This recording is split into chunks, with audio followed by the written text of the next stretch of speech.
This stream contains fast-flashing images that may affect viewers who are susceptible to photosensitive epilepsy or other photosensitivities. Viewer discretion is advised. Everyone wonders, ¿cuál es el secreto de las Américas?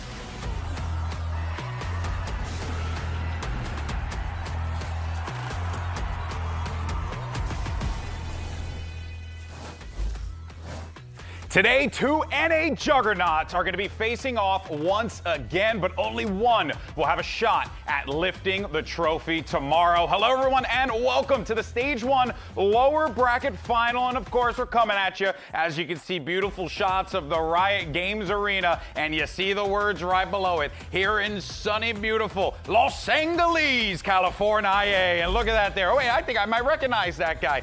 Definitely recognize that thing. That is the stuff of nightmares. Hello, everyone. I'm Golden Boy, the host of the show. You got Sideshow, and you saw him in the video. Now you're seeing him here. It's Sacy joining us here today. I'm the other Golden Boy. That's right. That's the right. other Golden Boy. That's it. You know, look, I think it's safe to say this is the best-looking desk in all of esports. At the very least, lighting hates us one way or another. Sorry, Zoe. I apologize for that. It's the shiniest desk. Yeah, there's like 3 bulbs on the. Yeah, exactly. But it's okay. It means we have good ideas. All right, so let's go ahead and talk about what we're going to be doing here today, because we got just one match, and it's a big one. A best-of-5 showdown between G2 and NRG. And the winner of that is going to be facing off against Leviatán in tomorrow's grand finale matchup for the trophy and the #1 seed at Masters London. Sacy, what did you make of the playoffs so far? I mean, obviously, some heartbreak along the way for you as well. Oh yeah, I mean, do you want to talk about it? Like, how do we start this? Because I don't know. Like, let's talk about NRG first, because they play. Sure. Okay. Yeah. So first thing that I want to say, I told everyone if NRG made out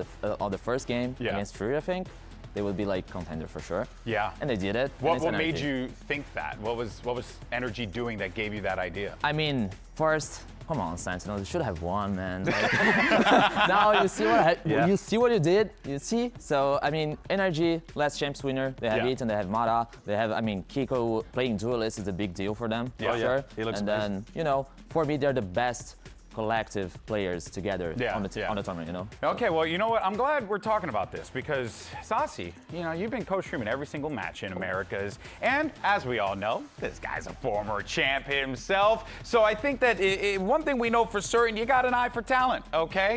You know what's going on. You've won championships, you know what you're doing. So we want to know who are your top 5 players in Americas, but there's going to be a little bit of a twist, all right? Because we're going to go from 5 to 1 at a time, and the two of us, me and Sideshow, are going to put our collective noggins together and guess who he's picking, all right? Granted, he's going to do it the first one by himself. So, Sideshow, number 5, who is the 5th player that Sacy chose out of all of the players in VCT Literally Americas? insane. How could you possibly guess who you have as your 5th best player? I'm going to go with somebody like Valen. I feel like Valen's been really good, but obviously you wouldn't have him at like the tippity top, but something like that. I can say that Valen is on the list, but he's not the 5. Who is it? Les.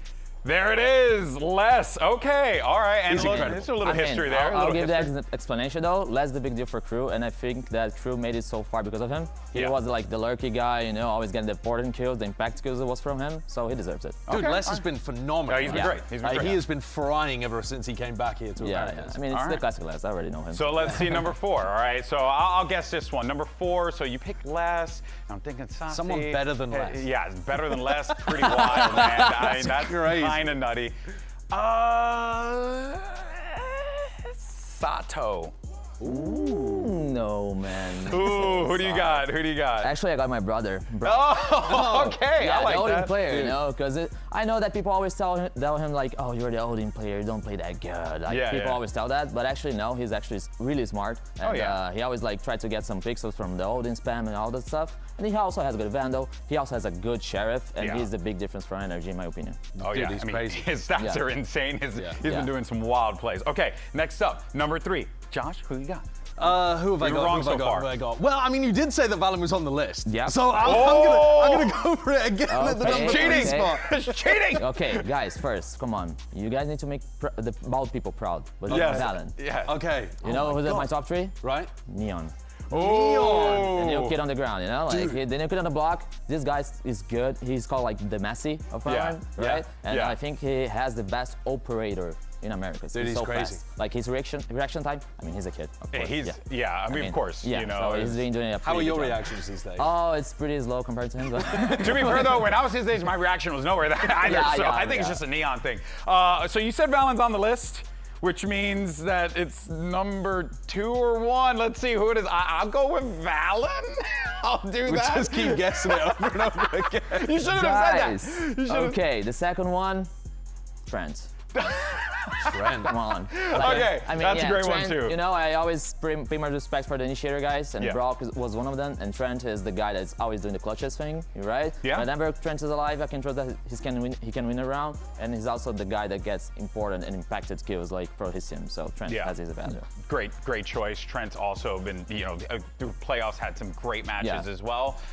All right, well, that means number one. We're not saying it. Is it that it is? Did you bait us the entire time? Yes. Don't worry, don't worry. For me, it's Valorant. I'll explain why, though. Yeah. Why Valorant's top one for me? You know, you gotta respect when the IGL can frag like him. Yeah. You know, that's not about like the calls. He's pretty good as an IGL, of course. But the thing is that the difference from him and the others IGL is that I can feel that he can frag the same amount that his teammates does. Yeah. And also, like, I feel like Ethan is always doing that, especially on this lower run. Ethan is getting like a lot of kills, but like Valiant has always done that on He's D2. been very consistent. Yeah. And even last year, I was remembering we were praising Valen for his output, right? And it easily went into this year too. They tanked his stats by putting him on Harbor at the beginning of the stage. Now they're back up to. Now we're good, guys. He's number one. What do you guys think about my top 5 though? Is it good? I gotta say it's pretty good. It's a good mix. It's like a top 5 from like old guys that thinks about the game theoretically, you know? Yeah. It's not only about stats. It's not, you haven't got the crackhead aimers necessarily up there. You're a thinking man's guy. Yeah, it's like the value that they bring for the team. Also, your initiator bias is showing through. No, that is the thing that's standing out more than anything else. Of course, man. Initiator does a pretty good job on the team. This guy, he gets it. Folks, Sacy's going to be streaming in the arena all weekend, which means this handsome trio is going to be broken up here today. We're so sorry, everyone. I know, it's a brief run. Maybe we'll run this back again, one day. But for now, let's send it over to Riv and see what's going down over at the block party with a very special guest.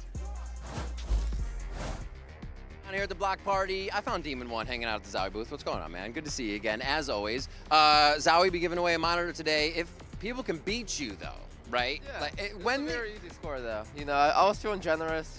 I wanted to give out some free monitors here. Thanks to Zowie, give it away to the fans a little bit. So here you go. If you can beat my time, which was pretty simple, I did it with my left hand. So you can get yourself a free monitor. Look at that! Oh my God. Okay, I'm gonna have to try. Have you used this monitor before? Yeah, I love it. Amazing monitor. My favorite monitor from Zowie.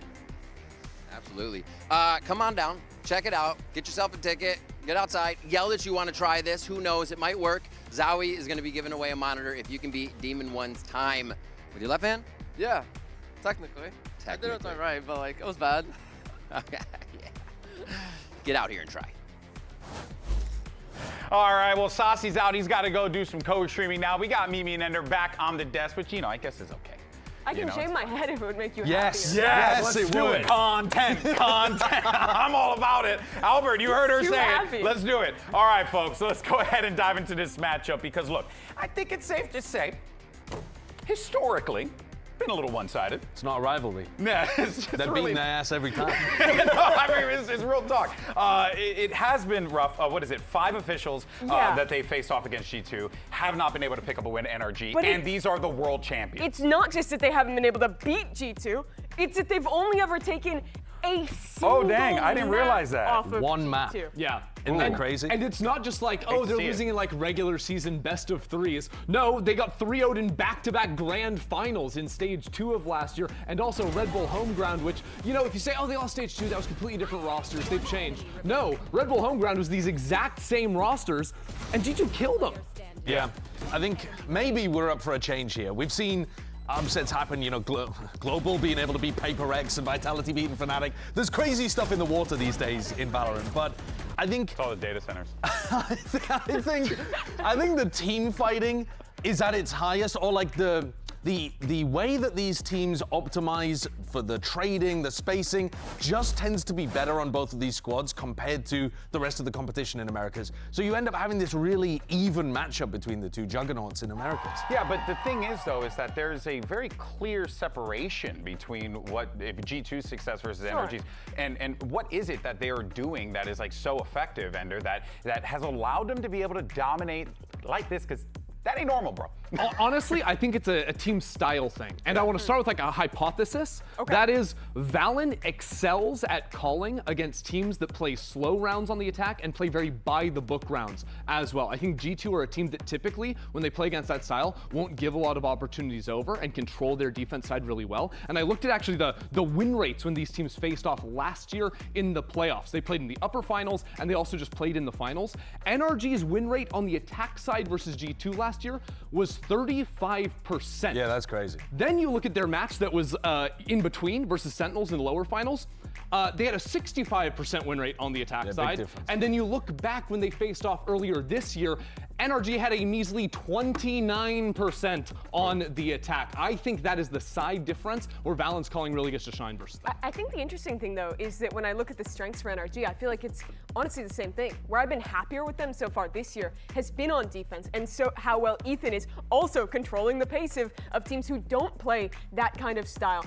So I think it's a question today of actually translating that into a match, because when they show up to internationals, they play against other structured teams. NRG can seemingly perform there, even on their attack sides. So I feel like it's so tough to actually point to what is the difference with G2 when they're succeeding against international competition who even play a similar style. Yeah, I mean, even when you think about like looking at the IGL situation too, right? And you look at the success, and to kind of go what you were talking about, right? Like where that success came from.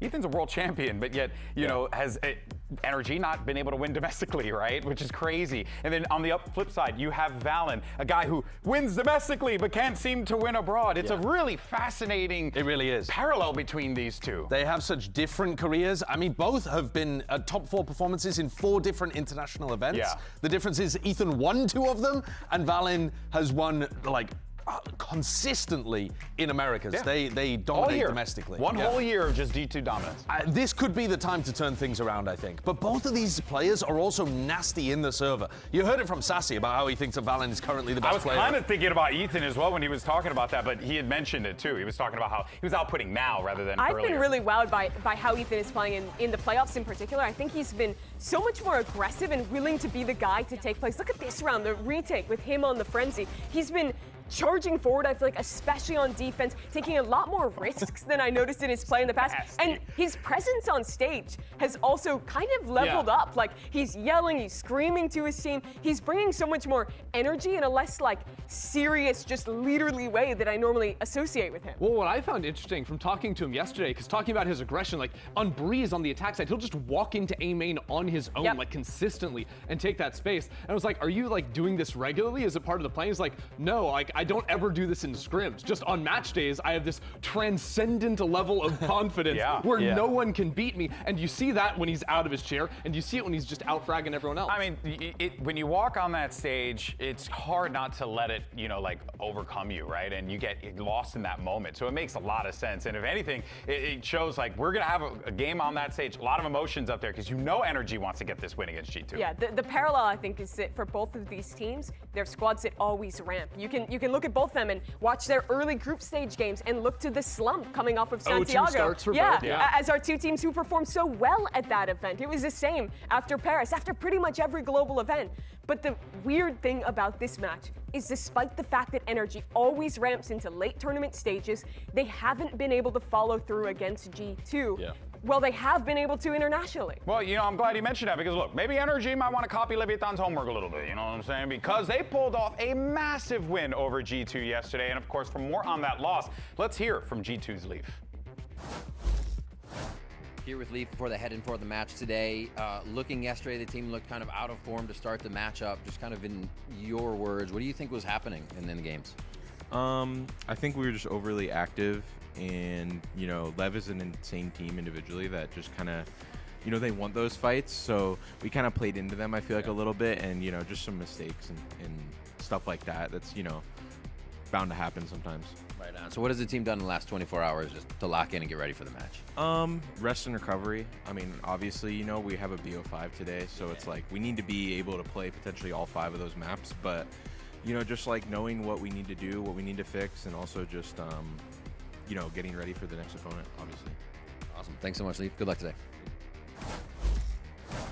One thing I definitely appreciate there from Leaf was his candidness, and we actually got that as well from Josh RT, because he wasn't mincing words when it came to G2's performance yesterday. Actually, here's what he said. Let's go ahead and take a listen. We didn't play our comp correctly, and I think we should have got more on attack. And on defense, like, we're just being too active for no reason and not realizing like what the situation is. Not one time we played our setups, really. And they were able to just slow the game down, let us make mistakes, and we kept making those mistakes. I mean, I think it would be a different game if we won a clutch or two, and even in those moments we're like playing too fast, like even though we knew where the last guy is. This is just an uncharacteristic game from us, and I think we'll do a good bounce back in this next one. And this is where I think your hypothesis about Valin calling better against slow teams, it gets really interesting, because he struggled a little bit against Lev when they pumped the brakes in that mid-round kind of timing. And as you just heard, they went for things that were a bit too aggressive, looking for that information, when they should have just been like, okay, we know that they freeze, we'll just wait for the re-hit to come back in. Ethan calls in a pretty similar situation, and I actually think that loss might be useful for them, because you get to do your homework immediately. You see these rounds where they had this like overactive pressure coming towards them. So you saw G2 here, they go for a reclear over towards A main, but they don't think about an insert player. They also don't even need to be going for that reclear to start with. I think that's what Josh wanted, is for them never to even be in these more aggressive situations against a team that's going to play this slowly. Yeah, so it was very uncharacteristic. I think against Ethan, who also likes to pump the brakes, this is a great game to have got a loss in, because you go and you review this footage and you think, okay, how do we want to play when Ethan pumps the brakes on us in the mid-round? Yeah, and I think usually the way that G2 call a lot of that is it's based on one player getting a forward line of information. They'll often have someone step up. I think the problem for G2 is that individually yesterday, they were all out of sorts. So if they're taking those 1v1s, they're almost always getting beaten on them. And then in a lot of those setups too, I think they're having situations where it's a Phoenix player taking first contact instead of someone else having that line, and they were throwing a curveball around on it. They weren't actually setting up these like ping pong positions where they can work together. They were just getting caught out. And normally that's the stuff G2 excels at, that micro, the way they play off each other. And that's where I think NRG looked so good in their last game. The team fighting, especially on defense, when rounds slow down and when they're going back in for flood retakes, for these fast fights, that's when they look their absolute best playing off each other. And I think if G2, even if they fix those macro ideas you're bringing up, if they're still failing in the team fighting the way they did in that match, they're just going to get ran over by NRG. Yeah, I would be hard-pressed, though, to believe that they wouldn't have addressed that overnight. This is a team that, you know, Coach Josh RT Valin, like these guys have been at this job for such a long time. This was the exception to the rule. Yeah, that's a great way to put it. Great way, of course. But let's go ahead and kick it back over to Riv. He had an opportunity to catch up with NRG's Kiko to get his thoughts ahead of today's match. Yeah, hanging out with Kiko before the game. First off, congratulations on Masters London. My question kind of revolves around that to start. How long has it been since you've been back to London? I think in December I was in London. Yeah, just before that, so maybe like 6 months now. All right, not too bad, not too bad. Do you have anything planned currently when you go back? Nothing planned, we just qualified. All right, looking at focusing up on today, G2's always been a tough match. What's it going to take for NRG to be able to overcome that? I think they just need to get super scrappy. They're a really disciplined team, and we saw like Lev just running at them, and that's how it works, so it was good. All right, best of luck in the match today. Great insight there from Kiko. Here are the predictions for today. A bit of a mixed bag from our crew. That's what I had expected here. Mimi, you went with NRG. Ender, you went with G2. Sideshow and myself also went with G2. Mimi, you're the outlier. Yeah, I'll give the case for NRG here. Recency bias. I was so... That's the case. Recency bias. It's not recency bias when they've been succeeding in big games everywhere but America. Except every time they've played G2 before in their entire lives, they've won one map, Mimi. But surely it has I really to don't happen. care about that, because I don't believe in curses and they're not real. Ignore the facts. NRG's recent team fighting has been absolutely fantastic. I think Ethan has been in rare individual form alongside Kiko. This team has had really great approaches to a variety of different opponents throughout their run here. And I think that G2, it's going to be tough to reset completely from how rough that loss was yesterday, especially looking ahead into BO5. Yeah, I mean, something that stands out to me is Kiko saying we're just going to maybe run Wait, it. hold on. I want to jump in here, because the last time G2 lost to Leviatán, didn't they win 10 maps in a row, untouched? Yeah. They'd only have to Checkmate. win 3 today. But, Checkmate. and, I mean, NRG is coming in a I very think they can bounce situation. back against a loss to Leviatán. I don't know. Honestly, not wrong. Pretty good. Fake history narrative. It's real. Not off of All what right, just folks, happened. that's going to do it for us here. It's now time to start the lower bracket finals. Let's do it.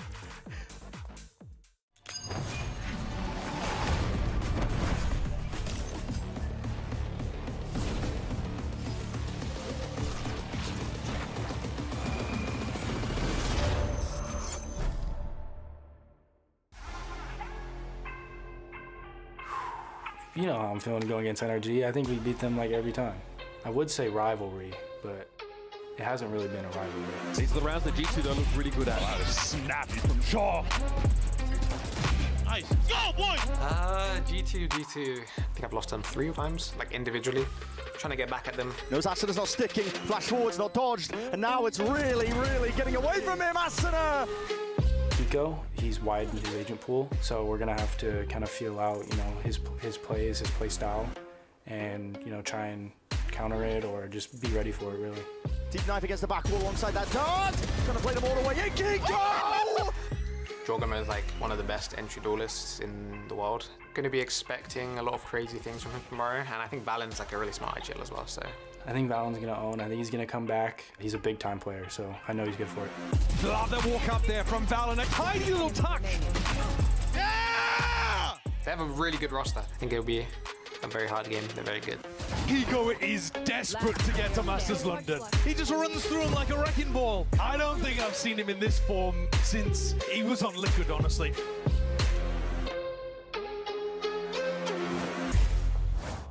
Riot Games Arena, it's time for the best of 5 lower bracket final.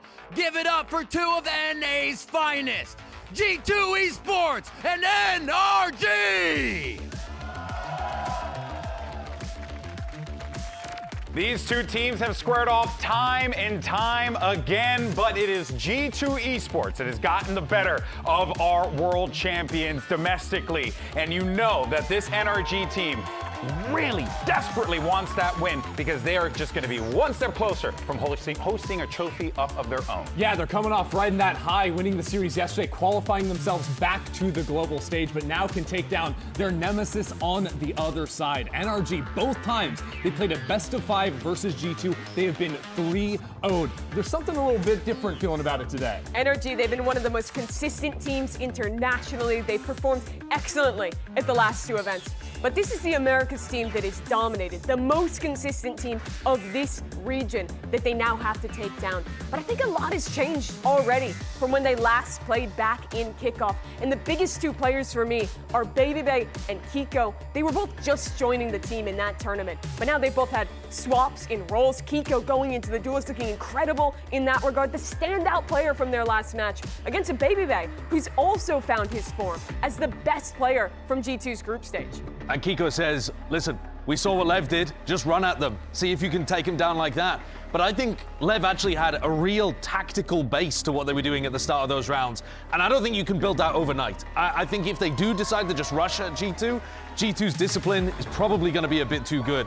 I'm looking at the map pool as well. There are so many maps where both of these teams are excellent. They've got broad, deep map pools here. Ascent, we have no idea what NRG are going to play, but I bet they're good on it.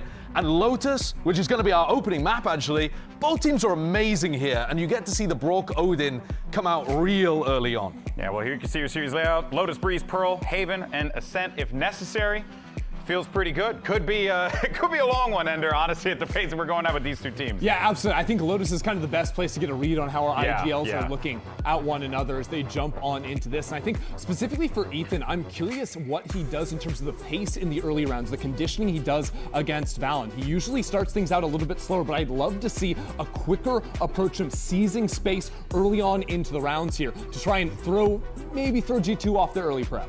Yeah, I think where G2 excels is in those longer defensive rounds where they have time to actually go for active reclears and set up with early rotations onto the correct strong side. It's really how both of these teams like to approach their defense. There's so many similarities in styles. So I think a lot of today comes down to who can upset those expectations, like you're saying, and push their opponent into an uncomfortable position away from what they're expecting here. All right, Agent Select coming in hot and nothing really all that crazy. Of course, Jogamo, you heard Kiko talk about him earlier, the entry duelist, one of the best in the world. Eyes are going to be on him on the Rays. Big-time players all across the stage right now. You know, Jorg steps it up in massive matches, as does Valid. Yeah. I mean, Baby Bay's been great inside of Americas. On the other side of things, obviously NRG do. They're one of our most resilient teams we have in the whole of Valorant. It doesn't matter how down they are at any point, NRG can make some level of a comeback.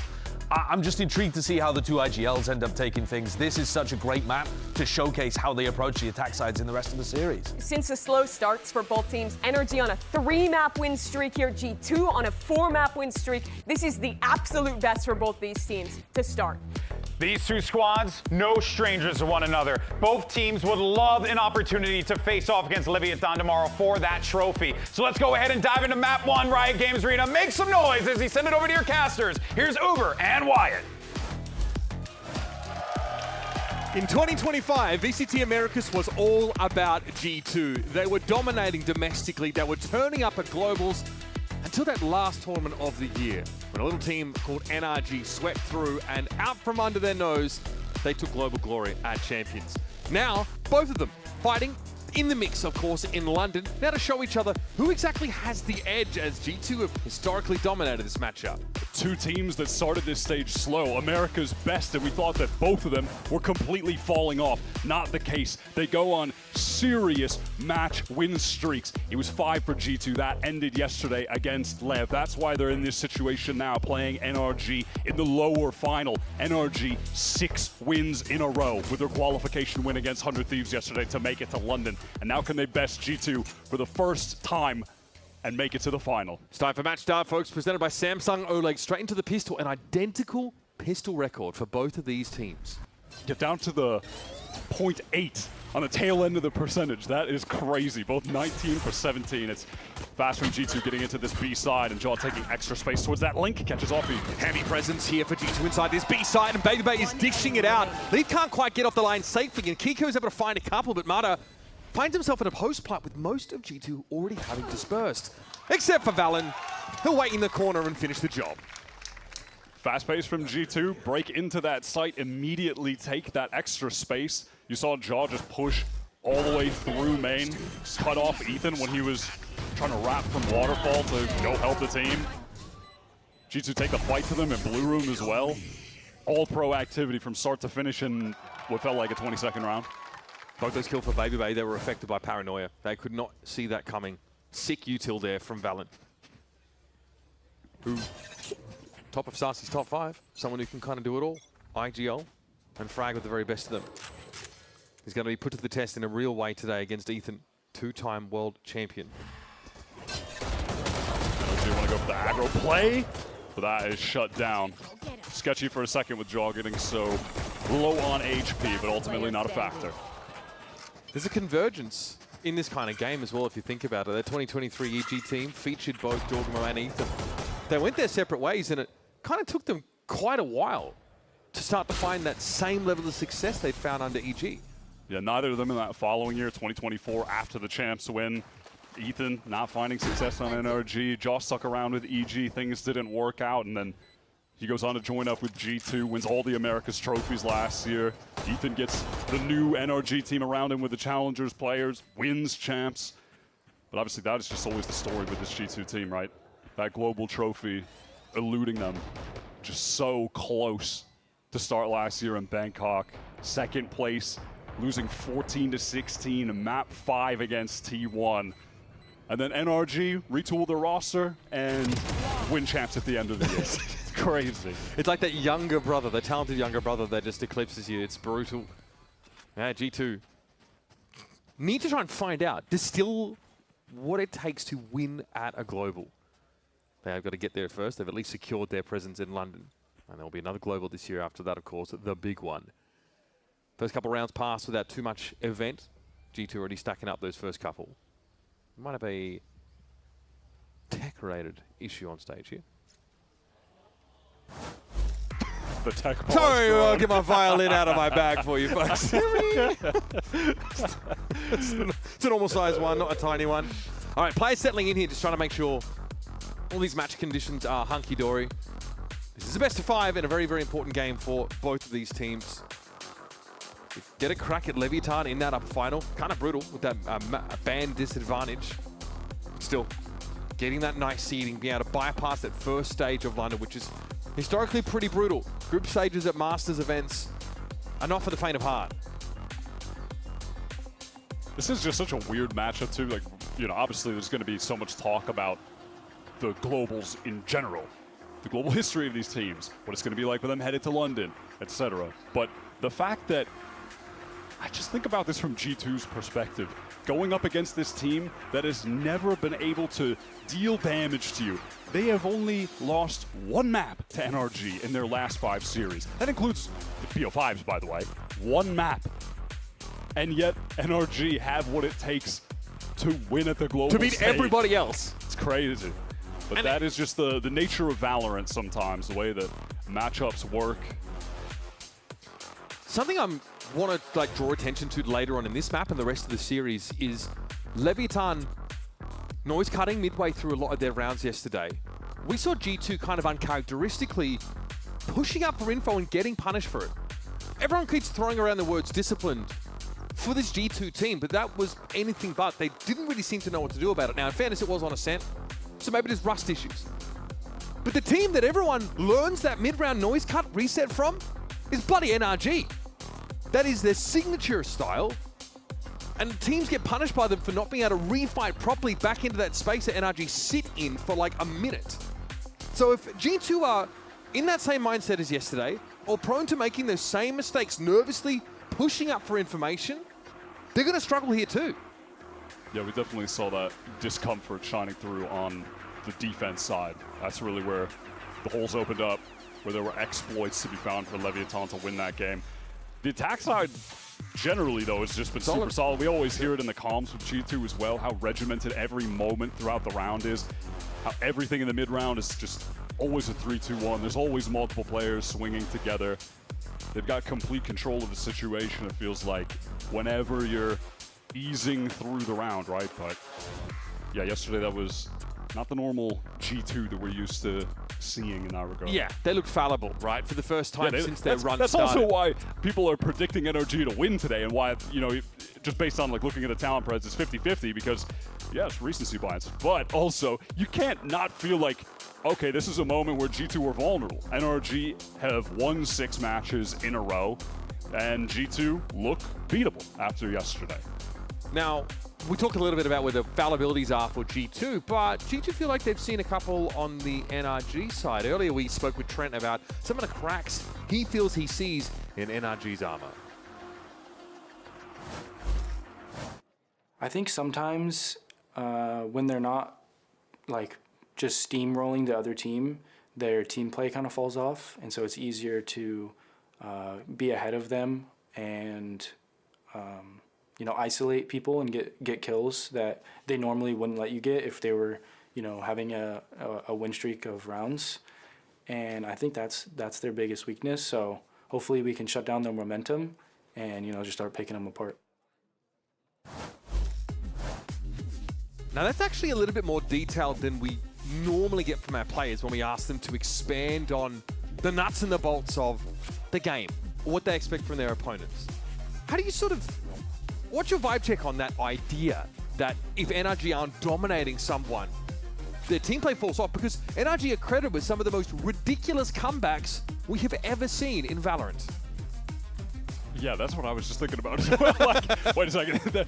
I've seen NRG make more obscene comebacks, I think, than any other team, it feels like, within the last year. I mean, but also maybe there's some level of bias because that was such a factor for them when they won Champions. Yeah. They were running back 10-2 halves with consistency. Like, I mean, to be fair, G2 were able to do the same thing on Pearl yesterday, right? That was the bright spot, I think.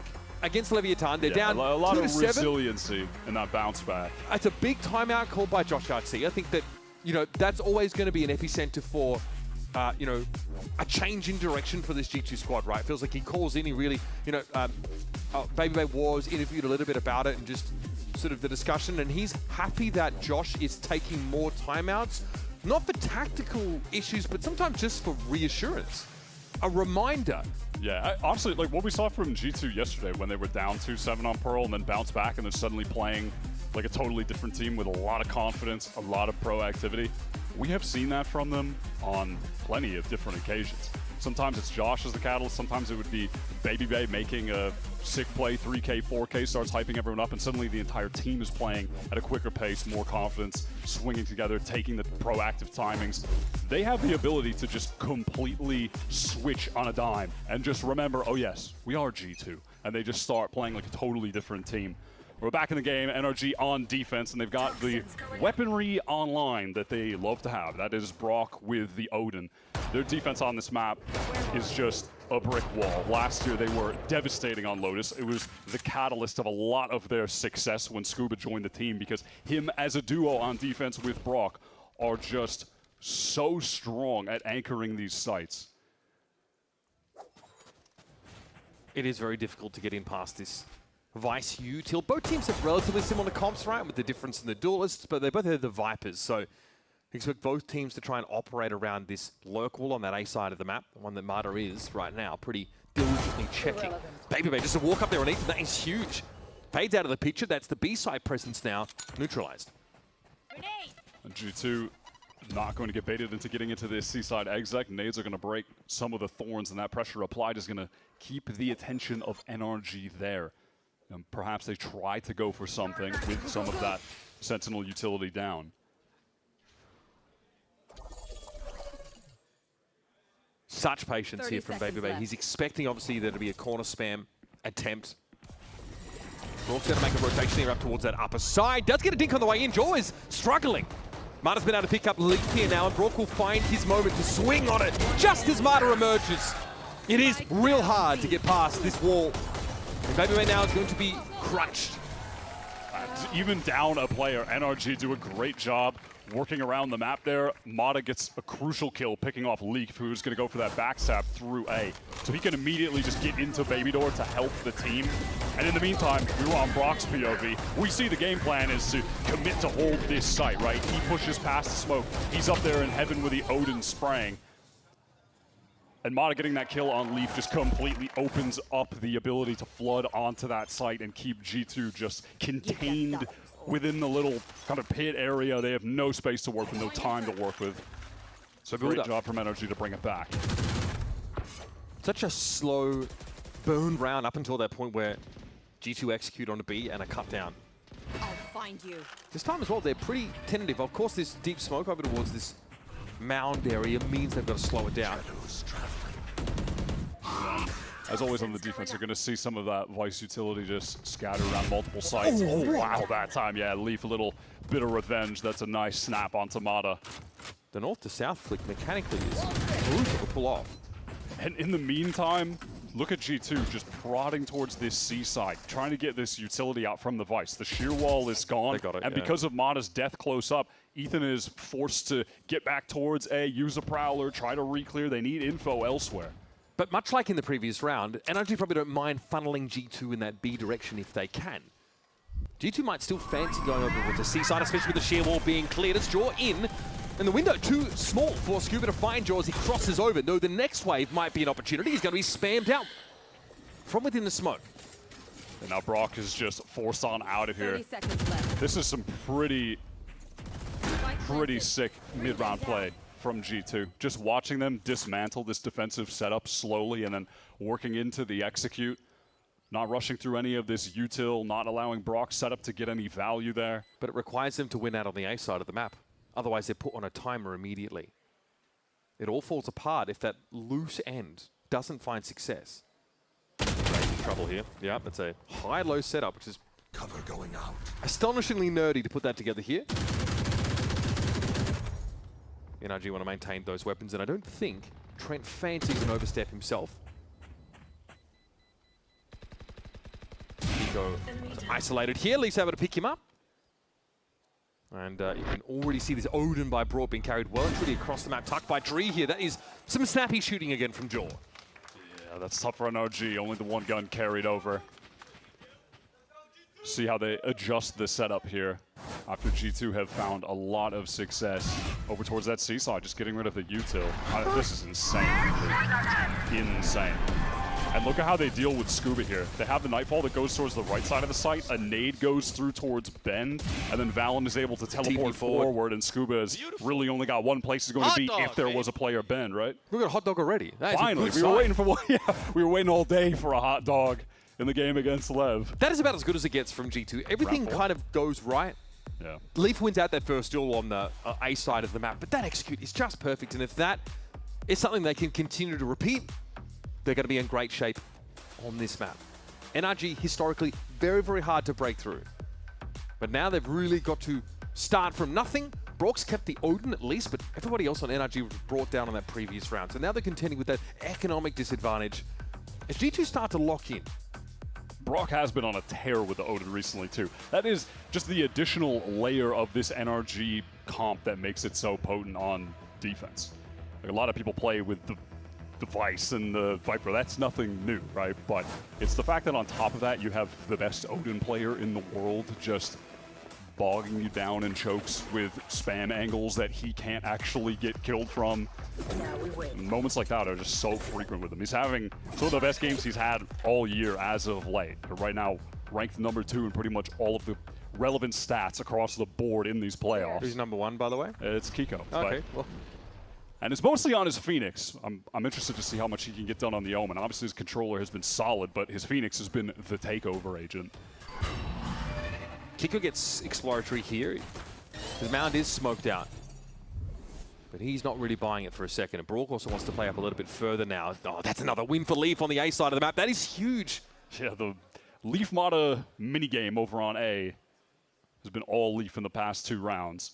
And again, this is just going to be cause for concern for NRG that G2 can be working up A for free. A lot of damage on Kiko there, but he sees them on the retreat, and it looks like that is going to encourage NRG to try and get their players stacked more towards this A side. You can see the rotate coming through on the minimap.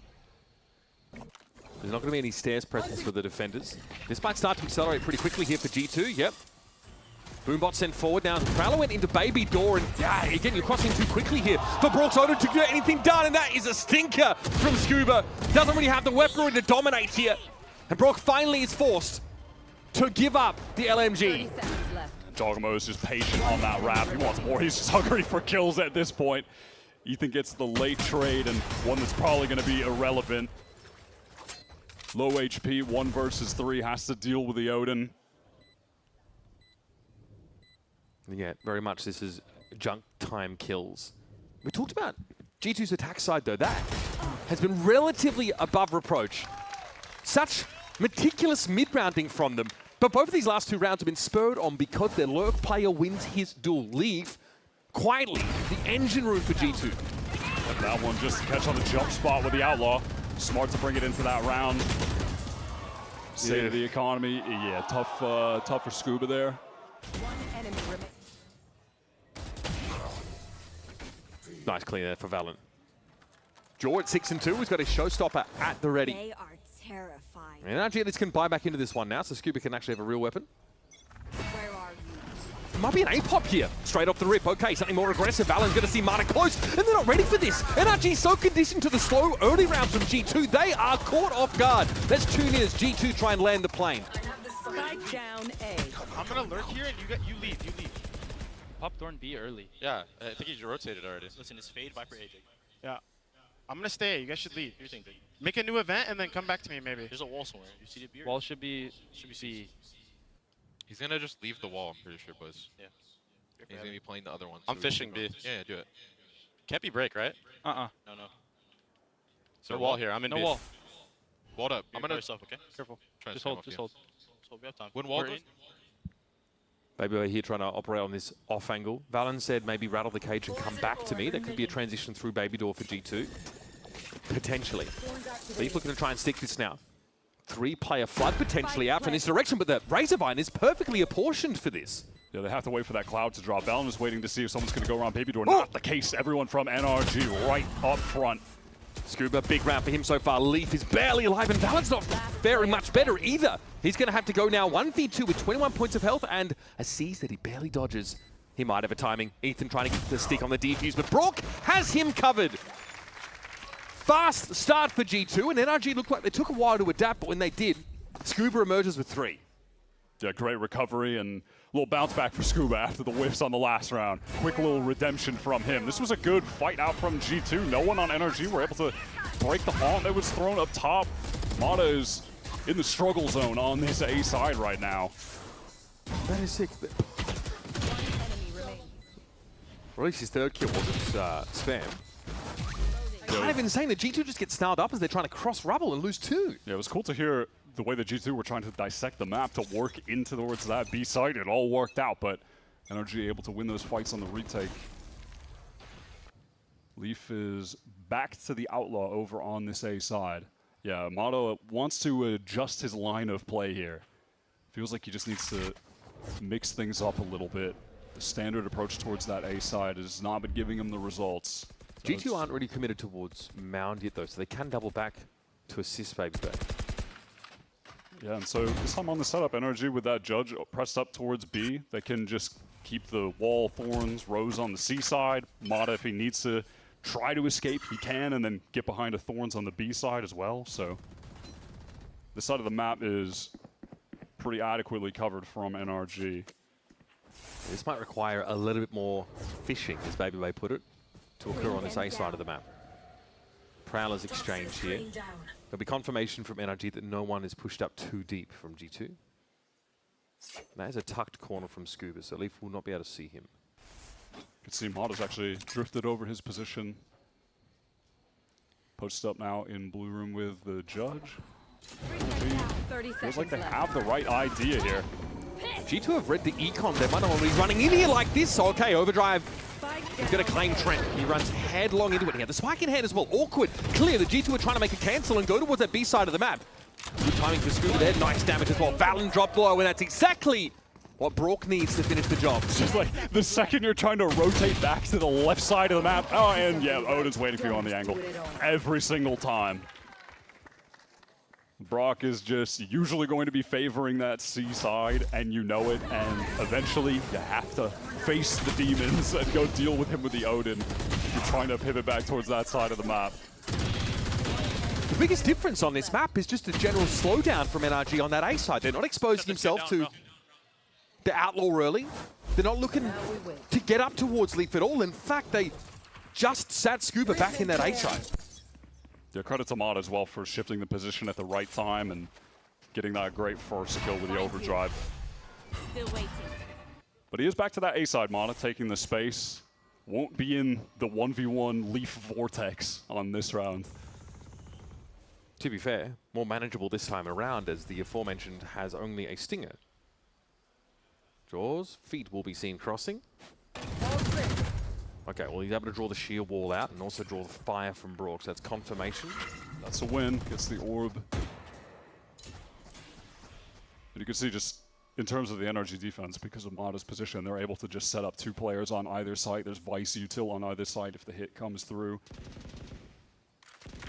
But so far, we have not seen G2 trying to exec at any kind of timing like this. It has been more patient into these later rounds. Oh, Mata's... Can he fall off this on the jump line? spot? Yeah, he's just got to run. The door is open, so he is safe and out of there. Could have been much worse for NRG. They still have 5 standing. Now, though, can they get towards that A side quickly enough? Not upper, but it's going to be Leaf into B. Yeah, NRG have called that rotation very quickly. Look at the positions on the map. It's fantastic. Do they think there's a swing over towards that B side, or they're trying to get upper presence? It looks like it's the latter here. Is looking Joy. He's very deep early, but the Prowler spots him out. Forced away, so heavy control is there for NRG. They're trying to float out of stairs together. Good first kill from Baby Bay and a second. Whoa, Brook. Okay, yep, Trent gets in with the classic Steel Garden. Look at this timing right now from Valen on the rewrap coming through heaven. Bear in mind, this is a half-bought round for G2. Multiple Stingers in the mix. This is such a game of timings right now. Oh, I think Trent's in trouble. Oh! Okay, Scuba. Recovery was there. Oh, they know where he's at now because of that paranoia drop from Valentine. He's getting low, though. I like the smoke being thrown down here. Valen has something to spam through now. Scuba and Ethan healthy enough. And as far as the defuse is concerned, they're just fine. With that molly coming, definitely complicates Valen's hopes of trying to win out that clutch, but I like the attempt with like the one-way floating smoke swing out. Cool usage of the util, but not enough in that situation. NRG are getting the right rotations around the map in another round here. You can see that there's a timing that Brock is catching of rotating off of C and always being pivotal in the fight with the Odin over on the opposite side of the map. Like, he's not getting ever stuck in a situation where he's just irrelevant in the round. Even though he is the C anchor, he's able to move off of there. Scuba's kind of picking it up instead of him, and then the Odin is in play. It feels like G2 are sniffing out the Odin at the C side of the map. And they head elsewhere. They don't want to deal with that, but they always end up running into Brook one way or another. There's plenty of stall util. Marta was lucky to be alive. Remember, he almost gets picked off straight away on that A side. He's able to fall back after that jump peak. And NRG gather up in stairs. Brook gets overextended into. And it's an even game. Timeout coming in here for Josh RT. Because we've seen a bit of a switch up for NRG. They're just playing that a little bit safer in the early round. And rotations have been quick but decisive. We saw Josh quick to call the timeouts in the game yesterday against Leviathan. Multiple times using both of them in the first half and then just hoping that he'll do enough to keep the team in it and trusting them to be able to close it out on their own without his input later. Tied up game, and like we mentioned earlier, sometimes it's not even tactical. Sometimes Josh just calls in to remind G2 of who they are. Brook's still going to have the Odin. There might be like another early push out towards this A side of the map. Last time it was Trent's Haunt that set things up, and things still fell apart for G2 after the fact. So Luke just throwing down that cloud to get the safe cross and is able to sidestep a lot of the spam from NRG, and they are aware of where the Odin is. Brock's just shifted up towards this A side because they have the pit over on C. Pretty insane pressure there for Leaf. Good damage on Brook, but Marta waited for Valen to show up, and that's your Odin down. So now you don't have a nice little smoke to cover that stairs direction. You're really relying on this toxic stream. I'm just going to tuck for a moment. No matter what happens to this guy, he will always keep playing with the confidence. That's a hallmark of him as a player. The amount of times we saw last year, he'd have a struggle first half, then completely bounce back, drop an ace in the second half, and finish with 20 kills. Yep. Yeah, and he really has 2 bad maps back to back either. It's just not a thing. So there's the Viper's Pit over at the C side. That's what's giving G2 pause at the moment. They do have their fade over there, but playing into that obviously is a very dangerous proposition, especially if my eyes don't deceive me. Is that a shield wall in there?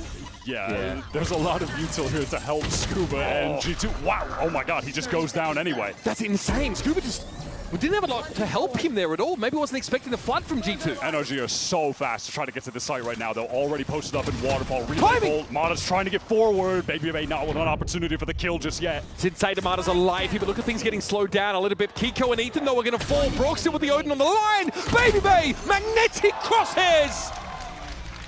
Mata falls soon after. That was a little bit squeaky bum, though, for G2, I won't lie. Yeah, no, Dre is the hero in that round. Coming up with a kill on Scuba, just not even a trade. He just straight up entries him, is crazy. Oh, the haunt. Yeah, just catches him in the pit. They were providing Scuba with the wall as well, had a Thorns to play with. Brutal. What a round from Dre, though. I mean, Dre was at the time, bro. He had his crosshair on the Razorvine. He was not looking.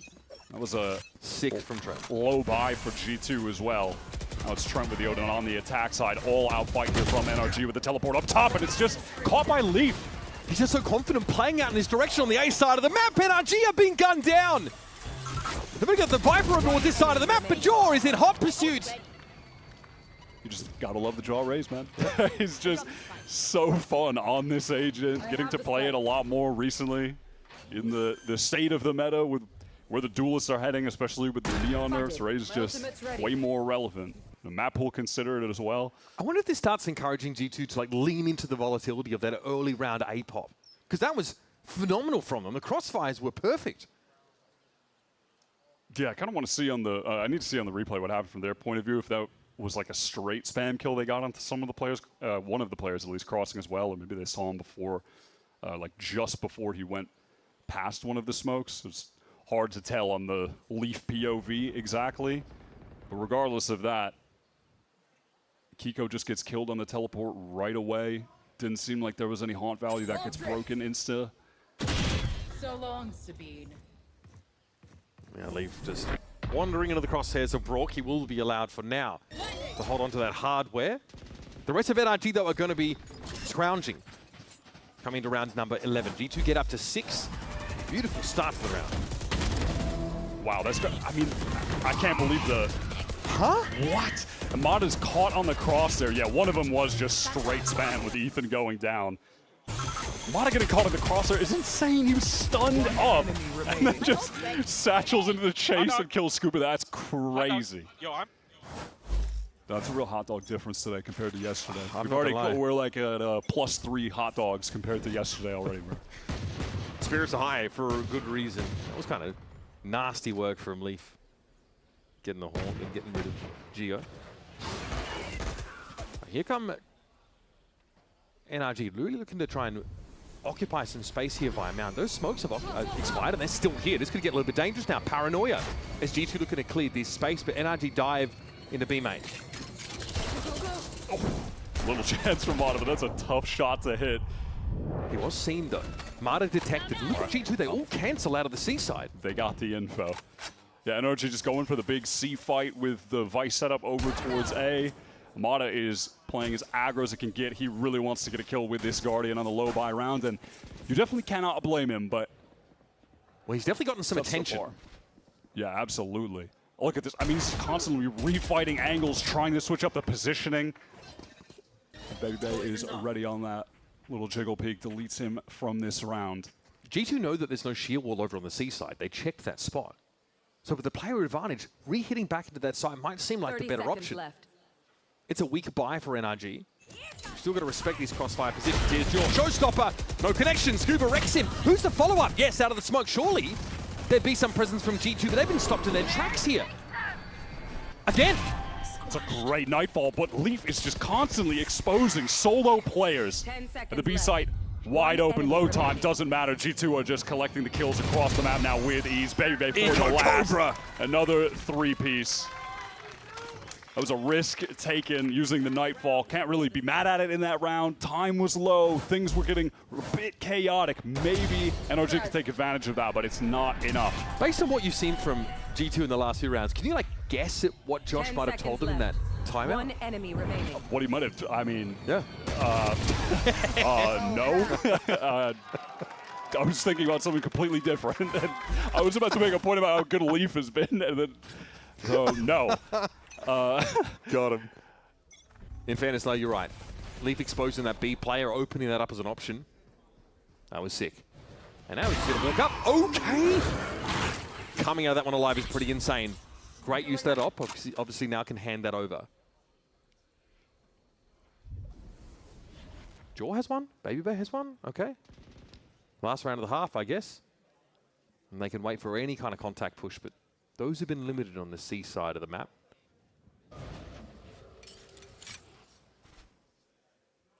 Little Prowler out from NRG, doesn't get any info towards that B side. They can be content now just rotating off and leaving Kiko to watch main.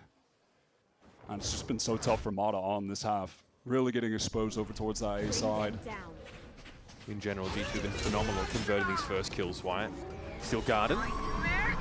Nightfall even used here. That one's up back towards Hall. So that one is going to catch on to Brook, and all he can really do is spam to try and stop this. Now G2 can play a full natty 5-man post plant with a Viper's Pit and a partridge in a pear tree. Kiko already getting decayed down. How can they even make it through this pit, man? They don't have the util to do it. Good first kill up top at the very least. Paranoia coming in though. This is disruptive. Oh, the Horde, that's a problem. Kiko dropped down to 9. It's a little bit dangerous now. It's Babyface thinking about pushing. Ethan though delivers for him. They're so low. Scuba and Kiko seeing better days. Some heroics there from Scuba yields him the kill. But Trent is probing now with this Odin.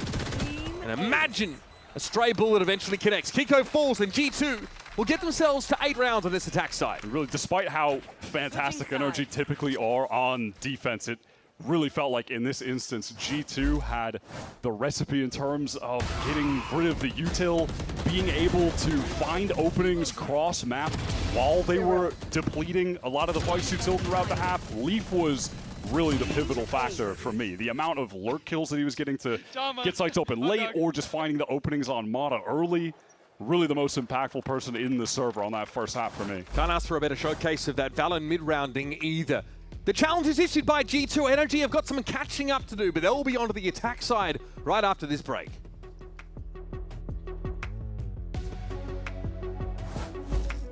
Hey, we got this old mattress. Waterbed. And the receipt. How about you beat it with a better deal on one of these fresh setups? We can't do that. Bring in your AT&T or T-Mobile bill for a better deal today. Guess you're not as cool as Verizon. I'm just gonna leave it.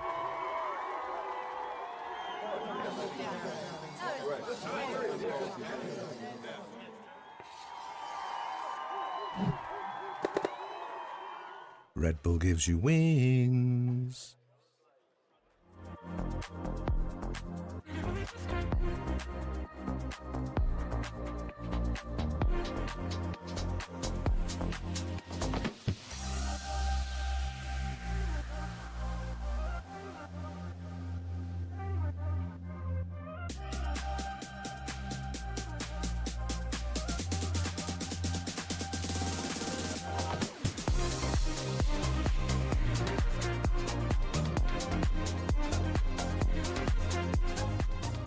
Another thing at the block party is the Riot photo booth, where you can come and get your picture taken with a bunch of aesthetic things you can put on and a bunch of these backgrounds that they have for your favorite teams, the ones we still got going, and heading over to Masters London as well as that 2026 Stage 1 Finals. Just all assortment of things you can do out here at the Riot booths at the block party. So I'm going to go ahead and jump in for a picture right now because they've been nice to allow me to.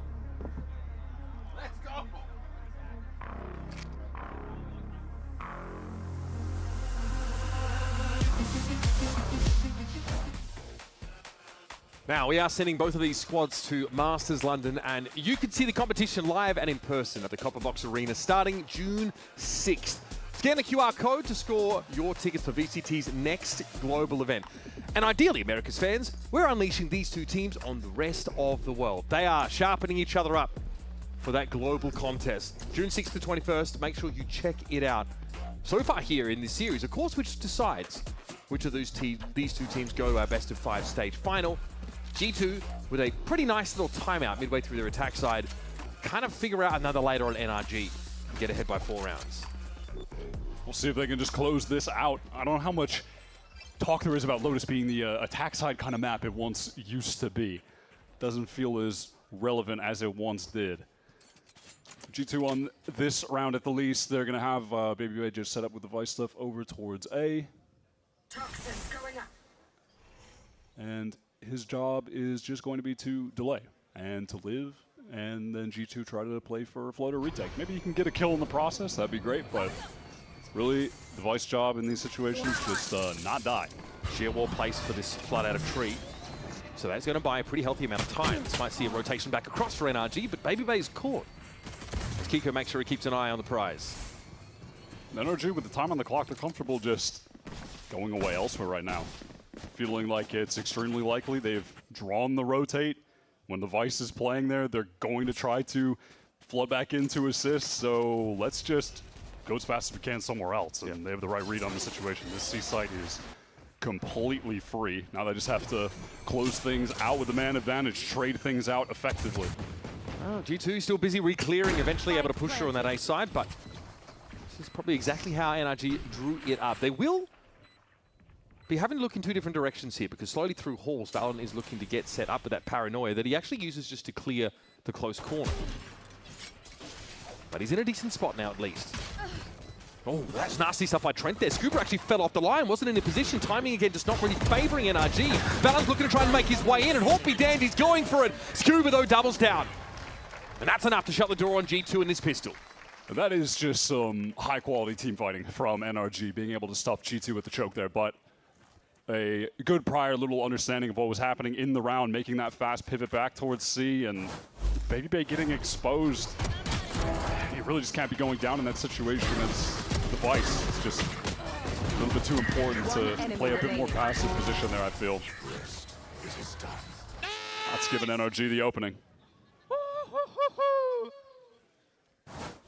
We call them the wall on defense, but we know this NRG team can pull a rabbit out of a hat on maps like Lotus. Both these teams only 1 loss over the course of this stage. NRG with 3 big wins, including a 13-4 over FURIA. We are walking straight up into this B side. NRG unlikely to finish here, though. It means that they can take a nasty angle on some of these other sides. And there's a crossfire set up for C main here, but that's already freeze kill of all time, and now they just have to deal with Leaf. It's pretty funny from NRG. They just discover the shear wall is not a B. What if we just all silently walk through, and it works? Nice free little round. Maybe see if Ethan can get a couple kills going, try and get close towards the Nightfall. But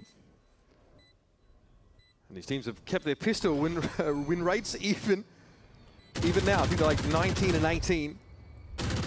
But importantly, NRG building back into the game. You have to really see what G2 has for us on defense. It was the defense side yesterday that seemed to be a problem for them, where there were a lot of nerves, a lot of discomfort from that Leviathan team who wanted to play quiet, cut noise midway through the round. Go, go, go! G2 just going to go down to the spike, not give any orbs away. NRG will be able to bring everything over into this next round where they have an Odin on the round 2, have a rifle on the round 2. This bonus buy is about to have some potency to it. Doesn't look feel like like a bonus. In fact, it's just not a bonus. They just have basically a straight up buy on some heavy armors. There's no rule ability on G2's side to punish that. Okay, so it looks like it'll be just NRG looking to work this A side wall, play slow maybe around Mound. I tell you, Valorant's going to have his wits about him here. Early horn off the rip, the usual stuff. Valorant does not want to risk anything on the C side. We'll see how proactive Scuba opts to get over towards A, kind of in comparison to Leaf. Check in on the impact that both of these wipers are having on the game. Early on NRG, you're just going to want to put a lot of emphasis on getting some of this Vice util off of the map. NRG, you imagine, have already checked that C choke for a shear. Didn't find one, still didn't want to fully commit there. Very lightly held A side. Look at this, really no map control being assumed by Leaf on this A side at all.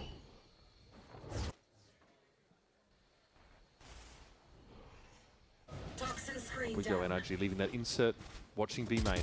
Just waiting for the wall drop to send out the Prowler, and now they can work up towards this A side. Leaf still just has the Molly play with a little bit of delay. He's going to need some help, though. G2 players are spread pretty thin across the map at the moment. 30 seconds left. I mean, by contrast, NRG were basically all stairs at this point. So G2 not convinced that this isn't a fake. Trent holding a very tight line. Time is getting really low, but it's all good because NRG can just take this pivot towards the B side. Though there will be players from G2 trying to contest. This is Jaw trying to get in, but he is paranoid up. Good counter utility from NRG, but they still need to get this spike down. Yeah, it's getting hectic now. 6 seconds left of the round. Ethan trying to get this stick, but from upper, Valen might try and emerge. It's being covered pretty well, though. BabyBay trying to break on in. The spike is down, and now G2 have to go to work. In a 2v3, Ethan's going to be playing close here, and Valen's mindful of this. He can't expose him too much to main, and he gets around the corner. It's not a kill that BabyBay can trade, and it's not a risk he can afford to take.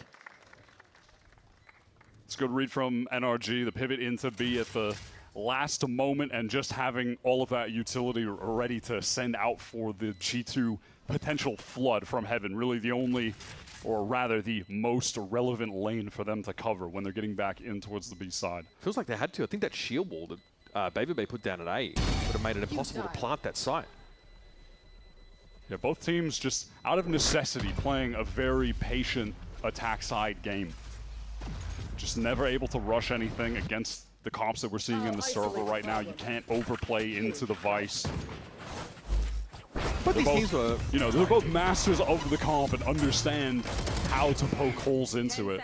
It did take both these rosters a while to pick up the double duelists and actually start trying that in this stage. I mean, correlation or causation, they're also the two teams that went 0 and 2 here in stage 1 before they made insane runs. 1 round separates these two, though. NRG have virtually completed the comeback. G2 are down to very little. And at least on this map, neither of them had to worry about the double duelist because it's really just not as good as comp that, or either of the comps that these teams are running. Pick your duelist. See if G2 can get anything accomplished, even just do some damage to NRG on this round because the economy is really getting out of control for the attack side team. Seize nade? Yeah, a little seize nade. Try to deny someone if they're working up towards the orb, but NRG just sidestep all of that util. They're unscathed. Milling around over at that rubble area eventually, though. NRG no. They're going to have to get forward. Extra tree presence here for G2. With these close stingers and Valen's barely able to get away. Hit with the paranoia, but able to fall back onto the side. It'll be tough for him to win any of those key fights here now. Yeah, Trent is blinded and revealed. And NRG say we might wrap around here, maybe catch someone lingering out by stairs. We've seen this work before. Dive in towards the B side, in fact. Kiko has fallen. Hard to canvas this B side with smokes, especially that upper area. And there's a chance for a double swing from G2 to disrupt. Timing for Baby is pretty good, and he's got the keyed rifle here, and he's putting it to work. He would have needed a bit more, but he's a classic. And it's down to Scuba. All of a sudden, a round you feel is guaranteed for NRG. Rests on one player. Obviously knows the position on Leaf, who is on the run towards this C side. The noise cut from Scuba might work out, but Trent is prepped on that angle. Easy one tap to close it out. Ethan can't convert that kill, trying to adjust the aim onto Leaf in main, gets two tapped by the Classic. That may as well have been a thrifty wide. I think it was just Baby Bay with the Vandal. Ridiculous. Baby Bay has been able to get the significant multi-kill rounds in this game for G2. Leaf has had like the high impact individual ones, and Dre's given them the multi-kill kind of round-winning moments. 17 and 10. Absolutely no slouch out here on Lotus. And I do want to just put it out there. We are on Pi Watch. Ethan having a quieter game at 3 and 12 currently. But NRG up until that round looking really solid. And in fact, the way that round played out was reasonable. They probed over towards Tree, tried to pull players maybe towards deep in that A site, then dive to B. All very reasonable. They get caught out, Trent finding 2 Sheriff kills, and Baby Bay, of course, making great use of the hero rifle. Baby Bay is just, I mean, we talked about this so much yesterday in the game against Lev, but he has just been really, really stand out for this G2 team the entire stage. For me, their best player easily. Switching to this Vice, plays the chamber on one map. He really just feels at home. You can just tell how comfortable he is in the role right now. So let's head into NRG. They're trying to hit this C side. They might have to wait, though. Can you use any util? I want to re-walk in and see. Do you have a bully smoke? Yeah, I have another bully. Yeah, bully smoke after this. Can we just hit on them? Can we just hit? Go. I'm down. I'm stunning pillar. Ulting right, ulting right. Wait, yes, I'm Could be Ben. Tethering Ben down him. Flash One right side, one right side. I'm alone. Adam, I'm flashing. You ready? Flash. Go. Two from B. Hold. Coming with you, Adam. Ben dead. Close left. Boys, go see. It's close left. Madam. They're gonna flood out water. Guys, counter spam water, please. I hear you. Counter spam. Yep. Okay, one rush farm B. I got bummed down. How long on Gunsmoke? NRG, they do a good job circumventing that util. They get into the site. Don't feel heavy impact from Baby Bay's Vice, and the Steel Guard are not relevant because he's down. They don't have a lot of space here, though. They're not able to work forward. NRG love to do that, but right now they can't. The Haunt is great, though, to even things up, or rather trade things out. They're still going to play into this Odin, though, and look at how low Ethan and Marta both have become. This is getting dangerous there. Ethan for 2. That's huge. Trent, though, has... Pi Watch done, buddy. Over. Pi Watch is over with the 2-piece. Trent had 2 players in the side, one more out to try and deal with, and he decides to call it on this one. G2 surge up, try and take space on that C side, and lose 2 players in a heartbeat to Ethan. I always love how NRG are able to play on this C side. Even in the rounds where you're not able to get the forward space as the team that they would like to, they're so good at being able to find the kills in the team fight backside in these situations as well. We got to listen to the comms in that round as well. You saw it was, at one point, looked a little bit dicey for Marta, who, is in the normal position of being caught off by the sheer wall. But the call from behind him is, I'll flash for you, Adam. There's a paranoia there. Kiko has it wired up just to make sure that their isolated Neon isn't going to get brought down. Unfortunately, Baby Bay just stuck crouching on an angle and loses out. And then it's on for Young and Old. It's clear to NRG that they can hit that side. Heading into this next round, trying to factor in the ultimates here as well.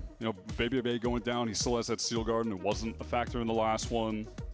Jogmo's going to have the showstopper to work with here. And nothing on the side of NRG, but they're continuing to succeed in this half, just in the economic game, because they had that. It really, honestly, goes back to even like the round 2, where they just are able to flawless, so then their bonus round becomes a full buy, and they still have money left in the bank after that. To the extent that even when they lose to G2 on an effective eco, 1 hero rifle round. They still have money to just keep buying over and over. They still have reserves in the bank now, even on a pivotal round where they don't have the ultimates on anyone to go up against G2. Like they have got themselves set up to just keep applying pressure, even if they lose rounds right now. Even if it's, okay, it's a round loss, but we get the ults out from G2, they can keep buying in the future. So it's just the Odin here with G2, like you mentioned, being in a rough economic position. Trent obviously hoping for some free damage here. I've seen this spot many times before. Trent here sees the door toggled. Bring them down. I've seen NRG go for this before. Some tree presence, draw some util, and then dive on that B side of the map. But look at, you see Jorgo's playing a little bit further forward. Brook actually is taken down by that spam. Deep there over towards Rubble, he's fallen. Showstopper for Jaw, he might see an opportunity to press a little bit harder, but Scuba's also fallen. This might just be a little bit too slow for NRG. They're pressuring the side of the map where the Odin is now. They're down to 3. Jaw somehow alive amidst all of this pressure. Yeah, just getting stunned up doesn't matter. Mata finally gets one back, just straight spam. Okay, and Jaw goes down as well. Sure. Now this round's looking and feeling a little bit different. Yeah, NRG just hoping to pause and see if they could find some kills. They do. Just Valen caught right behind that smoke, unfortunately. 30 seconds left on the clock, and all the space at A is just acquiesced by NRG. If they work towards this B side, they have to deal with Thorns. They have to be concerned as well that that could be the case towards C. They just don't know at this point. This is a straight-up gamble by NRG. And with time getting so low, this Molly is going to be a factor. The Steel Garden from Baby Bay is going to be a factor. There are 8 seconds, and they have to plant this spike. Mana going to be hit by the Molly. Able to get clear of it, though, as he goes for the plant. And, well, Leaf just goes straight for the plant spot. Look at this chase. Okay. Doesn't matter. They couldn't get the spike down. It was just enough delay from Leaf. What that was the Molly. Mata had to slide past the normal plant spot onto the side itself. Yeah, and then he was trying to tuck like for the plant from Mouse. Did he get off the plant because Leaf pushed him? I'm not sure if he got off of it. Well, that's a thrifty, by the way. Another one. Starts with these spam kill here for Trent. Jaw finds one off a showstopper. And then there's 2 bizarre spam kills through this toxic screen. This was such a good ult from Jaw. Able to survive in the corners. That was at 10 seconds. That goes down. He got off it. Yep. Oh, that's devastating. I kind of get it. It takes a lot of trust to expect your teammate just to pick that frag up for you. All right, Valen wants to fight here. And the paint shell back in that corner definitely gave Mata a bit of a tickle. He is extremely low. He crossed, but he's down to 14. He's down off the one-way. Mata weak, Brock weak. It's proactivity from G2 in the mound fight. Pivotal right now in the early round. Oh, and Kiko sticks that teleport. Caught by Trent, trying to get some space in the A site for the team, who now have nothing to work with. Getting stalled out by Vice, Util. And oh my god, Dre is there for the kill as well. Joy can pick this up now, low as he is. Feels like textbook Lotus in this round from G2, and Josh should just be the nail in the coffin on this wrap timing. It is perfect. You mentioned how NRG was still able to buy into some of these tough situations, but eventually that's going to dwindle and it might run out at the worst possible moment. Yeah, G2 there just taking that C mound fight early, putting the numbers there, and forces NRG away. They lose a lot of HP. They try to quickly go over towards the A side, and they're into the Odin. They're dealing with the Vice Util. That's just exactly how you want these rounds to play out as the defensive team here on Lotus. Mata's got no choice but to think toward the next. We've not really seen the fast play out of the A side here from NRG, or rather at least we've not seen the teams clash in that part of the map. And NRG did try and throw in a mound fight variation on their defense side, but G2 just were playing so carefully on their attack side, they didn't walk into it. G2, 2 away from taking their map pick of Lotus. That early fight, kind of util dump, and Ethan caught behind that one way. Trent just gets a little bit out of the vision range from the ult. One enemy so that late push out from Jaw, essentially sealing the deal. Yep, exactly as G2 would have hoped in that round. Just forcing NRG to run right into the Odin and the Vice Util setup after that early fight. Bonkard taking another time out here late in this game to see if NRG can stay in it, if they can rally back. Still, the economy is strong enough to just keep getting these buys at this point, Yeah, right? somehow. Like, they are just never on an eco. This is assisted by 2 saves being taken by NRG in the last couple of rounds, albeit only 1 gun taken out of round number 19. It's getting dangerous though. They are going to invest pretty heavily into this, meaning that map point, should G2 find success here, will be all but impossible with NRG's level of weaponry. So you're going to make a call here, and I wonder if it's going to be something accelerated in the early round. They had the fight taken to them at Mound as Valen just punished them with a one-way. It's pretty fundamental stuff. Do G2 opt to lean on their firepower to get them back into the driver's seat of this game?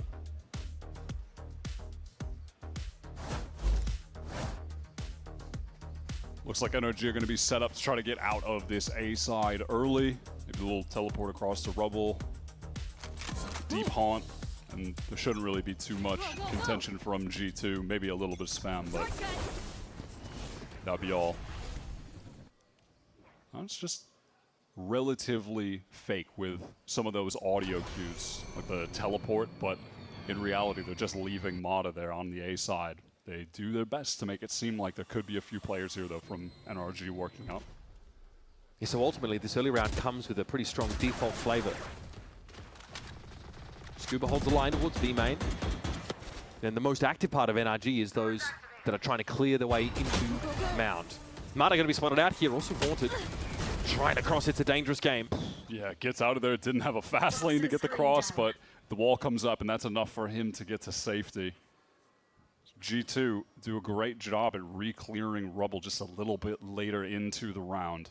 But NRG want to, after having Mata on the retreat, get back into the space. NRG didn't show themselves at C, which also means they didn't clear the shear wall or any of that Vice Util. So later on, that could be a problem. Kiko downed. That's a backbreaker for NRG. That's just the Jorgmo intuition with the spam. 30 seconds left on the clock. They have to get into this site against Trent with the Odin. He's on the run, trying to get out of the Seal Garden range. Nightfall to delay. The Baby Door Leaf's able to find one. That should be enough here. Baby Bay ready to receive, trying to get ahead of those relay bolts. Brought down by Ethan. Great flash. He's forced out in the open because of that bolt. That's nice, but Mata, he's hungry for more, wants to get the advantage, and he goes down. Now it's all on Ethan. And he's done. He's going to be multi-swung into to get G2 up to 12. And a disastrous situation economically for NRG as they're trying to hold on in this game with very little to work with. And this would be G2's 11th straight map win against NRG if they win here. It has been a hot minute since they've dropped one over to these guys. One enemy with spike planted. Great job closing it out on that round. This G2 team are just so good on Lotus and bouncing back immediately after the loss yesterday. It feels like it just didn't even really happen. And it feels like they're really they're keeping their energy contained a little bit, G2. No one's standing up. Even Dre is just like, he's keeping it. It is a BO5. Yeah. You can't get too crazy. I like that concerted effort, though, at sort of pacing themselves. Look at that. Kiko teleports a little bit forward so he doesn't get hit by that seized nade. Nightfall going to be stepped away from here by Jorgmo. Kiko's actually found Valen amidst this. Mata's low on a slide forward there. Satchel thrown in. Trent able to spam him down. You've got to watch out for the Odin from inside tree. Oh, buddy, it's ugly. Ethan knocked down to 9. They've got to now try and overwhelm that tree position. And for now, Trent's going to be a little bit solid. But Baby Bay always picks up one in the mid-round. Kiko handled. Shorty doesn't quite meet the mark. As Rourke and Ethan are alive, the word alive is doing some heavy lifting. One enemy remaining. It was down to 1. Ethan, quiet map for him. Struggled to really get going in that first half. Finally commanding some attention here, but NRG generally a little lackluster here on Lotus. And Ethan, the last to fall. G2 lock it up. Some timely timeouts, get them back to winning ways. And they're keeping it calm, cool, collected. They know this could be a slog. Feels kind of poetic that it was Leaf and Baby Bay to close that out. They were definitely the two most pivotal players on the map for me, period. And with Baby Bay having several really important multi-kill rounds that were straight up winning G2 the rounds, And then you think about Leaf, especially on that attack side, the first bloods that he was getting, and aside from the first bloods, also then just taking timings to work up, get space on the map, and then cut off like a crucial rotator to open back up some other part of the map that VALORANT could call the team to go back into. He was so good on attack, and a main reason why they were able to get that big 8-4 lead and kind of create a bit of a cushion as well when NRG start bouncing back a little bit, but yeah, ultimately that's not enough. G2 are incredible on their map pick.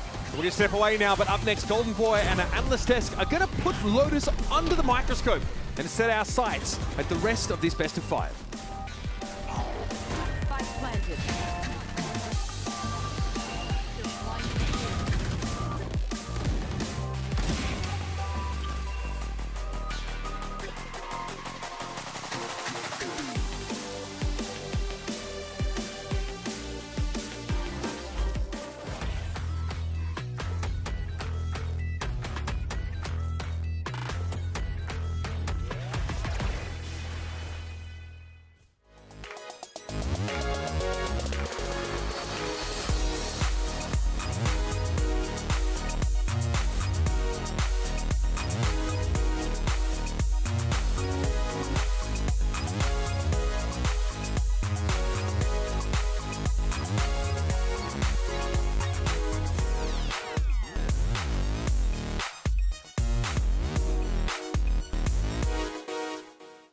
We've got 2 esports endemic brands coming together to create a series of products for esports, for the biggest stages. 퍼포먼스랑 컴페티션이 주요 키워드다 보니까 레이싱이라는 테마를 잡고 거기서 이제 영감받은 그래픽 요소들이나 다이나믹하고 날렵한 그런 실루엣 같은 것들을 저희 FS1 마우스에 적용을 해봤고요. 我们希望可以协助 Pulsar 成为电竞圈的顶尖品牌，而 Voxy 是其中一个助力。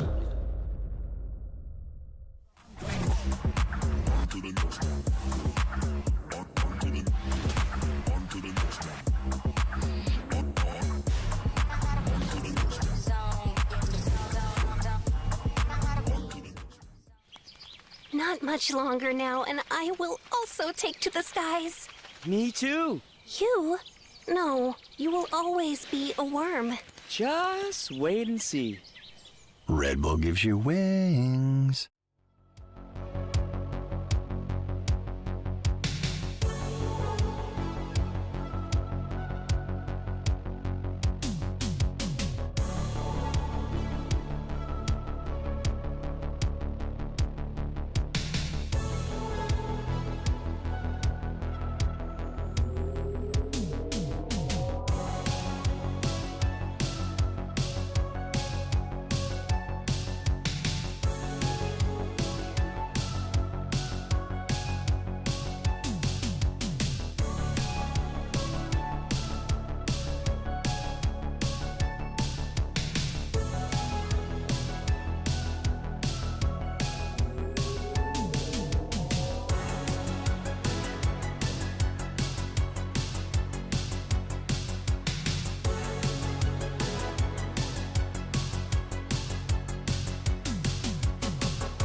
one-on-one. Are you joking? He is out of his mind, Ethan!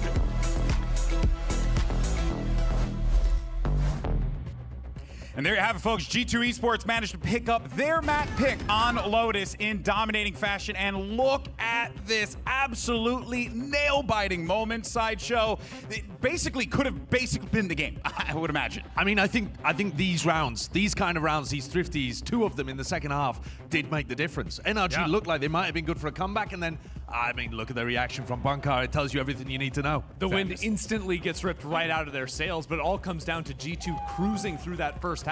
That meant they only needed those couple thrifties to come away with it. Yeah, that's right. We decided, though, we wanted to kick things off and, do our segment out here in the crowd with you beautiful people today. Ain't that the truth? All right, so it's easy. You just got to work the crowd, baby. That's all it is. You guys are amazing. Keep giving it to us, of course. But let's talk about the matchup at hand and what we saw. Neck and neck battle, nail biter through and through until you started to see G2 with that critical round really begin to peel away, and then they picked up that dub. Well, I mean, they put together a great performance in the first half, honestly. But, I mean, you're getting performances like this coming out from Baby Bay, 20 and 13. The old man has got it. Yeah. It's nasty stuff. In the middle of all of these brawly situations, he just seems to get 2 very frequently. Yeah. And it's great news as well because, in the regular stage as well, he was stepping up to the plate. But I think it's worth calling out how effective G2 were early in this half at getting the first pick, especially on Mata over towards the A side. There were 2 rounds in a row where Leaf steps up and takes him down. But it wasn't just the individual picks either. G2's set pieces in the early rounds were also catching him off guard. Yeah, I think it's really difficult to play when you're behind like this, and we saw during a lot of the series that we've had recently, if you're able to get that first kill and then you can slow the pace down in your attack side, it's a nightmare for the defenders to be able to play around. And Mada just ended up giving his life away a bit too early in quite a lot of those situations over on the A side of the map that made, I mean, they got up to an 8-4 half. You should be able to close those out, even against NRG. Yeah, but then flip it over to the C side, though, and we had some things we wanted to break down with that as well, right? Because, you were definitely getting this vibe, right? That time and time again, there were these opportunities that were being presented here, Sideshow, but instead it was G2 finding the success each and every time. NRG couldn't do anything. Yeah, there were 3 rounds, I think, here that really showcased G2 being able to exec heavily into this C side, which should be a nightmare. I mean, this one's ridiculous. Yeah, that one was crazy. Scuba's just having a mare. But this site should be where NRG have got it locked down. They've got the Viper and the Vice here. They've got the Odin here as well. This should have been a fortress. And G2 instead were able to pop through.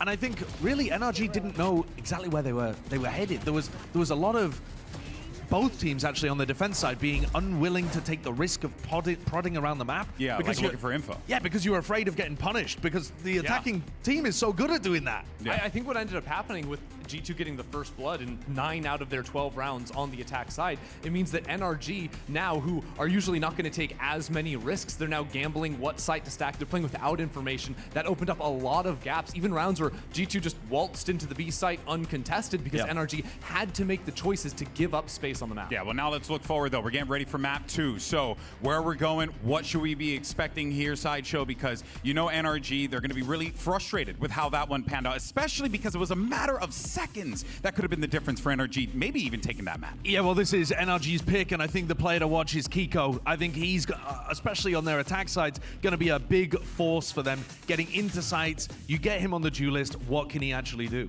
Yeah, what about for you? Where are you looking at there for NRG? Is it Kiko as well for you? I think it's Kiko, but I've also been very impressed with Mata behind him. I think one of the things that Mata is just the best at is as a second entry into the site. I think that's what he excelled at back last year with the Waylay when he's dashing back out after the fight and then coming back in as a second guy into the site. I think when he plays the Harbor, he always has good spacing with Kiko and always has the trades. Yeah, of course, a lot of pressure here for NRG, but they certainly do thrive in those moments. For more, though, on Breeze and what we should be expecting, we got Mimi over in the studio all by her lonesome. Of course, she likes it that way, and she's going to break it down. What you got for us, Mimi?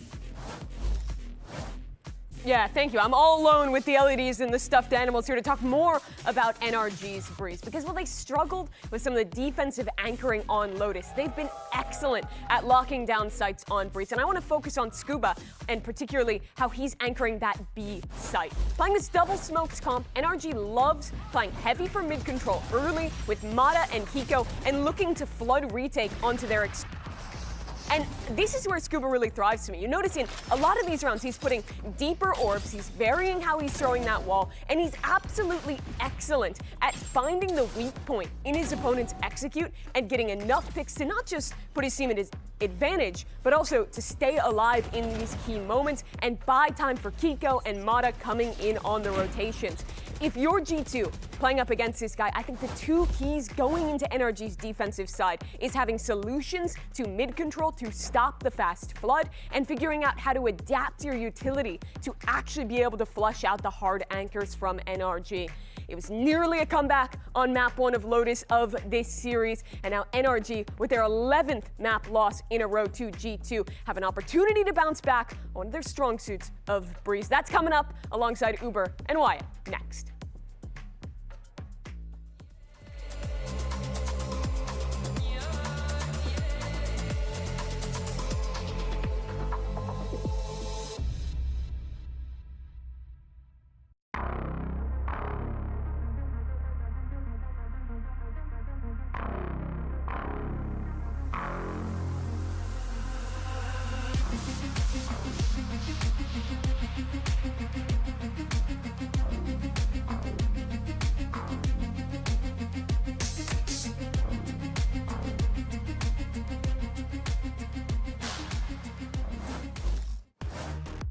Breeze on the docket up next here in this best of 5 lower final between NRG and G2. There were times, there were moments on Lotus where it looked like NRG could stabilize, could take the game away, but frankly, they just didn't fire when it mattered. G2 looked confident and honestly looked like they bounced back a fair bit when yesterday, confidence was one of the last things I would have used to describe them. Baby Bay was playing great, Leaf was playing great, and also they were winning thrifties. They were winning chaotic, scrappy rounds, and that gave them the edge late in that game. When we're considering Breeze, though, this has been go-to for a lot of teams in Americas. I think G2 really set the standard in terms of everyone playing Harbor here for sure. So much so that you have the Marble on the side of NRG. You have Mata picking it up and Kiko playing the Jet. And Kiko has simply been an all-star on the duelist, specifically when he's playing this Jet too. He's just phenomenal. This guy has been putting up the best numbers of any player in the playoffs, period. And it's no surprise because when you see him on Breeze, he is giving them minimum 20 kills every single game. Plus, Ethan, rough start on map 1, right? At one point, I think he was maybe 1 for 10, 1 for 11. You had him on Pie Watch, which he narrowly avoided. But now we're on Breeze where he gets to play KO. That is the agent that I most associate with him in my mind. Yeah. He historically has been one of the best KOs. I think if not, maybe just like the best KO in the game all time. This is his bread and butter agent. So I think NRG have a nice little kind of comfort zone pocket to step into on this map, outside of the hilarity of Mata playing Harbor, but he's been good on it. That I think can get them in a nice position here. And by the way, look at the pistol round win easy for me to say, win rates. When we get into this again, it's still even, man. Yep, 2018. Get even. They traded in the last game. Getting to see our #1 player for ACS, ADR, and KPR in playoffs, Kiko, back on a duelist. Should be a treat. Valen simply rattling the cage on that A side. Already, Spike pretty deep over towards this B side now, and Human might not have a way to get himself back into the side. He is going to be caught out and forced to fall back around wall. Spike planted. He's in some serious danger right now in Operation Stay Alive and wait for your teammates to get there in time. But this little nebula popping up will give him a moment of safety. Unless Baby Bay decides to push into this. Oh, the timing's weird. This re-explore towards the elbow as well could be big. Baby Bay's going to be caught out. Flashed out. Completely full flash. Scuba, what a place! He's found a little bit of a niche here and a chance at least to get a kill in this round. Yeah, 1 for 1, gets the info on another player. That's solid, but time is getting low, and eventually NRG need to defuse this spike. Man, it really has been a game of timing so far. Jaw finds one just to walk up around that mid pillar, but time is short. Just now, they're getting a tap, and they're up against an Astro. There's a grav well they have to deal with. Oh, and no chance to make use of it, though, for Leaf there, but still. Doesn't matter. Does not matter. G2 can just play to the clock. That's one of the benefits of having the Astra on this map, for instance, just getting a late grav well like that. And very disruptive in the post plant too with that double rewrap through tunnel. I like that a lot. I think that's a very important piece of playing attack against these big like harbor retake comps right now on Breeze. Over on that B side, you need players ready to be rewrapping or playing forward, doing things that are way more proactive. Because when we see the teams just getting cut off on the site on the retakes, that's when they're crumbling, you know, in the post plants after they've gotten that spike down. Yes, Scuba was looking for a new rat spot immediately. I respect it. And then we heard that same laugh from Leaf when he scared Marta off the plant. Already quite a nuisance in those post plants, and time is short. Change of tact here for G2. They certainly don't want to be walking into uncovered corners this round, so they're waiting for a push-up. But frankly, well, it's just not going to come. Yeah, NRG have a setup that would be great for dealing with a player that might come through elbow, but doesn't look like that's going to be the case unless... G2 certainly considered it. Might just be early and all into B. Trent Aldrone checks that close corner. Nova Pulse as well on the left, just to make sure no one sat there. There's going to be a walk up here, but the firing squad has left his position. It doesn't matter. The aim punch was brutal for Baby Bay. Yeah, you're not trying to give a fight like that, even when he has a classic to Kiko on Breeze on the jet. Look at this fast refight off the pop flash. Crazy from Trent. But I like this proactivity we're seeing from NRG on the Classics round. Hey, what? My God! That is across mid. That is... All right, buddy. That was a silly little wall with the pocket for Scuba to play in. He gets red. Train here, though, is able to play that edge of the cove comfortably. And yeah, this round got a little bit silly. A little bit wild at times. And now Armada has given away his position. We'll see if he can do any damage at all, but pretty sick from Kiko. Already just a little tease of how good he has been on this map. Evidently, with any gun, any position, doesn't really matter. His jet is just outrageous. Armada had his hands off the hardware for a moment there. I think that tells you everything you need to know about his intentions in these last seconds. Also just worth saying in general that it feels like this NRG win streak that they're on of 6 matches in a row, things turn around when Kiko is playing more of the duelist, when he's picking up the Phoenix on a lot of the maps, and they've had success here on Breeze as well, winning the majority of their games. I think 3-1 on this map with him playing Jet. Just the versatility that this guy has, being able to play the controller and the duelist for them both at a high level, but the duelist has really taken NRG over the top. Insta-dink. Out of charges. Yeah, Trent just flashed out. Ethan gets the refight into It's that crazy. race. He just gets the random tap headshot kill, but we're seeing moments in a round like this that I think can give you some hope, though, in NRG as to how they're going to be playing on this map. You're liking that proactivity. You're liking the forward-thinking approach, always going for something, looking for advantages. Nova Pulse denied the close-up angle on those boxes. You see that coved out. This is looking eerily like A main on this map. So there's a pop flash thrown down mid for Kiko to get out there. Doesn't spot anyone, and that's going to cause NRG, though, to be able to drift over towards this B side. Scuba is fully committed to anchoring, and he needs help. This is such a tough position to play in as a player on this B site. Jaws made noise here. He knows it too. Relay Bolt aren't going to quite connect, but he sees Ethan a little bit deeper on the line. Doesn't expect the closer play, though. Scuba stayed undetected that entire time and is rewarded with the frag.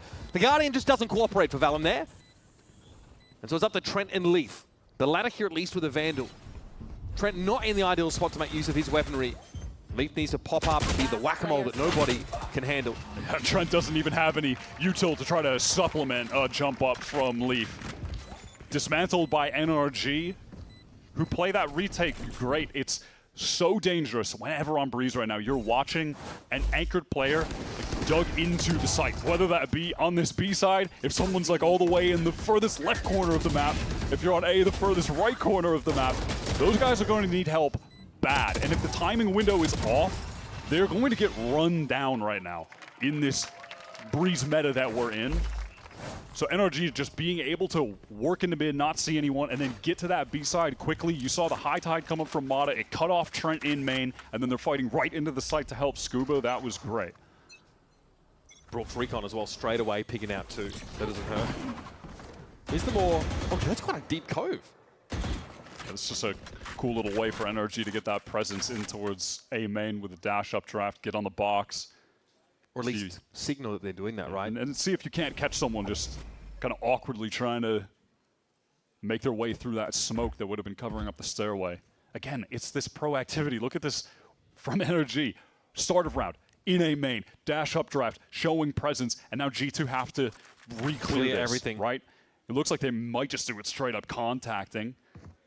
But then NRG go right back to mid, post Kiko up there. They're always doing something on the map. Trent contacts that box so we can get a deeper drone and try and check back of sight. It's got to be open. The high tide means that G2 have got a pocket within which to play. Mata has all of his util ready for this retake. They can just wait out the high tide from G2 and go for the full set execute retake here. He's so loaded with spam. Down to 12 already, and he's spotted by Ethan just around the corner. That is a horrific round for the duelist. No one from G2 is even going for a rewrap. They're all stuck behind this high tide right now. Down a man. Spammed. They're all getting spammed out right now. VALORANT can't do a darn thing. Suppressed. Baby just has wayward aim. It's just messy. God, that all went down in the screaming heap. It's on Leaf with a Guardian. He doesn't do much either. I mean, you could just see what was inevitably going to happen, how the dominoes would fall, just looking at the mini-map like 15 seconds prior to that, because everyone from G2 just hurtled back towards main side. All of the util remaining in place for NRG. Mata used nothing until the retake itself. Leaf wasn't able to go for a rewrap in mid. He thought about it. There was a bit of hesitation. Kiko was on that line anyway. The G2 with just no space to work with and Jaw going down early. Man, playing Neon on this map is tough. You have a lot on your shoulders, especially on attack. You are always in these really far forward positions and often just left in a situation where it's like, try your best. We hope you can do something because we can't really help. You don't have a chance to correct your position. You're all in, just like he was there. Yeah, He's going to be caught. A good first little kill at the sacrifice of a lot of HP, but he'll take it this time. It could be sick onto Mata. Needs the timing. No sound though. Detected. Mata backs up inside that smoke, and Joe, I mean, he's 10. He still went for it. That's crazy. Respect though. Now on the retake, look at this initiator util. Double flash for Ethan. Brock has the recon to use. The tools for NRG in spades, but this time Leaf is committing to this rewrap. He didn't on the last round. But this fragment forces G2 out towards the front of the site. This gives a pocket for Ethan to play into now. Look at him. How to be up on the site. Can Baby and VALORANT double swing this? It's a hard ask. VALORANT gets some purchase with a stinger. But honestly, G2 had a good start to that round. Trade 2 for 1. But once again, it falls over in the post plant. These NRG retakes are just so dense in utility every single time they activate it. With playing multiple initiators and you have the Harbor, there's just so much. That time they didn't even have the Harbor, like, didn't even matter. What? What? How are you alive? Listen, he died to the stinger, we get it. And it's only a matter of time until you see Kiko pick up the AWP on defense. More of the same. A lot of moments where Ethan is going to be throwing a pop flash to get him on the line. Something along those lines, or maybe, you know, a little drone from Brock, etc. But it's speed from Jaw. Oh my god, that's a devious shot. At extreme range, man. Hunter's Fury time now. That was a bolt that did connect. Does he know? I don't think so. Can he correct his aim in time? No, that's pretty quick for Scuba. Scuba knows he's in trouble. Wants to escape. Pinged up by the drone. He needs some help. His own snakebite prevented him from actually Look pushing at onto Jaw. the server. He is in the walls. Now he has that top map control, but Ethan also kind of reciprocating. The map's essentially flipped now as G2 have to work out from mid, but A is open. Everybody going for the timings, everyone going for the flanks, but it's resulted in, once again, G2 planting on A and NRG retake time. We have gone back to normalcy. Still though, Ethan comes into this with 2 flashes to work with. Can just fight, refight back. Maybe we just go as a full trio and isolate these individuals, because what is Jaw planning? He might not have the timing on this. Brock not going to have a recon in time to use for this. Jaw is going for the round-winning play, which is the unexpected flank. Can VALORANT buy enough time for this? Suppressed out, NRG slowly circling like vultures, but Ethan's spotted out there. Oh, you're kidding me, VALORANT might not need help. This has bought enough time though for Jaw to get there. Stunning round from G2. And a tidy little 2v3. Sick recovery. Listen, a few rounds ago, I'm talking about how hard it can be to play Neon on this map. There's a lot on your shoulders. You're being thrust in some pretty tough positions consistently. And right now, Jaw is just lighting up NRG. The first kill was stunning. Stunning from him. And then exploits the hole in the map that he created and just pushes all the way into the spawn. It's crazy. All right, Gambit pays off there for G2. Seeing Captain Valen stand on his own 2 feet and deliver a warning to NRG. Obviously, getting Kiko posted up mid somewhere impactful is going to be important. G2 are playing away from the purview of the operator.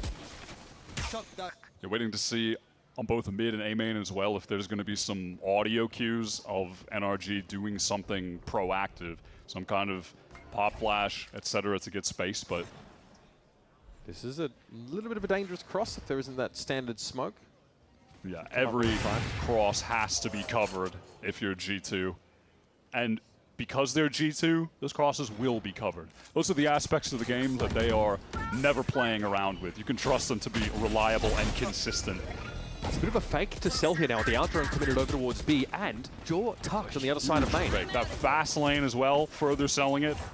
The Cosmic Divide? Just has Kiko with the AWP. Can he get onto an angle in time, though, to find an opener? It's possible. He's trying to work his way back in towards 30 seconds. Oh, stunning stuff. Doesn't have to test any of this Vice util. Jaw here ready to pick up that mid position, though. Slide, relay, bolt. Marta's able to catch him out. Hunter's Fury, though, now comes in for Trent, but he doesn't really know where he's firing at. That stun's still connected. Scuba with a delayed trade onto Leaf. So the advantage still lies for NRG, who found that first kill courtesy of the AWP in Kiko's hands. That's going to go away. He can pop that ult. Where someone could be main, could be Cubby. Baby has to hear this. He knows Kiko is hunting. He needs to try and double up with Trent here, but this is dangerous 2v2. The AWP is something you've got to respect. Kiko now out in the open, still has the Blade Storm to work with, but Trent is unbothered. That's 4 for G2. Trent is just an absolute clutch monster. I was even reading in an interview he did recently after one of their last matches about how he takes the time to just go back and watch other players in clutch situations, watch those late round moments to pick up on their tendencies. So when he's going up against them, he knows what to expect and knows how to win 1v1s against any opponent he's playing against. It's just that level of meticulousness that has G2 always in the upper echelon of teams, and Trent just never a slouch. Consistently one of the best initiators globally for his entire career tenure. Statistically, this is one of his best maps as well. Really, really strong on breeze outings in general over the course of this stage. Got to be a timeout here for NRG, because safe to say the wind's kind of been knocked out of their sails. There's a bit of a half-buy brewing. Also a reckoning here for Marta. Pretty important in some of these retake scenarios. Spots in which NRG have generally looked pretty good. The NRG retake, yeah, the NRG retakes have been super solid, but I like that G2 have been trying to do as much as they can to disrupt them. Like we saw that with the Jaw rewrap in that 2 versus 3 with Valen, and also obviously credit to Valen there for holding it down on the site, but they are always sending flanks. They are always trying to press areas of the map to just disrupt NRG's kind of like set strat approach to those moments. And that's what you need to do in a map that is just retakes. Retakes, retakes, retakes. Is Baby trying to take an early op line in mid here? Looks like that is the plan. A rare, it feels like a rare Baby op, but it's not rare that he immediately gets kills with it, especially on the attack side. His attack side opping is really, really good. Like, think about all the times he's playing Chamber on Bind, for instance. Haven. Just dominant. We are going to get a Baby Bay Chamber map in this series if it goes the distance. That's map number 4. Bind obviously out of the rotation, but Haven very much still in. Oh, sees just a glimpse of Marta. This is NRG kind of running it down a little bit here, trying to get some of that mid presence now. Kiko finds himself in a very awkward spot. He used the pit on this round, by the way, over towards A main. So that is just out of the game for NRG, who are fully relying on Kiko to come up with a magic play in this moment to somehow get in this round. But I thought he might be waiting for a pop flash from Ethan, but he just goes.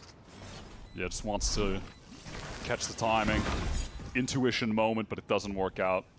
This should be pretty smooth sailing from here on out for G2. Ethan running away from the fight. Okay, sliding on through. Scooby getting a little... Why is that guy there? why is Leaf on Orange on A? I have no sympathy. It's the lurk, but it's the consummate lurking player for G2, and you have no map control, so he could be anywhere. He could be in the wall. Oh, just as the one-way clove pops down, dirty. Oh, and the little recon break. Yeah, that's... Yes. What a tight little protocol to basically guarantee that kill.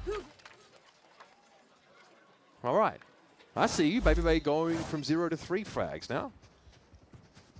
And you can imagine that G2 will be slowing down the pace of the game. We saw the explosive opening round strats revolving around Jaw, taking very fast duels. And now, a bit later into this half, they're mixing it up, relying on Dre with this operator. Going to give him time to work the map. This is new from Kiko, though. The first time that he's actually not playing top or sort of mid-win, double door, excuse me. Wants to hit contact into A main. Now, the slower style for G2 should prevail against this. And drone to ensure that no one on NRG could be on just that angle as G2 execute into the side. Kiko pinged up as well, so he's got to get on the run.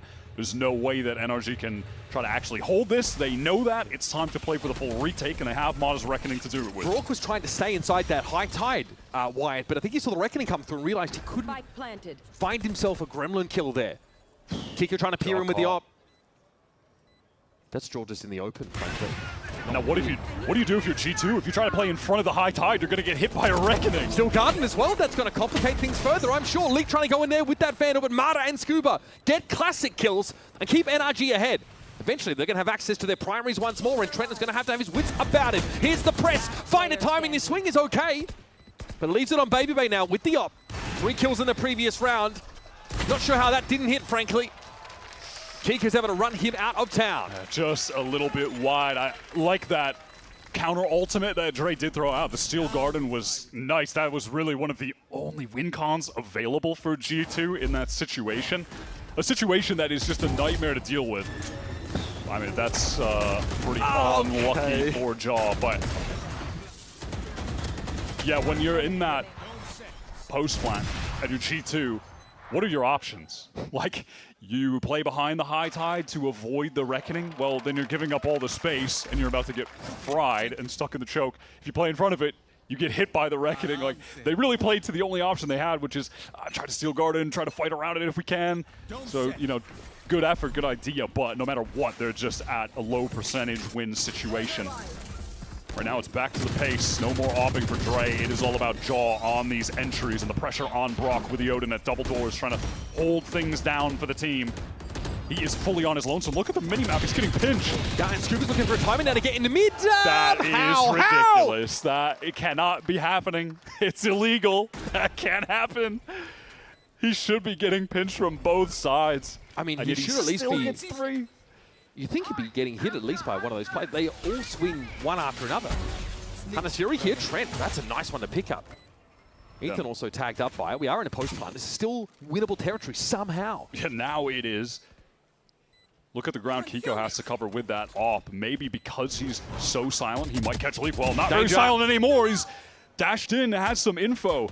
But to what avail, man? Now, NRG, look how split they are. Yeah, just not able to work together at all. And even if Ethan gets this kill, the time's too low. He can't even run over there. There's too much distance to cover. And Leaf is just playing it to win, which is also annoying from Ethan's point of view. He'd prefer he didn't do that. He'd prefer if he took a little duel there. But no, he's just going to wrap around the box and stay alive.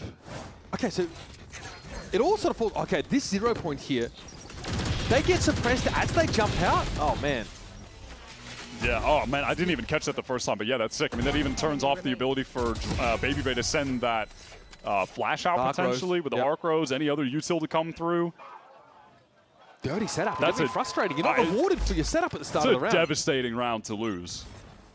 The 4-on-2. I mean, Leaf had the most abominable off angle on that A side. Kiko was not ready. Okay, so Odin with an assortment of nuts and bolts here for NRG. They've got a couple of sheriffs. Baby once more is hunting. He has it up to hand. Toxins going up. Smoke just got thrown down on the A side by Valen. Recalled. Has some heads turn in that mid direction. Scuba though sees enough. So going to fall off the line. Hope to stall this out, but the snakebite's too slow to stop Jaw from getting into the site. He is deep in that site. And he's going to fight for it too. Marta taken down, but Brock gets 2 kills off his Hunter's Fury. Now that's a sick ult. Look at the players that died for NRG. So far the ones apart. who didn't have the great guns either, so it doesn't really matter in that regard, right? They've still got the Odin. They have a rifle in the hands of Ethan, and this is very winnable for them. So the recon is sent way down mid for the re-clear. Filthy noise cut this one. Even Scuba's considering getting off B or at least having a less committed position. Yeah, look at NRG across the map. They are spread thin. Ethan is not going to be able to get to this B side in time if there's an attempt to pull from the 2 NRG players, and there is. Oh, they both go down. It's traded out. It has to be a clutch from Ethan. And we saw the same passing from Scuba actually on that pistol round when he was smoked out. Yep, that's a noise cut brain destroyer moment. That's an NRG special, man. Valen will look to wait. Oh my goodness! What a moment from Ethan. From extreme frustration in the previous round to exaltation here in round 11. Wins the 1v1 IGL head-to-head clutch. Crucial to keep NRG in this game after Brock hits a nasty ult in the midst of that execute. NRG not really with the weaponry on site to make any more of it. The trades for G2 are good. They completely scrambled NRG's position with that noise cut. But Ethan gets the isolated moments on both players. That is a desk slammer, 100%. Last round of the half, and both these teams have played each other close here on Breeze. The weaponry is awkward for G2 this time around, though. Pacey into elbow. Jaw just with the stinger and an overdrive at some point into this round. Could be some pressure on Ethan. Be a slide swing opportunity here now. Valen couldn't find the timing there. It's going to be an L command. Yeah, and that's the execute done if there was supposed to be one from G2. A G2 with... There was! Look at this, a high tide up! They've got a meager buy. High tide is now going to be irrelevant later into this round. Valen gets the refresh on his smoke. That is one of the bonuses of playing Harbor. You get that cove back constantly. So it's not like they're without smokes to try to get back into a site later, but you don't have the critical piece. And once again, NRG are free to just spread the map here. Okay, if that is a legit Nebula that is thrown over towards double door. But with how far down mid the Marba is, I don't think he's selling anything. So Ethan is just kind of jiggling, taking this contact. Scuba in a position to fight more aggressively. Swings off that pop flash, but it doesn't connect. He goes down. Okay, raw contact's going to be the way to get into B, apparently. And what remains of this controller util? Down here, stunning close as Ethan gets out onto the side. There won't be a whole lot to see here. They just don't even want to give them a chance to try to plant this spike. They're here to fight with the better weapons. Ethan has a 0 point coming back in a couple of seconds, but he's out of flashes. 15 seconds left to get this plant down for G2. Time is ticking. This could be dangerous. NRG know they're in the right place here to disrupt. It's going to be Brock with the Odin. Leaf has to go massive here, and frankly, he's just overwhelmed. Spike planter's down, and Baby Bay has to chase some frags to end the half out. NRG keep it even Stevens after 12 rounds. Hard fought to get the last couple rounds back, and it came from a really crucial clutch that Ethan got in that 1 versus 2. Makes up at least a little bit for NRG faltering in that 4 versus 2 round. A critical moment in this half that gave G2 the lead. It's getting scrappy out here, bro. It's getting scrappy out here, bro. I mean, he's one to talk. These retakes have been scrappy from NRG. Running at G2 in those post plants. For now, though, we're going to step aside. We're going to head over to Riv down on the stage with Evil Genius's Bow. I'm joined by an Evil Genius. It is Bao hanging out on stage here for the lower bracket finals. Before we jump into this matchup, I got to ask, seeing EG go out, what do you think the biggest lesson was there for them in the for you in the first stage?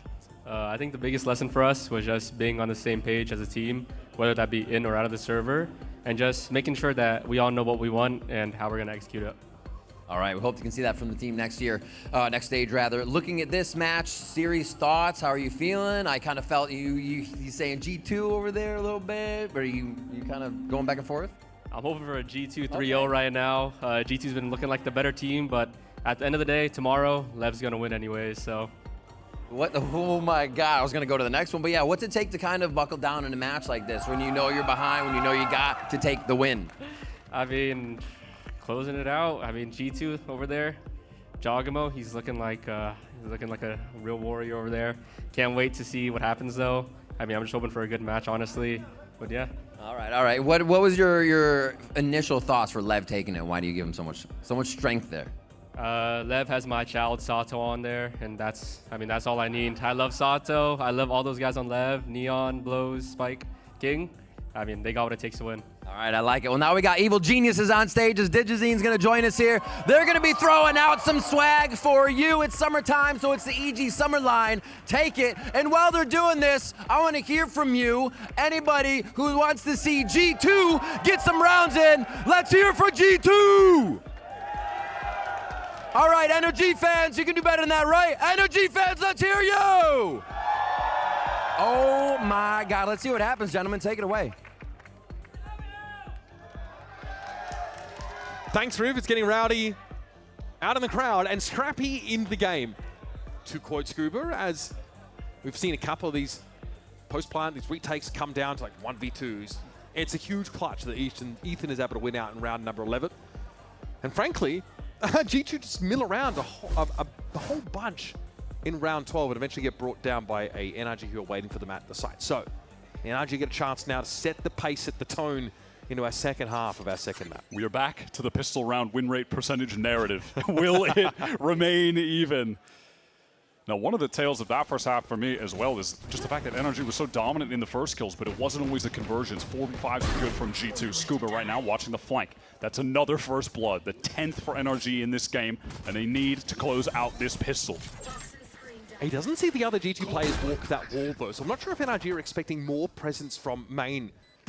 Scuba has the prescience though to turn and look. Oh God, if he'd found all of them, that would have been nuts. Ethan next to step up here. Valorant, Trent, Baby Bay, all healthy enough, but Valorant may as well be in Nantucket.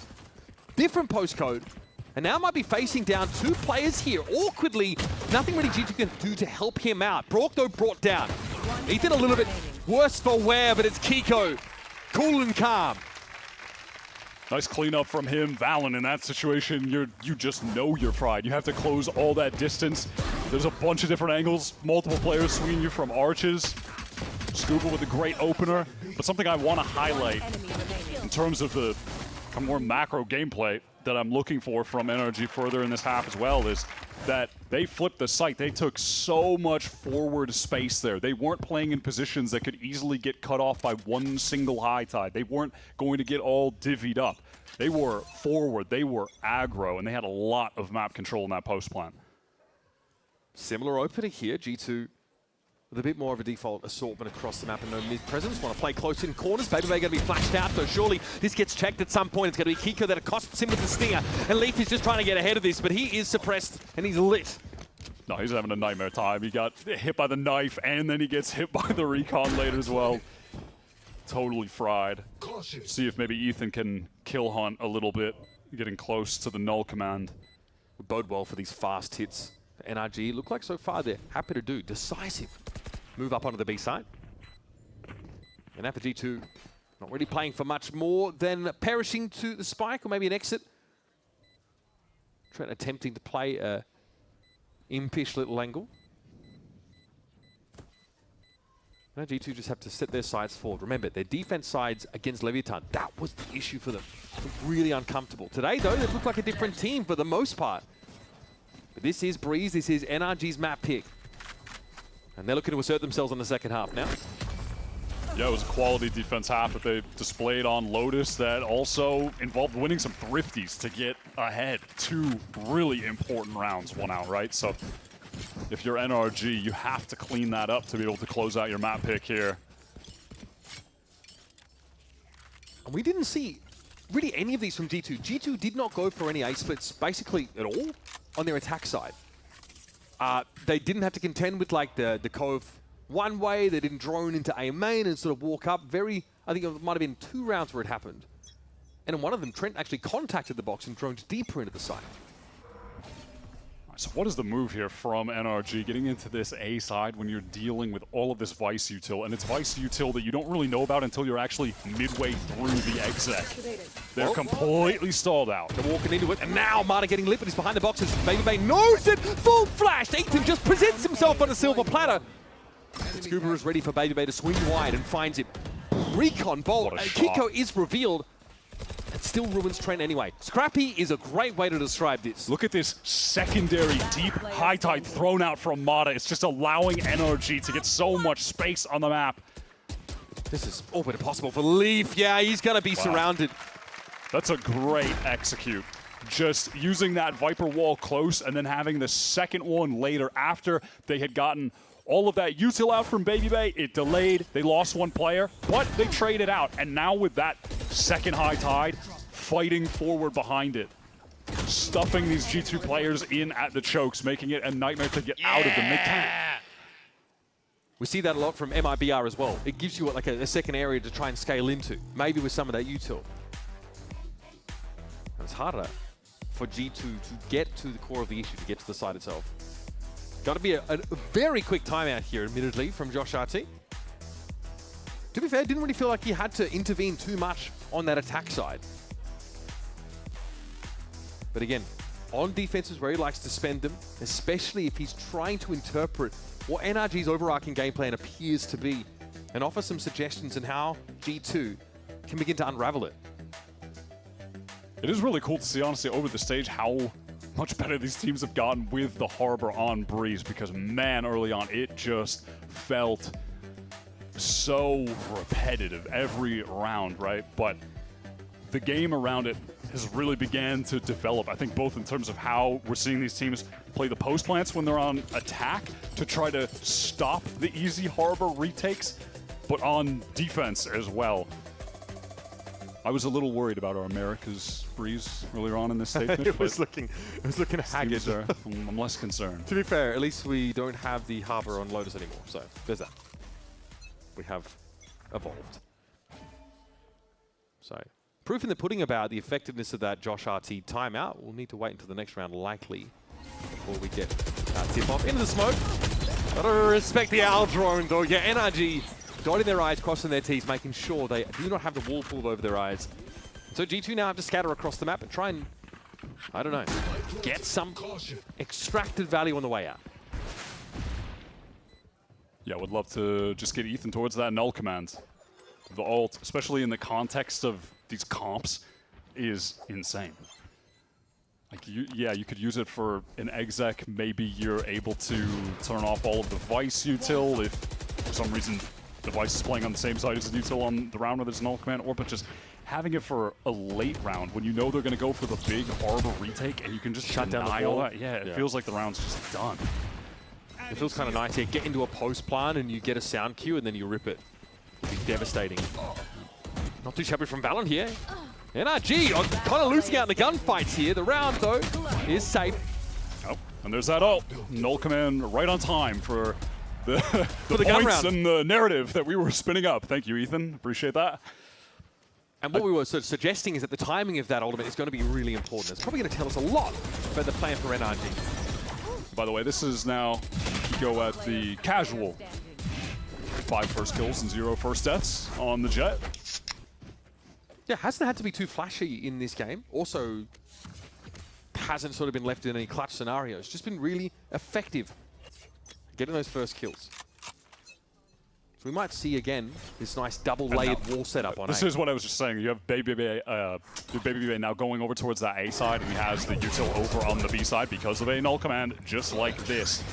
And it looks like G2, they want to anchor this. They're playing up really close, right tucked behind the attacker Viper wall. Well, NRG is arbitrarily forcing this. They are going to go for it. Here's that confidence that looks so clean on these executes. Then BabyBay eventually ends up getting suppressed. That's how deep Ethan was able to get onto that A side. So the call for G2 there is to just try to fight in front of the Harbor wall, but behind that Viper wall, and try to catch NRG as they're getting into the site. They commit to anchoring it with 3 players. but it doesn't work out. They are just still collapsed on by NRG. It's so tough to be able to manage all of the lanes from the attackers getting in onto this site. The potential for the timings jumping through. It's a 2-on-3. Everyone from NRG in main. Time is just so low on the clock right now. I think Molly as well. Bro, this is just chalked. Yep. There's just no way. There is just no way. Maybe hoping to extract himself from the site with this weapon in tow. But that's all the G2 are going to really get from this round. That's brutal. NRG, no info, full execute on A behind the null command, and it works like a charm. Yeah, they really don't have to shift much at all in comparison to the previous rounds. It's still just that first layer with the Viper, having her wall up, dividing the site in half into that deep wall. Yeah, there's trying to anchor close. Balance trying to get into anchor with him as well, but the timings around these pyramids, the timings around this smoke, it's just so tough to anchor this site. And now the timeout. It just feels like you're always getting caught by something. It feels like your paranoia is on max, that someone is just going to be pushing through at any given time. There could be an Ethan pop flash coming. Is he wrapping pyramid this way or the other way, or is he going through the middle? It's like there's just so much that can be going on. Anchoring there it just sucks, man. It's so hard. It is so difficult as a player. And I imagine now, like, a lot of the conversation for G2 is actually where they're supposed to be holding when they anchor these sites. Are they going to get forward? Are they going to fight and try and be disruptive into NRG, or are they going to play full retake? Pretty scary prospect, I think. It's kind of hard to do that against NRG's composition, but also if they play forward, they're getting flashed to smithereens by Ethan. He just pops them out of the smoke every time. Yeah, maybe an opportunity as well to try to go for a larger kind of push-through effort into mid through one of the extremities, and then try to wrap more players on the retake, have more of a flanking presence and less of a presence trying to get through the like front-facing wall and smoke density that's just covering up all of those chokes. Still, they've got the AWP. That's the difference. That's in the hands of Jaw. He's posted up over towards the A main side. The ticket tells the story. It's been 7 consecutive rounds won here by NRG. Okay, so we get the standard Viper wall over on A, but no follow through behind that. No high tide, no walk out of A main, no flash, nothing. So now G2. Yeah, just standard kind of run-of-the-mill, just Harbor Opper is posted up over towards on B, just as we all expect. But this might become an A split with like less presence towards main than double door. Aldrin doesn't see anything. That double door spot is given up pretty happily by Jaw, who is hoping to be at the contact point with his op. But the flash is going to force him right off and force him into a bit of a retake protocol here. Look at this early, preemptive high tide here. And that was a reckoning that came out from NRG. They're going for it, but can they play around? High tide, Ethan's he's just shredding them. Walked up onto the side. Not a care in the world. And this is where G2 was supposed to have had a plan. Scuba even catches the timing up in mid, goes down to Leaf, but up to what avail? He's going to try to go for this, surely. But time is going to be extremely low. Ethan comes up with a huge play, but it's also kind of off the back, like G2 just feeling like they need to fight in that choke. Jaw is covering a tough angle with the AWP, trying to watch main when the smoke is down in front of it. Now Leaf, he doesn't even want to risk going for it at this point. Just save the rifle. You hate to play for OT sometimes, but it's a necessity. I mean, this is just disastrous. G2 have found 0 defense side rounds here on Breeze. And they try something a little bit different. They intuit the timing of NRG's A push pretty well with that high tide. I could see what they were thinking, but so they just get ruined by raw gun skill as Ethan walks up on them. And they just don't have the right weapon for Jaw to be holding close there. The AWP just doesn't get value in the round, and yeah, look at where he's at. He has to try to cover in a situation where a player from NRG could be coming through any section of that wall, right? And he also had to vulnerable himself by walking the Viper wall there. Yeah, it's just a really tough spot. Well, no more timeouts left, no more second chances either for G2. They need to nail it in this round and then force for the rest of regulation. Half does not get more decisive than this. NRG are just proving that they are the real deal on Breeze. And this is why people are feeling G2 right now are fallible. It's been this discomfort on defense sides. It's been so evident over the last couple of days. Novapulse catches Scuba, but he is ahead of it and back around the corner. Just going to commit that Cloud even to try to get the wall pop, but that's why Jaw is so close with this Judge. Does Jaw have the right weapon for his position this time? We've seen him be pretty successful here. Kiko is going to clear close. Bam! That is insane. 6-0 first kills to first deaths for Kiko now. Just so clean. Like I said, it hasn't had to be a high flyer, hasn't had to be flashy, but he has given NRG their inroads in almost every one of these rounds. Brook here looking to pave the way with the Hunter's Fury, but there is a pullback for NRG. They've now taken this space, they're cutting noise and spraying into the smoke. Now they know they can absolutely go for it. Leave. Oh, what a transfer! 25! And he's enough! Trent brings him down. What an ignoble end for someone who might have just saved the map for G2. At least evens up the numbers now, but this side is all NRGs. Scuba just wants to get the timing on that fight. Trent has only got the Marshall, and now he's the only one left. And Brock knows where VALORANT is based on where the wall's coming from. He knows he's isolated there. So Trent's going to walk up with the Marshall. And yeah, pinged out by the L drone. Could have been a pretty legendary round here for G2, but a couple of things just aren't drawn up in favor of them. Spike is planted for tunnel, Scuba pops the pit, and then just wraps around, so he's got the angle to close things out as a guarantee. Decisive map 2 victory for NRG, a cut above on Breeze. Flawless on that attack side. The executes, picture perfect every single time, the way they are just dividing up that site. Taking the first section, fighting together, Viper Wall drops, then they're fighting together further backside around the high tide. G2 could not find an answer. The timeout comes from Josh RT. The call was to have G2 try to fight more aggressively as anchors in this site really dig their heels in. Didn't work. There was just no solution for NRG's prowess on Breeze. They are simply too good here. And yeah, didn't rack up an insane amount of kills, wasn't topping the board by a crazy margin, but Kiko ends with 6 first kills, 0 first deaths. That is still so crucial. Got ourselves a series now, folks. No doubt about it. We're going to head over to our desk with Golden Boy and Co to break down Breeze right after this.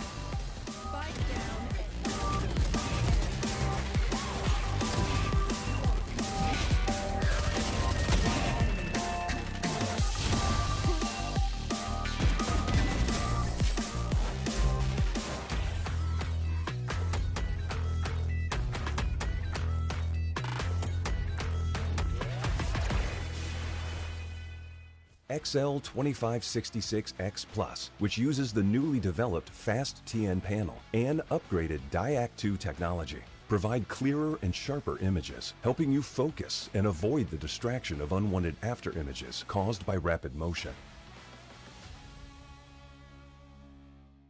Zowie. Want to find your fastest server every time? Express like a pro and optimize your connection in one tap. Express and game without ISP throttling. Express and shield yourself from DDoS attacks. Express and choose the VPN trusted by gamers everywhere. ExpressVPN. Experience gaming the Express way. Fast, stable, competitive. Outplay the world. It's time to Express. Unlock free cosmetics, including Lightning Kicks Buddy and more. Scan to subscribe.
G2.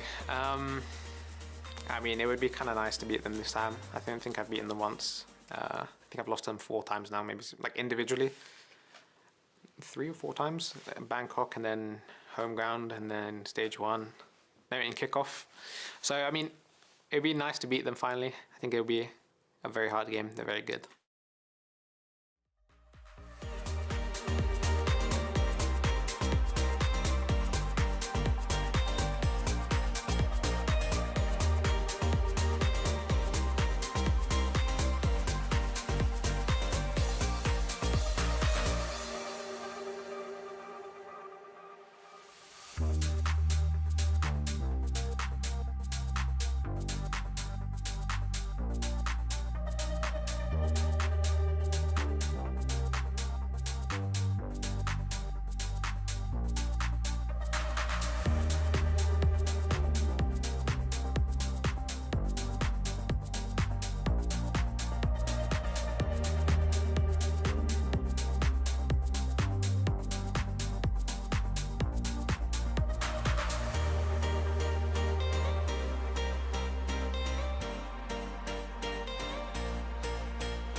It's a true one-on-one, are you joking? He is out of his mind, Ethan!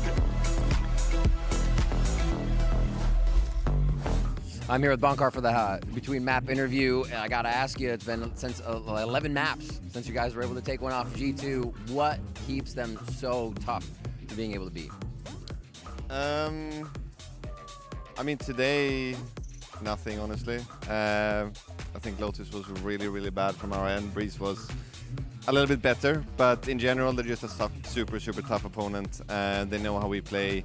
They have really good momentum against us. They never hesitate, and they have really, really good ante against us as well. Do you feel like in those situations, the team was beating themselves more than G2 beats you in the past?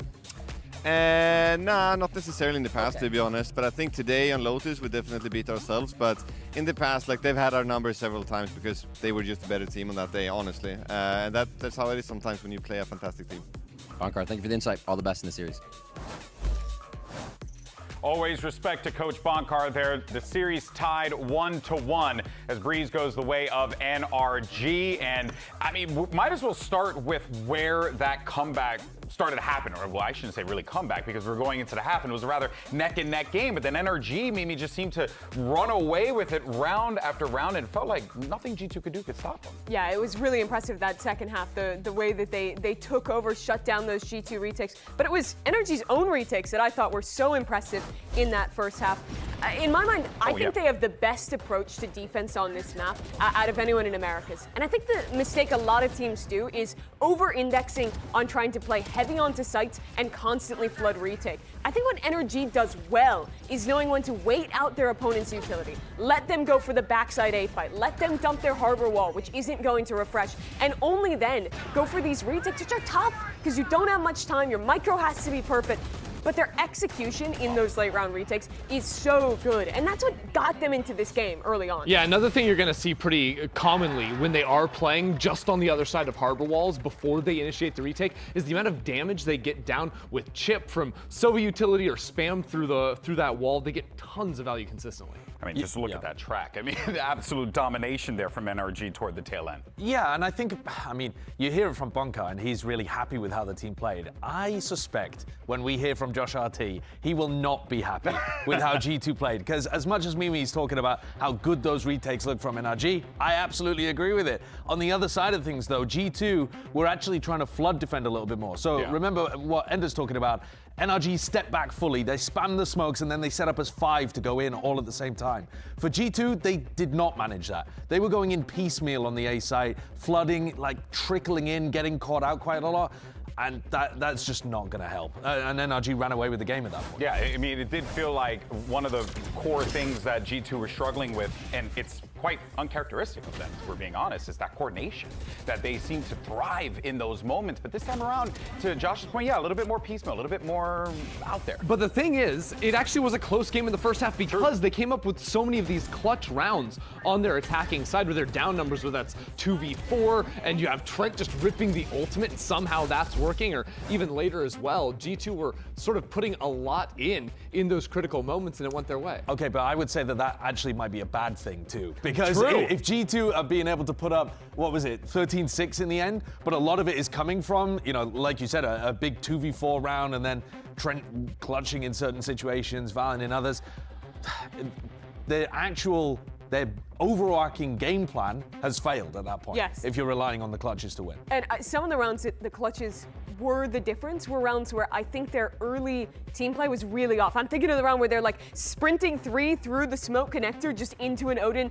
Everyone dies. They somehow salvaged that round anyway. But this is a G2 that I think had a worse approach to this map overall than NRG. And if anything, the scoreline should have been more dominant than 13-6. Well, let's go ahead and pivot though to map 3. We're getting Pearl here. What should we be expecting? What should the viewers at home be looking forward to here, Sideshow? Because look, for NRG, huge opportunity for them, right? They managed to, after 11 maps against G2, finally pick up a big win. So you got to be walking into this one with a ton of confidence. Yeah, I'm expecting actually. I don't know what to expect. Let me start there. NRG have previously played double initiator comps here. They started moving away from it. Used to be their best map, I would argue. Yeah. They started moving really heavy away from it to the point where G2 are now picking it in this series. So there might be a composition change. We might be seeing Kiko come out here and play Phoenix, for example. But there are so many different ways that we've seen NRG play that comp. I think G2 are going to know what's coming if it's the classic double initiator look. And I think if you're looking outside of the comp as well, the story of both games has been very well defined by first kills, straight up. Map 1, it was complete domination from G2. Map 2, it was 15-4 in NRG's favor, a massive turnaround with Kiko stepping onto the duelist spot. So yeah, I'm looking at these early fights. Well, Put him on Phoenix. You guys wanted to hear Josh RT asking, you shall receive. We got Riv standing by with the coach of G2. Joined by Josh RT ahead of Pearl. Yesterday we spoke, you're quite frank in what was happening with the team. How are you feeling today now that you've kind of had time to reset and come back in? There was just a loss on Breeze. I mean, it's just another day. Like we did a quick VOD review. Quick, it was like an hour and a half, but we like reviewed our mistakes, and sometimes it's like us being scared of our own shadow. And I mean, honestly, Lev did a great job showing those threats and showing why that Neon Phoenix is such a strong combo. So, you know, going to today, like we thought, like, okay, we need to get ready, get better on our team play. Let's make sure we probably bait out traps and like do our process that we normally do. And so we displayed that really well on Lotus. I think we were able to sniff out a lot of what NRG wanted to do. Even when they paced up, we knew how to like absorb it. We did obviously a pretty poor job on Breeze. Like we generally had a good idea of what they're doing, but like our post plants, we weren't converting. We're not syncing up our fights really well. And they just put us on a back foot. And we didn't realize like we could just fight this out, right? And then defense, it was like very much like the similar issue. Like extremity hits, they're baiting out some of our util, and then they went. We couldn't win our retakes, but you know, it's a long series for a reason, and we'll get them here. It is. All right, time to get online, coach. Good luck in the series.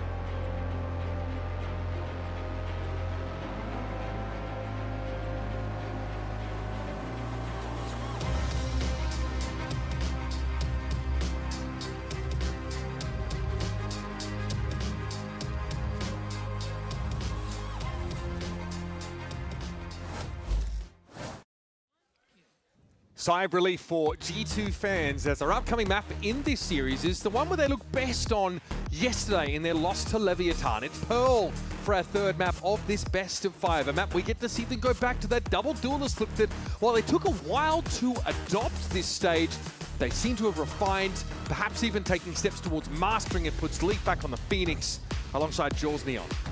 I was just curious to see what NRG were going to do with their comp. They're keeping it the same. They're sticking to this double initiator. Josh mentioned on the desk how much this team was leaning into Pearl throughout the regular stage, and yeah, that's a fact.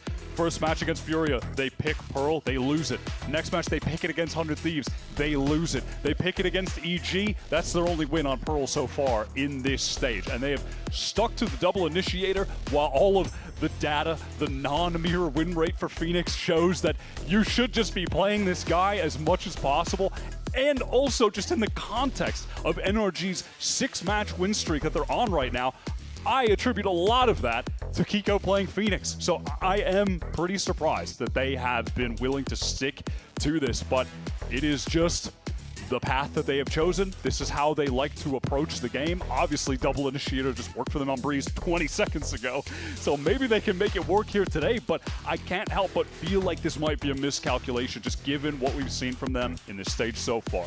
NRG historically one of the more reluctant teams to adopt the double duelist. They've done it on some maps, right? But in general, they like to play this kind of structure. Double initiator. It's going to be the game plan coming into Pearl. We're going to be starting on the attack side, though. Do you want to hit the fist around narrative, or do you want to just move on with our lives? Oh, we are still even. That's great. Both at the 52.5, dead even, 21 and 19. Yeah, we got to keep hitting. Nailed it. Every single time. G2 now, can they make a run back on their previous Pearl showing? They won 9 rounds in a row after being down 7-2, and Josh called a timeout. Perhaps G2 fans are hoping that won't be required. It is an open B site, though. Nobody is home. And G2 fans would have also been hoping that NRG went through mid into the 4-player stack. They were ready to fight them, but that is not the case. Looks like G2 want to pivot into a fast little play into this B side, perhaps. No, just Valen kind of prodding, seeing if he couldn't get just one headshot, find an advantage. Caught, though. Just a little bit too far out there and bogged down by the damage that came in. NRG so aware that there could be flank pressure coming in. It's 2 players, matter of fact, from G2. Virtually every angle's covered here. The G2 are going to be walking into a series of layered crossfires. Jaw hoping to try and break that, and some crosshair placement, but it's not to be. No, they are going to get rinsed here. Yeah, G2 just waiting to get in position there so Trent could throw his haunt. That was really the one piece of util they had to try to get back in against these crossfires, but that is not going to be nearly enough. Down a player, and it's Sacy. And it was Valen. He dropped the quarter. That's a vintage play. That's a classic from Ethan, honestly. You know, coming from games where you're the size yeah, I was going to say that is size actually changes when you look down in some other games. A vintage TAC FPS. One enemy remains. Kind of maneuver. Not here, but I appreciate that. Yeah. Baby Bay has also played some of those other titles where your hitbox is changed by looking down. So I believe that was simply an homage to the boy. Right. Covering it. 1 round down. It was NRG walking into an open B site. Now, we'll see G2 buying absolutely nothing in particular. Ethan makes a little bit of noise towards A main, and see ya. He just gets out of there right away and has the info that G2 just went for the haunt re-clear as well.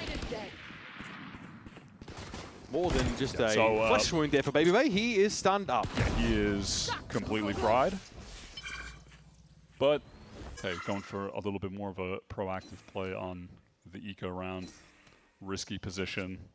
G2 just trying to chase some frags here. All of them basically, with the exception of Valen heading over to the B side, hoping that that's the hit. But NRG want to try and keep this as clean a sheet as possible in this anti-eco round.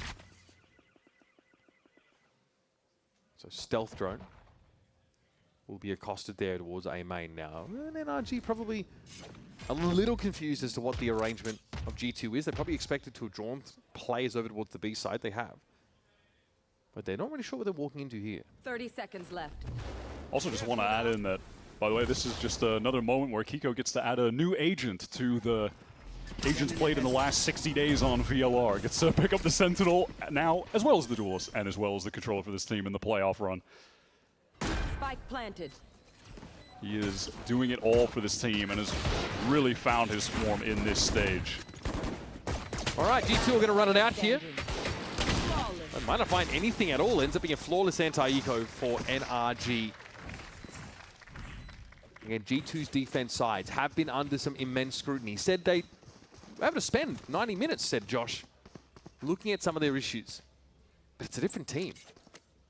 In that matchup yesterday on the defense side, things started getting good for them when they started to play for these flood retake situations, especially towards the A side, and then an aggressive round in mid as well. It was when you could tell there was a shift in the mentality where as soon as an opportunity presented itself, they were just jumping on the chance to fight together.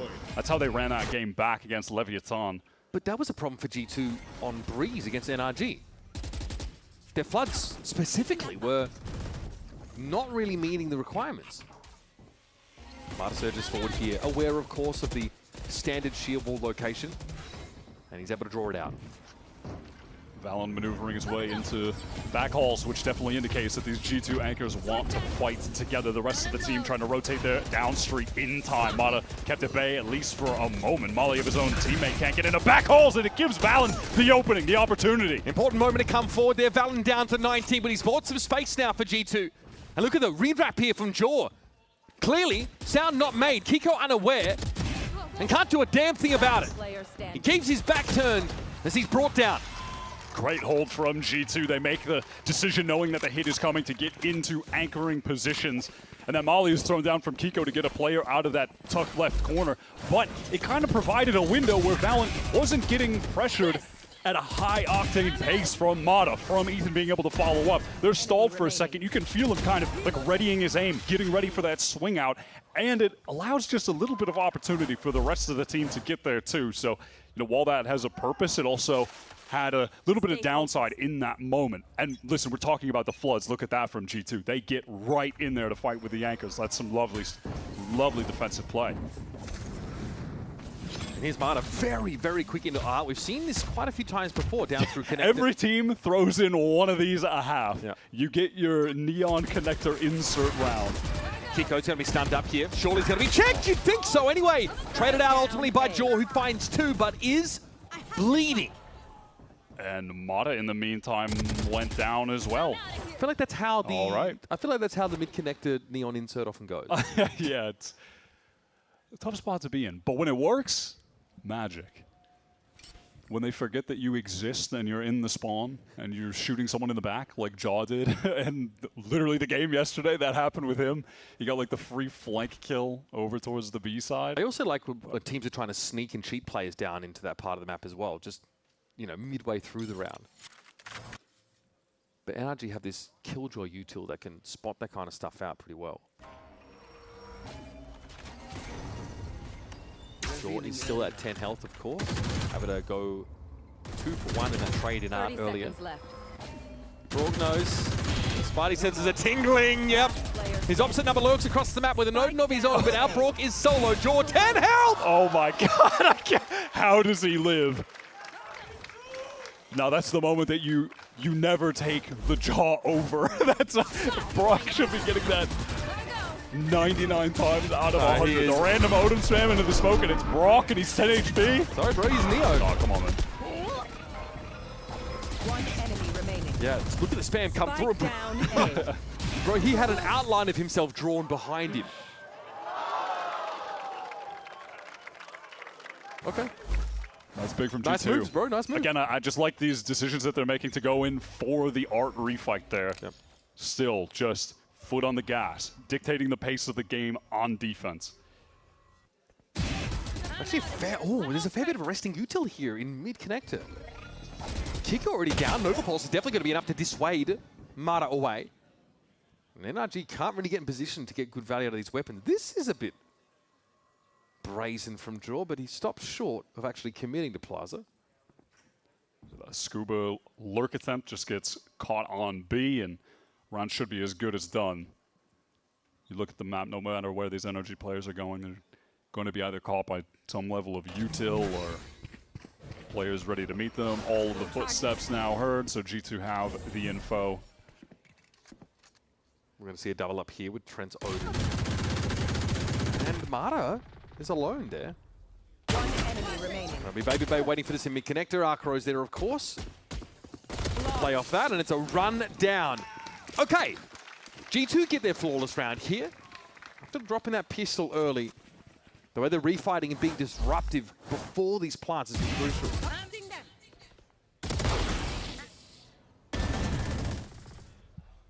Leg work on this round for G2. Suppressing fire. Hot dog. Crucial round. Crucial round coming up, though, as we've been waiting for some of these significant ultimates to get online, and that's the case for NRG. Both of their initiators have theirs, so that's going to be pivotal later into this round. Pretty aggressive pop here for G2 on the B side. There's a lot of info to be gained here for the defenders. How far do G2 want to test this? Now, they can just insert Jaw. If you spot someone out, a little bit of danger, that's okay. Fast lane, just jump right on out of there and get away. And conversely, they're giving plenty of ground on A because their Vice util is everywhere. They've also got the stall of the Astra setup. And Ethan just got the info that the shear wall was there, so Mod is able to work his way over and bait it out, not without losing a hell of a lot of HP in the process. Jaw might need to steal himself here. NRG splitting their forces. Now, they've got to expect that someone could have just lurked up deep here on the B side. Ethan can, with a guided salvo, clear some of these notorious spots. And you can see with all this mid-pressure into Art, into Street. Oh my God, what? Jaw is caught before he can get out with the fast lane. The G2 are in, I was going to say, they're just in these very passive positions towards spawn. They have to give up a lot of space. And with Jaw going down there, getting caught, this B site fairly open. I mean, it's just Trent that they have to deal with, but oh man, VALORANT is trying to get in. Look at the util on the map, though. That's a Tejo moment for sure. Never stood a chance. There was no sheer wall to slow NRG down whatsoever, but VALORANT's going to come back in. And now up onto the side, he's found two. No plant yet. And VALORANT a third through the box. That is absurd. 9 times out of 10, this round goes horribly awry for G2. And the captain has saved it. Now, this is some vintage VALORANT Astra performance right now. Out of all the Astras in the world, he's got to be the one that is going to provide you with the most kills. He puts up numbers on this agent. 1 enemy. 20 seconds left. He is meticulous.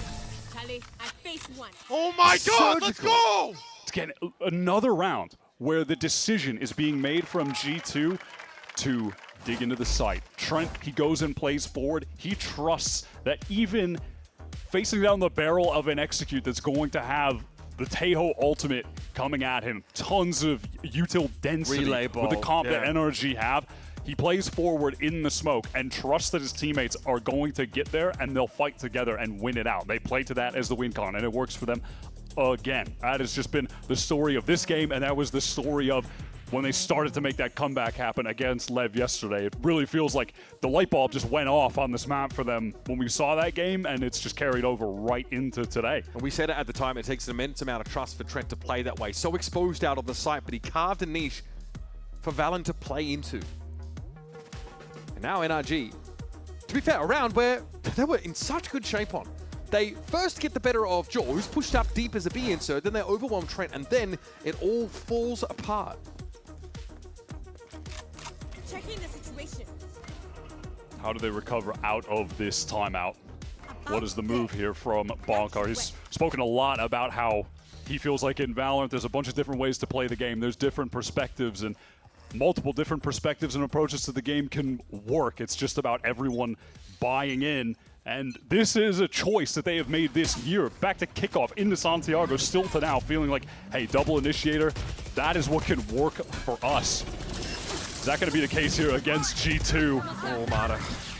Oh, the Razor really messed him up. I was afraid Brock was about to hit him with the Hunter's Fury for a second. VALORANT still on the anchoring, finding success. They're just dying to util. Mata somehow, miraculously, was able to get a kill. Don't have the weaponry, don't have the HP, and they don't have the space on the site either. It's effortless from G2. Effortless. So much util. That was such a nice molly there from Leaf as well. Caught out Kiko. And before NRG really saw any of G2's players, they were down to 2. That is a call out of the timeout to get in there with the ults from NRG on the lower buy. Not ready yet. And they just get fully denied. Yeah, Kiko, nowhere to go there. Enemy. And this is the beauty also of just playing with the Phoenix in your comp. You can just brawl so well. You're just dishing out the flashes when you're flooding back in. It feels like you are just flowing with the game, playing that agent. Look on Josh's face when he realizes his game plan he drafted up is actually working. A little bit bemused, a lot bit happy. It's an insert towards A main for Marta for now. No push-up, nothing super aggressive from G2 on this defense side. They're not trying to get a foothold in Plaza. They're not trying to play up on B either. Trusting this Astra and Vice U2 instead. Drone is down. Good counter for the drone. Got it. Absolutely got him. NRG, much like we've seen on Lotus, for instance, you know, Breeze a little bit more straightforward in dealing with the Vice. Most of the time, BabyBay just has everything on one site because of the nature of the map's layout. But this feels more similar to Pearl, where you're dealing with the multiple lanes, and it's forcing NRG to take a patient approach to the game, where they have to figure out where the util pieces are at and try to bait them out. Fairness, that seems closer to NRG's style anyway. Lockdown being considered here by Kiko. 30 seconds left. Obviously, no Sova to contend with on G2's side, so this is safer. Marta again has to contend with that early util, but look at a deep here with an op. Okay. Backs up, still guarded now, going to be in play. Valen just blown to smithereens. Brock almost guaranteed for one rounds like this with the Oda, but time is ticking. BabyBay, can he disrupt the spam? He's good! Partner kill, there's gonna have to be a spike planted now, and Ethan has to stick it. The counter spray is good, but Trent might have an answer, and there will be no chance for NRG to get a plant here. What a blowout! It's this brawly nature of the G2 comp and the willingness to just keep fighting with it that they're finding advantages. It's the same situation playing out over and over. NRG get the space into the site. Hell, they even get this first kill because the recon can't get broken in time to save Valen. But what happens after? G2, they hold back site. They're in there fighting. The spam is ridiculous. Come on! Brook cleared Secret at the start of the round. Like, I'm scared of that guy. It feels like whenever someone's holding Secret, he knows how to dig them out there, but it's just picked up by Trent. Fast hit here though for NRG, already into Art, and this has caused G2 to split out towards main. This feels like the correct decision. Yeah, they're fully retaining this A main control, so if NRG did commit to that site, they're going to be caught. They can't do it. They go right back to street, hoping that they've drawn enough attention, drawn some of the rotates, but they're going to be just working their way right into this Vice util setup. Valen dangerous! Somehow to get off the line. BabyBay with an op as well. Doesn't have to worry about the B main push. But now this lockdown is in an awkward spot. He will simply need to leave the site. Yeah, both him and Valen out of there. You are divided. Cosmic Divide also. Gotta be committed by Scuba. Yep, and this is a situation where NRG have to fight really close. There could be a Cosmic Divide from Valen, and they need to fight in front of it. But because they do, they're susceptible to getting Nightfall? Nightfall. Just so many players. It's 4 of them caught. Yeah, perfect scenario here for G2. The Nightfall catch is good. The decay is going to work and pay dividends. As Valen simply burns 3 down in Marta. With the wrong weapon for the job, will have to slowly amble his way down into a situation he knows is, well, as the kids say, cooked. That is G2 just putting NRG in an unwinnable situation. Which, hey, again, it's like, which do you choose? It's kind of like the Reckoning High Tide conundrum on Breeze. It's like, all right, well, if you play back, there's an Astral Wall, so you need to fight forward. If you fight forward, you're getting hit by Nightfall. Also, in that situation, they're Stingers, they don't have great weapons. They really only have one choice. Nice kill, bro. And it's, again, it's like in these close range fights, I'm going to favor the team that also has a Phoenix that's just going to be running in, pop flashing around all the corners, brawling you close. Yeah, I mean, again, you have the ability to refly into that space with the Phoenix when they're all decayed down, deafened. It feels like it's all too easy for G2. And then NRG feel pressure, they're trying to fight forward. It's awkward, the wall is still up. Valen is just collecting free kill after free kill. Now, I'm not superstitious, but this is a reverse of G2's situation yesterday. They are now ahead 7-2, and their opponents are calling it time. Opponents are calling it time. Wait, hold up. I'm just saying. NRG, now we saw from G2 that would have picked themselves back up, win those 9 rounds in a row, and make it pretty dominant in the end. From NRG, it's kind of hard to see where their edges are supposed to originate from. Jaw has an op, Trent has been working that Odin like a charm. And NRG, their attempts to get in onto A, frankly, they've just been spammed down trying to plant Spike. Yeah, spam down trying to plant. They're not able to get into backside because G2 are right there fighting every single time. What is the adaptation out of the timeout? What is the idea here from Bonkar expending these timeouts just to keep the team in the game and then trusting them later when he has to go silent? Oh, I like it. Look at this extreme plaza control taken. But is there enough for G2 to dissuade this A main push? NRG might accelerate if they see a chance here. That sheer wall is the only thing that could be an issue. Baby Bay are ready for that full delay. Mata is caught in the corner. Oh, Volley, oh my god, just sidesteps him, but he'll run it back. Freeze kill of all time for Leaf. He knew exactly where Mata was going to be. It was a process of elimination. NRG, what would you like to do now? After using a ton of tools to get into that site, take a main, you've lost the player, no map control elsewhere, needs to be a full re-clear. Wow, that's one way to do it. Ethan just collapsed Jaw on that angle. And suddenly the B site is looking a little bit open, but it is Valen who has just been the best anchor in the server. 1-for-1, NRG will take it. He doesn't opt to really anchor that, though. He just thought he might have had a timing, but in a 1v3, I mean, the best you can hope for is probably a trade. Okay, so in the post plant here, there is an Armageddon at play for NRG. And they're going to play to it. Look at them pull off this side. The late rewrap towards B long could be an issue, but you can already see that it's being looked towards by Brawl. Armageddon used a little bit early, but that is definitely going to delay. Oh, that special delivery was pretty nice. Where are you? Yeah, Baby Bay is just fully isolated. And now it is Trent alone again. That's a ridiculous first kill, but Ethan is right there to clean it up. Around where we're seeing some good Taeho value. It's just NRG deciding to make this extremely quick pivot back street into B. Something that they go for a lot on this map. They do love to go for the really fast, heavy in numbers, like run down street towards B after the A pressure. And G2 are especially reluctant, even if there's some noise made at the other side, to actually just pivot over there. They do not like to over-rotate. It's an Ethan round for real, though. The kill onto Jaw was really sick. Still 4 rounds in and only 2 left in the half. G2 rich enough, of course, that the Odin and Op are still going to be a fixture of their arsenal this round. Again, using that Taeho utility to try to get Mata right into connector. This time, the difference is Ethan follows it up with the spike, with the Odin. And this drone all the way down street will reveal Baby Bay's position. So this time, though, there's no timing taken in towards connector. Baby Bay wants to play back after being revealed. Wall is out of play for the defenders. I like that Jaws made this decision to get all of the space up towards B main, though. An important moment in the round will be the interaction between him and Brock if NRG do decide to go for this full B split, which it definitely seems like they're going to do after the noise cut. Baby Bay is going to be forced off the line. Oh, that's huge! Round-winning kill from Jaw.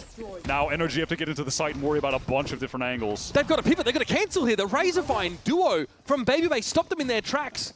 Now back through connector. Trent is getting all of the audio cues playing in spawn. Oh no, not the spam, surely not. Trent's in a bit of danger though. Mata wants to pressure him through the corner of the masonry. He's trying to find an edge. Staying alive, I think, is the most important part. When Trent might be able to walk away, the line's covered. Valen and Leaf. That is beautifully picked up by the captain. And that'll do it. It's all on Mata now. The 1 versus 3 at 20 health. And a blaze wall in his way, which gives him more than just a tickle. This is cooked. G2 are able to pivot their defender positions into the perfect spots throughout that entire round. Even at the end, when NRG are trying to get back into the A side, G2 are fighting them from main. They have the space there. Trent knows exactly where they are, playing in spawn, goes to Flowers, and then, yeah, Baby Bay lost that duel to Scuba, but he's able to watch Trent's back. They are just in all of the right spots at the right times.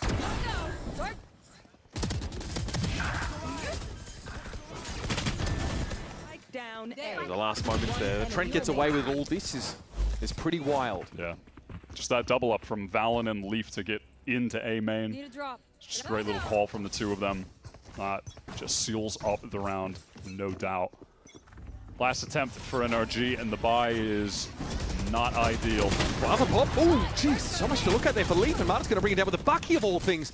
Baby Bay was pushed up into Art, and now can give that space up behind the Arc Rose after having taken a kill. There's also a re-clear just now with the Prowler. Still early days in the round, and NRG will slow down for a moment. Drone covers so much ground. Baby Bay has a slim opportunity here to take his power to flash, but Scuba at 28 is able to complete that kill. This is going to be G2 forced to rotate into an unmanned site. Smokes are going down, stunned towards Secret. No one there. Can anyone? Okay, Ethan's good for getting the plant. No one is able to really get in the position for spam. We're seeing if Mal could maybe get towards Secret, but he cannot. We are in full cringe mode. We've got 2 nano swarms up on the site. This is where the comp from NRG can thrive, and it's a position they've never been allowed to be in. G2 always preempt the fight. Ethan, imagine that Salvo might just rotate back up soon. Will he have a chance to use it though? Dangerous. Georges wants this fight. Ethan and Brock are the ones that still stand, and they both chime in at the right moments. Finally a chance for NRG to get the spike down and play out a post plant, which is where their comp thrives. Yeah, I mean, you mentioned that there's the mollies on the spike, there's grav wells, there's everything. Everybody can just spam, so that is when they're good to close out rounds, and G2 know that. And that is why they were happy to fight them and kill them as fast as possible every single time that NRG tried to get into a site.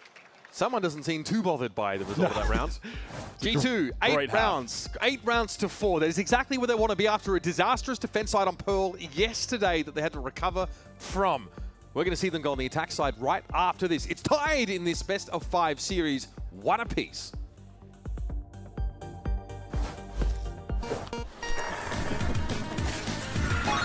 Red Bull gives you wings.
All right, folks, let's get this second half underway. And, of course, lock in with the #1 VPN, ExpressVPN. You got that QR code on your screen.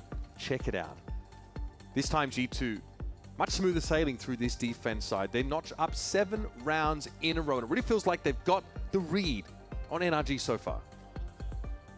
Yeah, it really felt like all the learnings that they took from the game against Lev yesterday, when they went down, the style they were playing then, and then when they brought all kinds of stuff, right?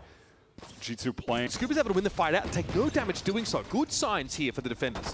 The attackers are divided there. It resulted in Jaw being isolated. Look at the speed on this flank from NRG. Yeah, they're going to think wiser of committing to that too hard, though, and it's just going to force G2 in this position where they need to go on a pretty big re-clear. They have to re-clear everything. They got to be scared of so many different angles if they go back.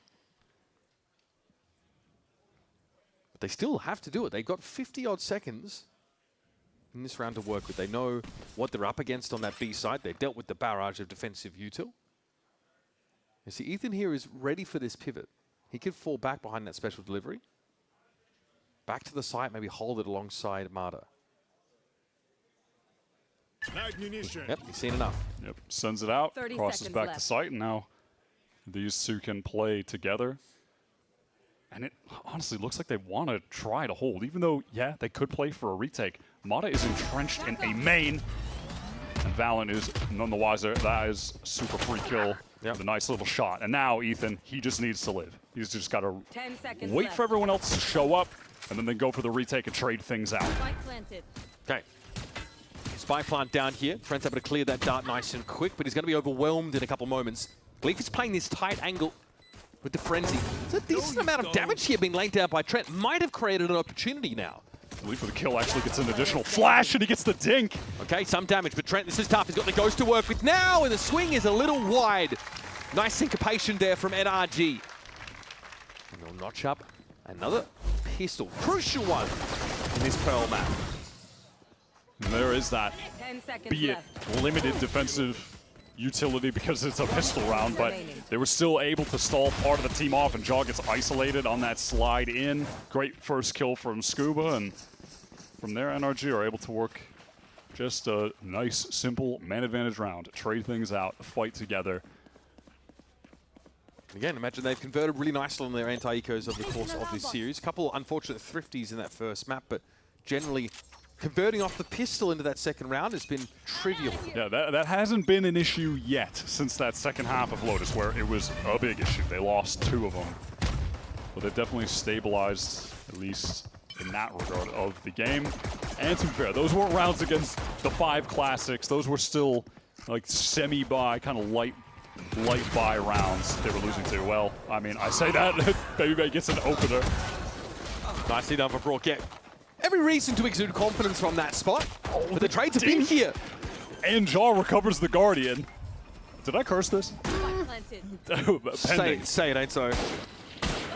Oh, Trent tried to cross Marta. That is pretty insane timing. Body shots Trent out of the round. It's valid. Marta's able to step up yet again. Low as he is, he's got plenty of help now, and the numbers are more than a little on NRG's side. Joy hoping for something, some kind of cue, some reason to spam at that spike plant location. Good speculation. Scuba's picked up. That's going to be another tap, but Jaw has to expose himself now. Oh! This line is nuts. Marta is low. One shot to Jaw. Both of them, in fact, barely clinging on to life. Marta tries to outfox and finds the connection. And he'll have enough time to stick the defuse. Insane from Jaw. The slide one tap. Hey man, you can still post the clip. You just got to cut it after that way. Just the clip ends there. No, just trust that he got the last one. Freeze frame, record scratch, it's fine. Smart move. I'm out of here. Get a load of this guy. Sheesh.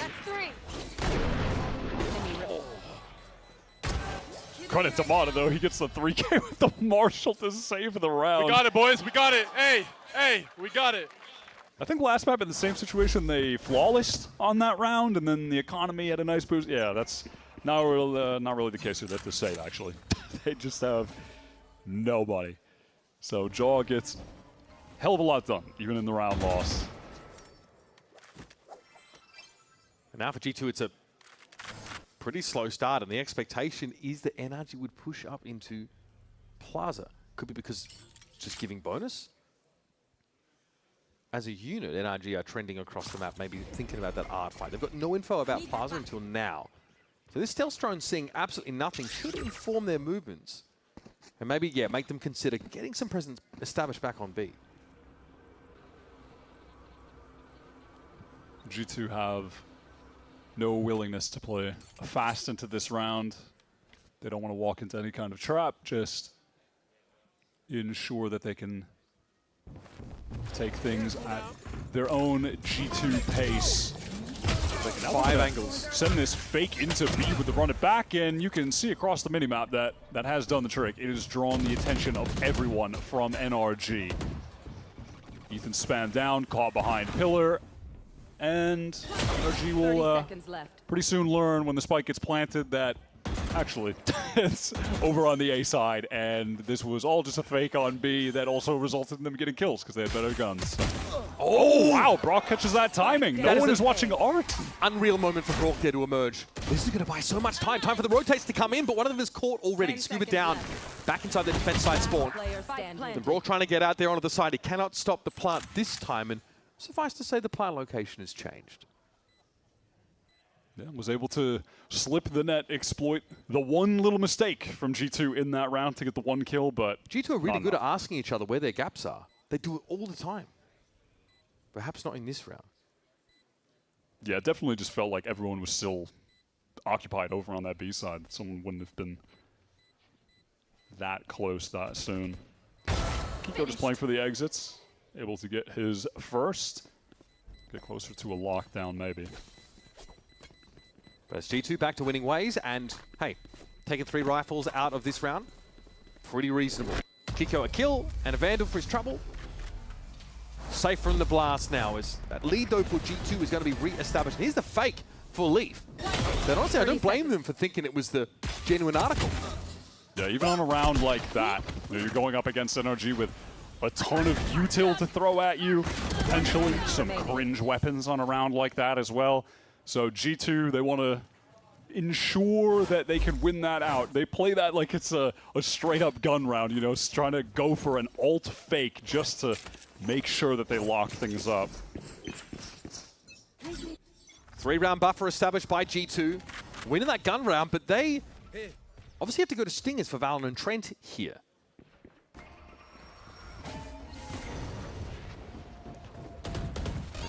Mid-connector. It's tentative, less tentative than the previous round, but they certainly are taking their time.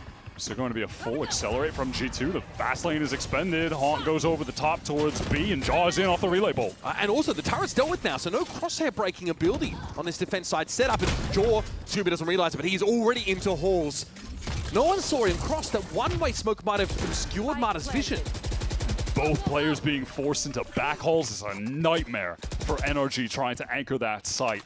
Walls collapse in on them, and they are just hurried into a save. Round is done like that. G2 get into street, standard alarm bot spot there. You know, they go in, they break it, and then, no, they just accelerate. They're not messing around at all. Complete pace change from the last round, right? They go from trying to work the map, selling a fake with the run it back. Very next round, Valen calls the complete pace shift to just barrel through street into the split site, execute. Yeah, it's kind of insane, right? The difference between the approach to the first gun round and this one. There we have it. Oh, that's brutal. NRG having all their weapons stripped away. And we're getting to a critical point in the game. They can't really buy here. Yeah, there could be one hero rifle from Ethan. That's about it. It's good play from the duelist. Jaw and Leaf, they're able to just funnel everyone into back halls. They run them down at the same time. Don't know where to look. So far, this Pearl has looked sublime. G2 on the attack side now. Going to have to contend with the hero rifle of Kiko. Maybe Marta thinks about overdrive here. We've seen NRG invest some ults in some of these half-bought rounds, hoping to tip the scales. A selfless IGL buys the hero rifle and throws it to Kiko. So that boy knows how to make it sing. Neither player there punished in the end. Jaw tries to slide in. The stopping power of Brock and a Sheriff should be studied. In fact, it should be well known at this point. They get out the ult from Mata, they know where he's at, and that is enough reason for G2 to pump the brakes and wait for the overdrive to expire. This lurk from Baby Bay could really be a thorn in the side. There's really no early detection for NRG for this, and now they're basically re-clearing everything in the middle of the map. Look at how slowly they're moving up into Art as a unit. Yeah, Baby Bay heard one go towards Art. That was the Neon. He's about to find out that nobody is on site, and in fact, that means there's probably a lot of players in Art, and he gets the first one for free. Might get the second one for free as well. We'll see. The flash is great. Eventually going to be brought down. There is a backstab here, but Baby Bay never had to feel that because Scuba wasn't there on time. That's what I mentioned about those random walks down connector, right? They happen in some of these rounds. They get mixed in, and this is a tough map. There are so many lanes to cover. Sometimes someone just slips the net. That's a big round win for G2. Let's clean up. Valen still just stat padding. But that's a nice little one-for-one trade towards A. They lose Jaw. Unfortunate, but they get that kill. Mata pops his ult. They just wait. At the same time, Baby Bay's working the map. They play into that, go back towards A and split the site. Just a lovely attack round from beginning to end. They make all the right decisions there. Come on, baby. Yeah, really clean stuff. This map in general has looked at. So NRG, pretty quiet after winning that pistol. And the anti-eco to follow it. Brock now with an Odin to hand at least, and a Hunter's Fury in the back pocket. So Valen aware now that NRG could be pushing a player up towards A main to have some deeper control in that part of the map when it has to deal with Ethan's drone all the way back there close to spawn. Look at how minimal the util is for NRG. from mid to A on this map. So much of it concentrated towards B. They really want a funnel here. G2's sheer wall placement might indicate that they're happy to work this B side a little slower. Maybe draw this util out. But at some point they've been accelerating here. They're going to go for it. All of a sudden everything gets popped on them. Steel Garden here for G2. They want to get to the side nice and cleanly, but it's going to be tough. Hunter's Fury threatening the position of Jaw. He's going to move out in the open. Leaf also taken quite low. Jaw with the overdrive, though, is able to deal with Scuba. That's the only foothold NRG had on the B side. Down. Scuba got hit by that Prowler, and then Jaw cooked him. Baby is right there for the trade, being forced out on account of those missiles, but it doesn't even matter. What can Ethan get accomplished? He's alone, just trying to swing from main. 30 seconds left. Brock forces to hold a passive line and hope he gets served up something. His patience is rewarded. There's no long B presence right now for G2, though, and well, off screen. Leaf was just waiting with the flash out, and then he just walked out and killed him. I mean, yeah, that'll definitely get it done. I mean, NRG playing like a kind of theoretically like standard setup. You have your Astra and you have your KJ over towards B. You get all your mollies towards main. The other three kind of play towards A main, then Art, etc. And even though all that util was there, it just doesn't matter. They just get run over by this double duelist brawl-heavy comp. And honestly, I think at this point, you are questioning, should NRG, at this point in Stage 1, still be coming into a Pearl game running this comp when all of the evidence has shown to the contrary? And they have a Phoenix that is putting up the best Phoenix numbers in the league, both group stage and playoffs, no matter which way you slice it. It's not bad on KJ either, to be fair. That's going to be Leaf going down early. NRG, the only team they've beaten in this stage on this map, we talked about it, was NRG. 13-9. EG, sorry. Rather, but EG, yeah. 13-9. They are headed towards being 1-3 on this map, and they first picked it 3 times. They don't pick it here, and I think that's because G2 understand that despite NRG's confidence on this map earlier in the stage, if they made no changes, they are vulnerable, and they have exposed those vulnerabilities by playing a high-tempo defensive game with a lot of flooding, and now on attack. I think we're just seeing some really excellent IGLing from Valen in terms of pace shifts, hitting the right sites at the right time. Might be around where NRG can shut things down, though. Yeah, they attempted an A-split, but their spacing was just a little off. Yeah, the Odin is there, and also helps when Kiko at the beginning of the round just gets the one-tap kill with the Guardian. All right. So they're not out of it just yet for as doomer as the the narration of that round was, but they still need 5 in a row, and if that's what it's going to take, tough roads ahead. Yeah, exactly, especially with G2's resilience on this map, demonstrated yesterday and in general. Yeah, it happens. The push out of Art came a little earlier. Hard to pull those off when you have no information about the site that you are hitting. G2, though, still on the precipice of going up 2-1 in this series, with Haven and Ascent on the horizon for our next maps.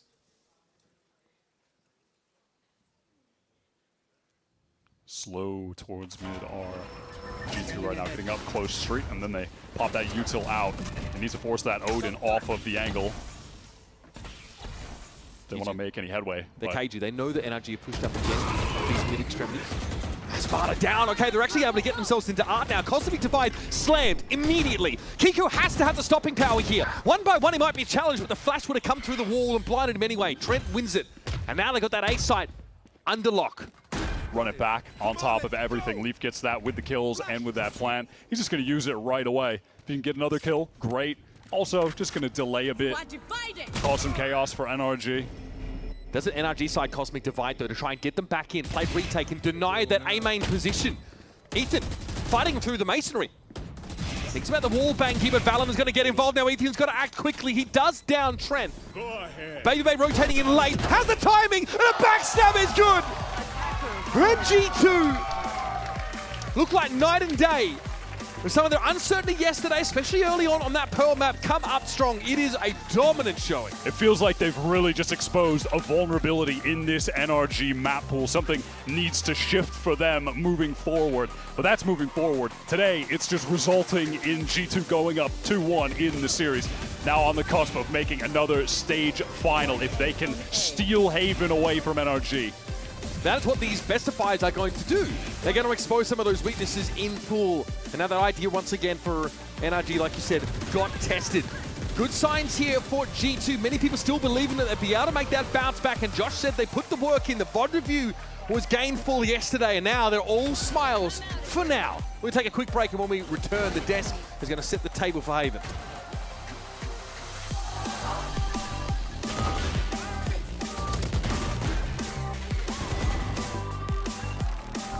Go ahead. Attackers.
Oh my goodness!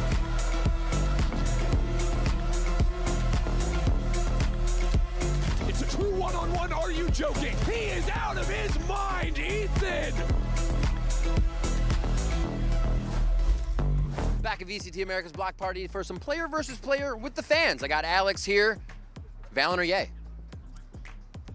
Valen. Valen or Neon? Valen. Valen or Asuna? Valen 100%, bro. Valen or FNS? FNS. FNS or Sadak? FNS. FNS or Ethan? FNS. FNS or Zekin? Ooh, Zekin.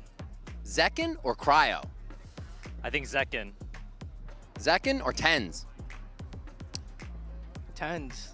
Tens or Sacy? Tens. Tens or Mata? Tens. Tens or Jogamo? Tens. Tens or Aspas?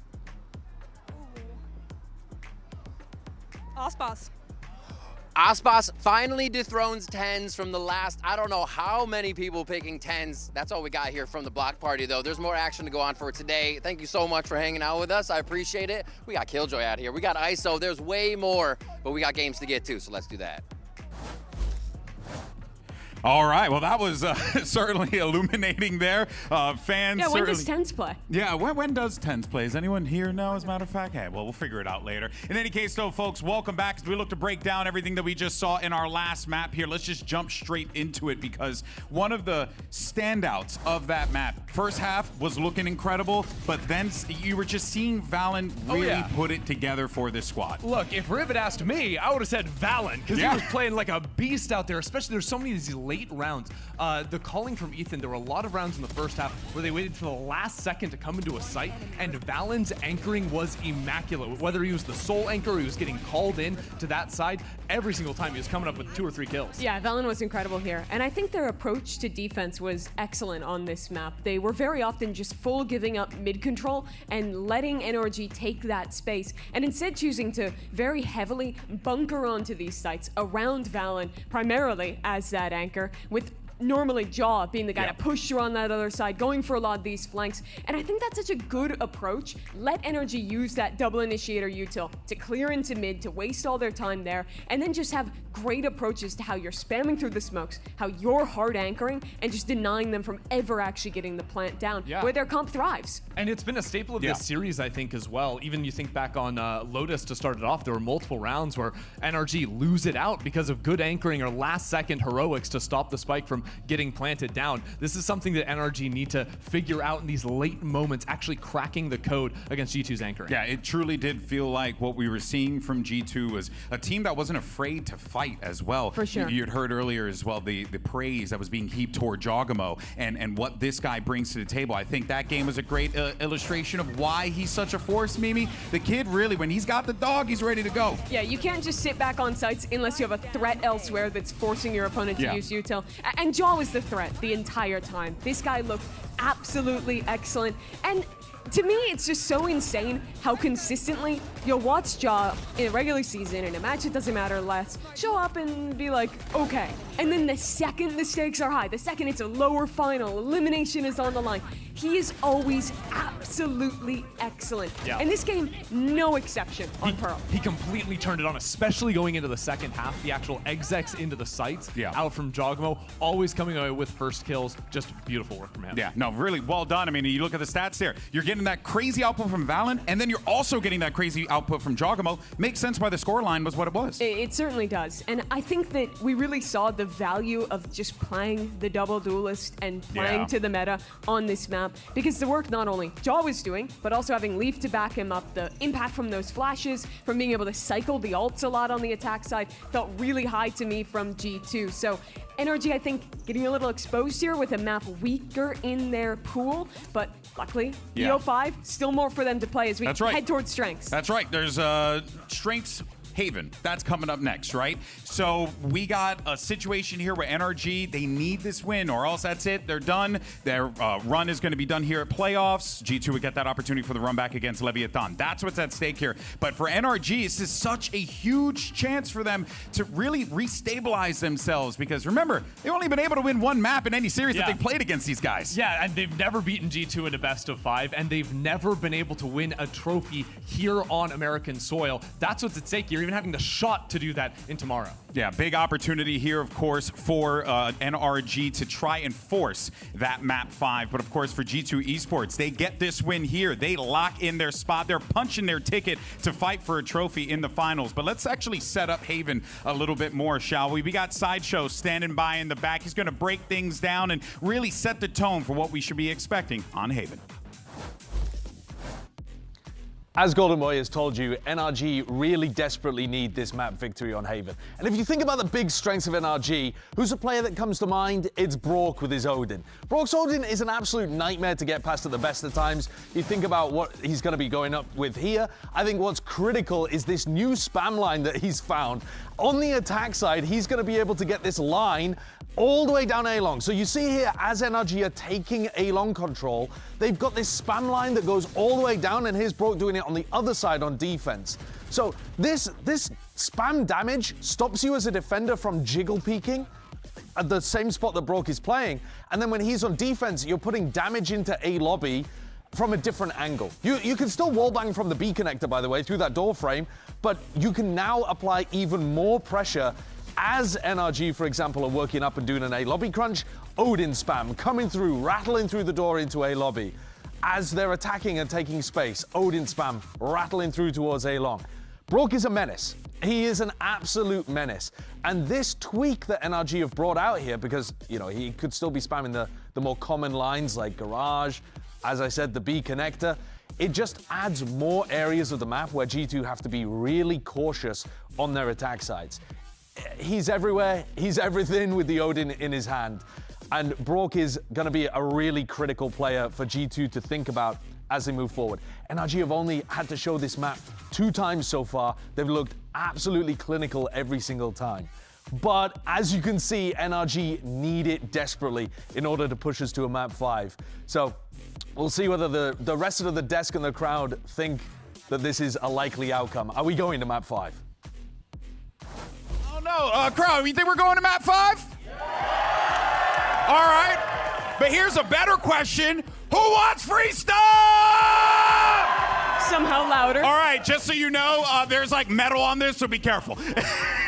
Here you go. Ay, Dios mío, I threw that over there. Okay, aquí, there you go. I'm gonna do a gentle toss. Okay, there we go. The gentler toss. There we go. All right. I think we're getting good ones. I gotta all the way in the back. All the way. Here we go. All right. You don't hit He these. plays baseball. Home run. Let me try again. Noodle arm. Oh, never mind. Okay, I'm so sorry. I used to play football in high school, but my arm went away. He's going all the way downtown. These things have no steam on them. It's not me. Trust me. Hold on. And we're just going to let him rub my ball head, and then I'm going to give him the thing. You're going to what? That's what he asked earlier. He wanted to rub my ball head. Here you go, Papa. Go for it. Who's ready for some action? Casters, take it away. You know, get like the...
Now, we just witnessed G2's second win on Pearl in as many days, but the manner in which they achieved it couldn't have been more different to what we saw yesterday. Yesterday against Leviatán, G2 were getting pummeled, hammered, dominated. They were down 2-7. A timely timeout, and then VALORANT getting involved, being that spiritual voice, gets them going, gets them the map win. Now, it's still an ill-fated series, it's one they lose, and so they fall to this lower final. Today, they look dominant on Pearl. Defense, smooth sailing. They were 7-2 up at one point. There was a timeout called. It didn't affect them. They just steamrolled through and ended up having a dominant showing. We're on the Haven now. A very reasonable map for both these teams. We just saw Josh kind of explain how Brock is a player to watch. He's dangerous on this particular map. But this is also where Baby Bay gets to pick up that chamber, gets to do some opping. It's a different look for G2 and one that, frankly, has been great for them this stage. They're 2-0 on the map. For NRG, we're finally getting a map where we get to see Kiko playing Phoenix. feels crazy that right now it took all this time, map 4, to get this, because still, like I was saying, when we were talking about the possibility of it on Pearl, that for me, him picking up that agent and then leaning into it has been one of the most important parts of them going on the 6-match win streak that they're on. To have qualified to the playoffs in the first place after being down 0-2, they win 3 games, and then winning 3 in the lower bracket. Had to make a flawless run to qualify, and they do it. That is that championship pedigree that they had, and that is also a testament to the personnel that they have and their ability to be able to make the role swaps in the middle of the stage and succeed with new ideas, and in that case, kind of leaning more into the meta and what the data has shown, which is that Phoenix is just that good. We'll see in this matchup, Kiko versus Leaf, how it'll play out. But by the numbers right now, Kiko is the best Phoenix in the league, and it's not even close in the playoffs. Like, there's a massive gap. Like, I was looking at some of the numbers. You even compare him. Number 2 right now is Sato, who's just beat G2 yesterday. He's one of the best Phoenix in the league, easily. He's putting up an average 155 damage per round. That is incredible. That's over 1 player killed a round. And Kiko right now is at 183. That is obscene. That is disgusting. And this is the moment where he can take over, much like he did on Breeze. And not necessarily that in Breeze he left the game with 30 kills, but we were talking a lot about the first kills. It was him having 6 first kills and 0 first deaths. Like, that was the crazy part. Definitive difference maker. Now, of course, last to lock in his hero is young Kiko. Maybe there's a mentality shift here as well, moving to a role which he knows is going to be quite central in this attack side, in this early round. And obviously the ability to keep refighting in with like a kit that is flush with a huge amount of util to slant every encounter in your favor. And he's already accomplished the hard part with NRG of making it to London, being able to play in front of his home crowd. But now it's even the harder part, somehow, for NRG, beating G2. They'll make it to Globals. Hell, they'll win Champions, but their kryptonite is back home on the Americas stage. They cannot beat G2 Esports. This series is, or rather within this series, is only the 2nd map that they have taken off G2 in the last 5 outings. It is a crazy little microcosm matchup that just can't go their way, yet they lift the global trophies that have eluded G2 for years. It is a bizarre situation that these two teams find themselves Almost in. a good omen if they lose domestically to G2 before going to a global.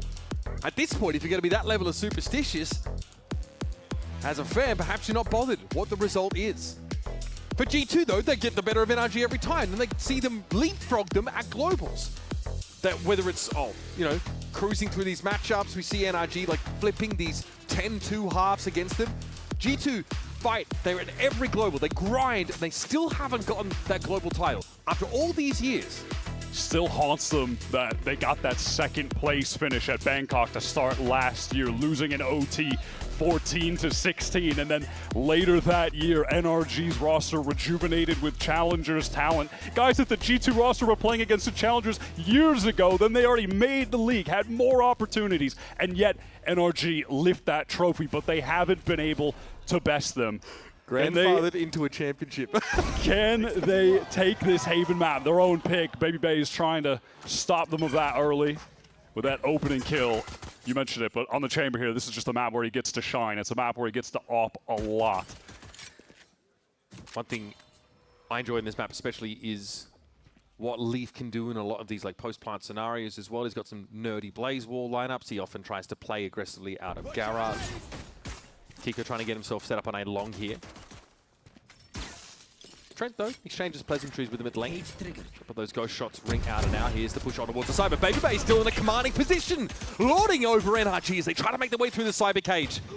Jaw, lit by the recon, and Baby Bay eventually will be thwarted, but there's more. There's always more with G2.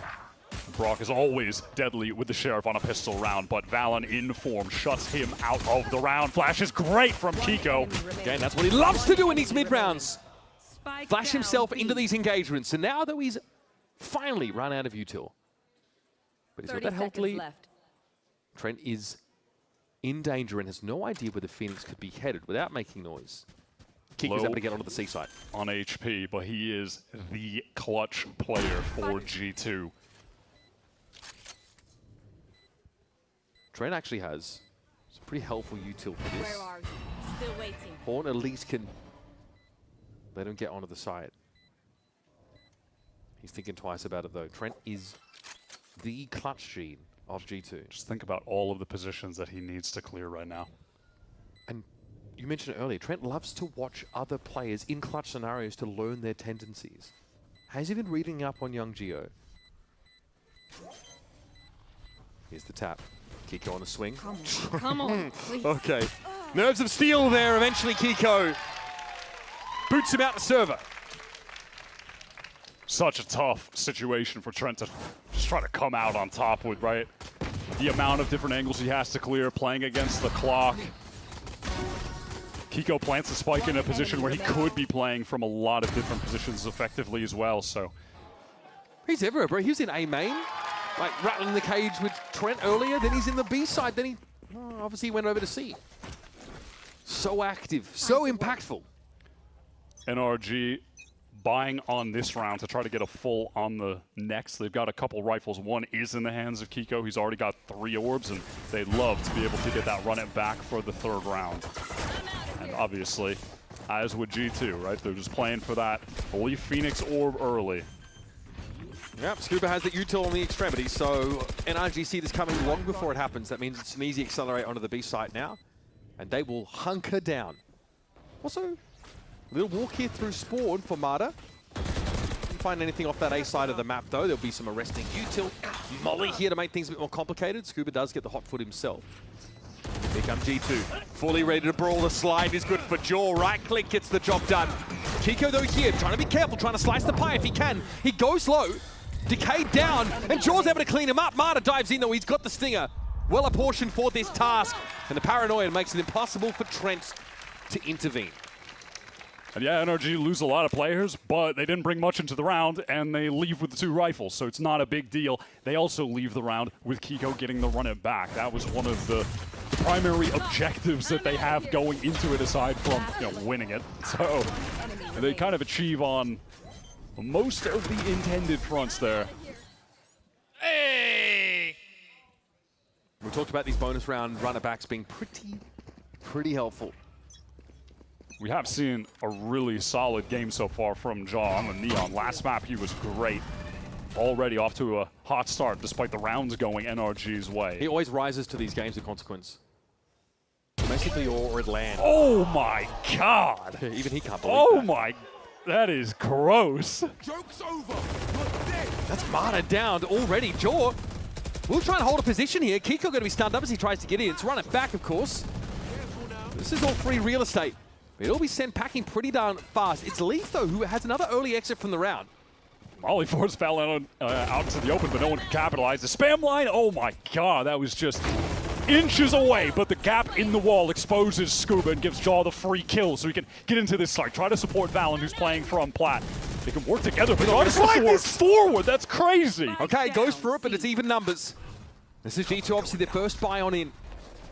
Spike that was loose here over towards Garage, picked up by Kiko, flashed toward Trent away. I can't believe they went for that aggro play. Can BabyBay save this round? He's just so sharp.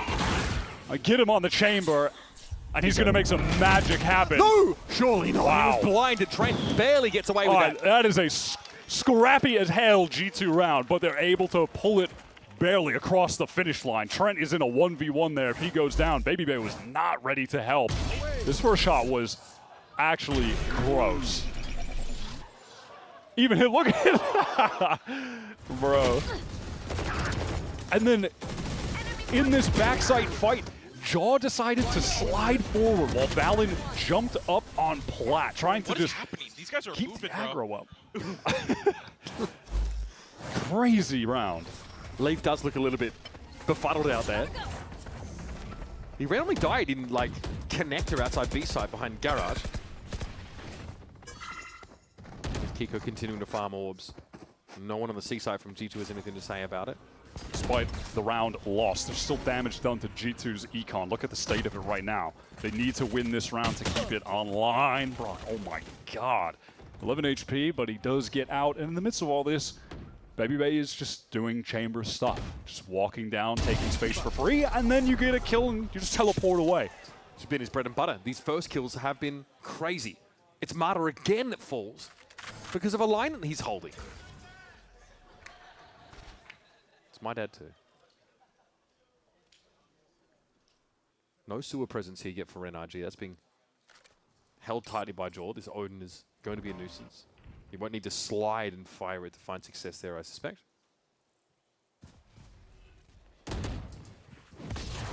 Okay, Babybay is exposed on that B side. Kiko trying to get the spam kill. Knows someone was on the cross. 30 seconds left. At some point, though, NRG have kind of got to make a decision. They're pretty deep into the A side, but that foray's been shut down, and now, what are they going to do? Try and just hit this again? Split from main? They can try, but they have to get a kill right now, and they can. Get in, you have no smokes. Ethan went down, lurking in. Round is just over. It's over. 10 seconds left. And that's George just getting exploratory there, saying, I don't want to sit and wait for the game to come to me. If they are going to try and split, I can get ahead of this. It's an important round for G2. And again, after losing the pistol, they've certainly found themselves some footing, and he's got to get his frag. He's in the game. That is free. The NRG are trying to work the map in multiple places. They get that nice pick onto B, eventually dealing with Babybay, but they can't come to a conclusion as to where they're trying to end the round. Ethan thought he had a moment to get the free space in the site, but it was being watched, being accounted for by Jaw in an unexpected position, to be fair. Come on, keep the momentum going. Keep it. We saw that yesterday. Once they can get something started up, it can be really hard to slow them down. It would be very early to have a Bonkard timeout, but if this round goes, these next two go wrong for NRG, it might be in order. Jaw just using the Brock Odin spam that Josh was showing on the desk earlier, just to try to stifle the players that are getting through A main. Again, it's a new spot for Babybay. This time, though, he's got to make a correction. Wall has to be used just to get Mata out safely. Still, NRG getting to enter the mid-round without having taken any damage or lost any players is... It's going to be a nice change after the last couple. Jordan still a nuisance, still at large. His A side pretty heavily stacked, comparatively speaking. Can play off his flash here from Leaf, come straight away. Got to watch out for the relay bolt. He's going to molly things up, but the pressure's going to come from the other side of the site. Jaw's got to go busy, and all of NRG are waiting for him there. A lot of stun util affecting G2's ability to hold this side down, and they're down to Leaf and Valen. The former is already pinged out. Leaf sends in the run it back, but it's a little bit too late. Valen gets one, not without the loss of a lot of HP to the Molly. The pressure is keeping NRG from planting, but eventually they're able to stabilize. One enemy remaining. Opportunity, but can't find that connection. There was a chance there. No one was actually watching the connector push. Kiko had to cover both those angles at once. But he takes care of Alan in heaven. The G2 were positioned pretty well for the exit to come in. They had 3 players here, but Trent loses that duel on the swing, and Leaf had a counter flash ready. He throws it out, but he got flashed himself, I believe. Something connected onto him. He wasn't able to swing out. Flash first, then stun. He just has to molly and wait, and at that point, Trent had to swing. He was alone and goes down. Jaw wasn't able to get his either, so despite being set up for that, NRG are able to come away with the kills on the exec anyhow. If you want to play, let's play. Shallow smoke from the attack side here. TP for info, perhaps onto the side. Kiko very, very low already, slowed up, and he's in run it back here. Here's a Hunter's Fury. Draw thing spotted here right out in the back of the site. Yeah, Brock just sending that semi-speculatively, just based on the run it back, forcing the players out of the site into the spawn. Felt like he had a good chance for a connection, doesn't find it. Here comes the full-on retake, overdrive in the front. Yeah, oh, nice haunt there. That's going to reveal some players up on this site. Ethan goes down first. And there's Jaw with the swing. They're not ready for it. He is low. Off the back of that timing, takes Mata out of the picture. Now there's no real close presence here. It's Brock who can try and play some kind of post-plant, but the Odin sprams down Jaw before he gets there. There's the defuse. Round done. What a beautiful retake back into the site from G2. The pace to get out of spawn. They absorb that run it back, dodge out the Hunter's Fury, and then they're gathered up and they hit the go button. The haunt gets the connection. Ethan is stuck alone. The fact that Jaw is able to get the kill on Ethan, huge entry. He is just in excellent form right now. star performance from Jaw when they need him to get into this grand final. Another grand final for G2 in Americas, another opportunity for a trophy. 4th one, if they can make it there, if they can get revenge on Lev, but they still need to get past NRG. To get that same spam angle taken up, G2 have done their homework. Jaw can get across with that mobility. C's thrown in, no one caught in it by the looks of things, and Jaw wants to try and take that lineup yet again. Spam through the corner. It looks like it worked. Go, go, go. NRG definitely draw out a decent amount of util and bring a lot of attention to that A side. Now they can feel like it might be time to work elsewhere on the map, leave some players inserted, work back to them later in the round. G2 love to go for mid-round reclears towards A. They push here a lot. It can be a dangerous play. It can be tough to fight back through these angles, but they are often willing, more than willing to do it. Scuba doubles back here, just when he got out, virtually scot-free. But Leaf, we talk about the mid-round refights, and Leaf is thinking about it. This could be a great moment. They make sound, press up, and then cut noise. If Leaf just kind of has the intuitive timing here, he'll get the catch on Scuba. Flashed out. Ooh, that was the wrong direction. Oh, yeah, just a little awkward. It just bounced off the door. So Scuba is able to get that kill. And there it is. That's the acceleration from NRG. They were looking for Scuba to find something. He was in a compromising spot and still found success. Mata presses forward into the smoke on account of just having the judge. Nightfall comes through. It's going to tag onto 2. No, not onto Mata. Actually does, but he still just closes the gap. Yeah, doesn't seem to care at all. But Jaw and Trent are still active. But because of this wall, G2, they just want to hear. get on the spike. Yeah, they get it to half. Johnson's sticking it all the way. It's to half. Now it's Trent in that 1v2. The wall's about to come down, and Mata chimes in with the off. Very close, very scrappy round in keeping with what we saw on Pearl. The ultimates from G2 do not get the value on that retake. NRG really thriving in the chaos there. It starts with this fight in Sewer where Scuba got that pick. NRG accelerate into the hit, and Mata with the judge just knows he needs to do something kind of crazy, something active. Honestly, so bro, he gets into if that I smoke land that flash, that guy is so dead. and takes it even further. I mean, yes. I mean, yes, but he doesn't. Curveball does behave interestingly sometimes. Baby Bay, he was dominating the first kill category in these first few rounds.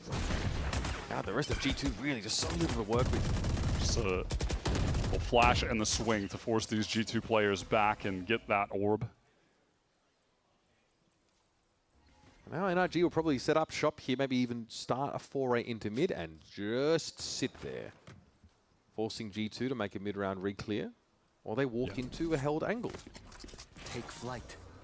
And NRG, just kind of waiting for them to go back towards A, use this drone for the re-clear, forces Trent away because if he gets caught in the corner with the ping, he might just die to spam, or he's just going to get flashed and pushed by Kiko. He doesn't know, but there are a million different ways he could die, so he's got to get out of there. But I like the proactivity to try to get right back into the corner. That's the kind of play you need to make to win a round like this. Yeah, try and invalidate this info as much as possible! Oh my god! Unreal stuff from Trent! And that's about as much as you can hope for. And it might well be enough. 33 seconds left on the round, and it's Bucky on the corner for Jaw. Now, perfect use of that fast lane. Knew there might be a pinch coming in from Sewer, and Scuba is disoriented. Forced to back on up here. Baby Bay with a swing out there, and Jaw finds yet another. Scuba is 7 HP. And another classic G2 Thrifty is in the works. There's no time for Scuba to get out of this round with really anything, and a strong breeze to blow him over. And Jaw's full of more than hot air. Man, those are just the little micro decisions you see that separate the world's best from everybody else. Trent, forced off by that drone, immediately takes the timing to get back up into that angle. That's the kind of play that you have to make if you want to win rounds like this. Playing it safe, just going back to site, holding and getting exec on, and you have the bandit, that's probably not going to cut it. He gets right back into that position, and he gets 2 because of it. Aw, guys. Quick feet, quick trigger. Getting that Thrifty here for G2 has got to be so vindicating. On this defense side, already getting to a very healthy 4-round total. Baby Bay pushes out, spotted here though. Ballsy enough to back away without rendezvousing. Yep, it's the fear of God in Scuba. Just Hits him with some damage through the wall. The fear of dad, I mean. Right here. Look at this walk up, bro. He does not care. How do NRG bounce back? Let's listen in. Oh, keep it out. Come back. Getting this gun. Come on, could be. Leave any guns. My flash. Could be I'm far, guys. I'm far. Fade has the A line. We're just gonna peek B and we're gonna end A. Adam. Walking up. We're gonna peek B and end A. He's Odin just holding me, leaving. I'm gonna peek A-Link. Smoking C-Link. I fucking tapped out again, bro. See B again. Nothing close. I'm darting A-Link. Could be back on. I'm in boys. A-Link. Nothing Yeah, close. Nothing close. Yeah, Wait, close right, I think. Yeah, No, not close right. Landing A-Link right now. Okay. I'm getting bombed down. Wait, fight A-Link together. Yep. Front B, front B. Last player standing. Spike down. Flawless. Can we just rush the other side? Yeah, You heard the first thing they said. Oh, he's cheated out. They cheated him out of B. BabyBay just walks down to find that first kill. G2 there as well. You can see when they get the picks on the other side of the map how fast Valen is to just wrap through as the spike's being planted. He's already there to flank while there's a distraction and pressure coming in from the link side. Hey, Josh wants more than 6. Y'all heard him? Let's go.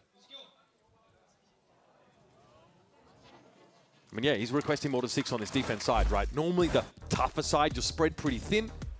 You're happy with sometimes 3. G2 are forced to timeout there at 5 rounds, and NRG are going to come back with... You're calling BabyBay dad, but that's giving some dad vibes from Josh RT, man. They respect that man a lot. He has given up so many follicles. Doing it for him. He has given up so many follicles for this team. I would respect him too. Say the same for that guy. BabyBay looking great on the chamber. Just crucial involvements. Playing aggressively, breaking conditioning by just being in some pretty audacious spots, but obviously having the ability to get off the line and back to safety with Rendezvous. NRG have struggled, I think, to play around that stuff in the early round. And listen, if you're someone that wants to see the best of G2 late into the stage, going into Masters London, yeah, you like to see the jaws turning on at a time like this. Just consistent over Last this whole map series. into this one, yeah, he's frying on the neon. All right, out of the timeout, enough cash to get a Guardian for Kiko, and with the pace that you get Phoenix ults up at, wouldn't be surprised if maybe the situation comes up in this round where he just decides to send it. If there's like a marginal situation where it can get an advantage on an eco round, yeah, sometimes you just want to take it. NRG determined there's no spam weapons up on that A line, so they've just started to really extend their control deep into A main. I mean, I think Leaf might try and fight his way out of this smoke, but the Flash, he threatens to do so. Yeah, just knows that he can't fully commit. Too many angles to be seen. That could have been the moment for NRG. Yeah, he's going to send it. Kiko just straight up into the 5-on-5, into the site. Exact overdrive dealt with immediately. This is what G2, though, they're good at handling. They can absorb this pace up from NRG or any other team, really. And there's Trent. Nice little corner to fire, but he reveals himself by taking down the clone. It doesn't matter. He's found 2. G2. Can they get BabyBay properly into this site? Oh, that's awkward timing for the L-drone. BabyBay has to play retake now. And pinged up, that gives Brock the opportunity to move forward. Is there an Odin down? Is a bold decision from him. Spike's got to be recovered. He's watching this angle for Valorant, and that's perfect. He knows. Now where BabyBay is. What a round from NRG. That's Very little sick. to work with coming into it. Important timeout called. And G2, well, they are going to be sent packing at this 5-round total. Yeah, sick little play there from Brock, maneuvering into this position when BabyBay was tagged by the drone and had to fully give the space. I will say, man, Bonkar out of these timeouts on an eco round, if they've got ults, he loves to throw in an ult play on those rounds to catch the other team off. Tried to do that back on Pearl, didn't work out there, but here, run it back, plus overdrive exec into the site, and it gets them the round win. 10 rounds in, we are even. Valen here forced back down. Can hear that burst of pace from the Neon. Most of G2 are going to be in position. Look already to the side. Yes, Valen finds the timing. That's dirty! Cold showers all around after that one. Scuba here, just as the smoke disappears, Valen etches up his 4th. Jaw denies him the ace, but I think the message has been delivered. I don't think Valen is one to ever complain about getting an ace Yeah, you know stolen. what? He should, He's not bro. that kind of guy. He should. You know what? Back yourself, He deserves to have that attitude. That's it. Crazy on that 3. The transfer onto the 3rd is nuts. But with the walk timing of the smoke is just that spray control, the adjustment down to the right, perfect. You were saying? That's the, I mean, listen, it's not like when Texture gets the 4K and bro's running around the stage molding. It's a different league. So, now I was yeah. like, oh, that's okay. Yeah, there was no connection. That is fair. But it's okay. All right, Flash out, and we're going to go for it. Okay, 1-for-1 is going to be Hunter's Fury in play, though. Jaw, got to be careful. Fortunately, he has the lateral mobility to avoid those shots. Scuba all the while is just hoping to catch someone peeking towards B, maybe someone rotating.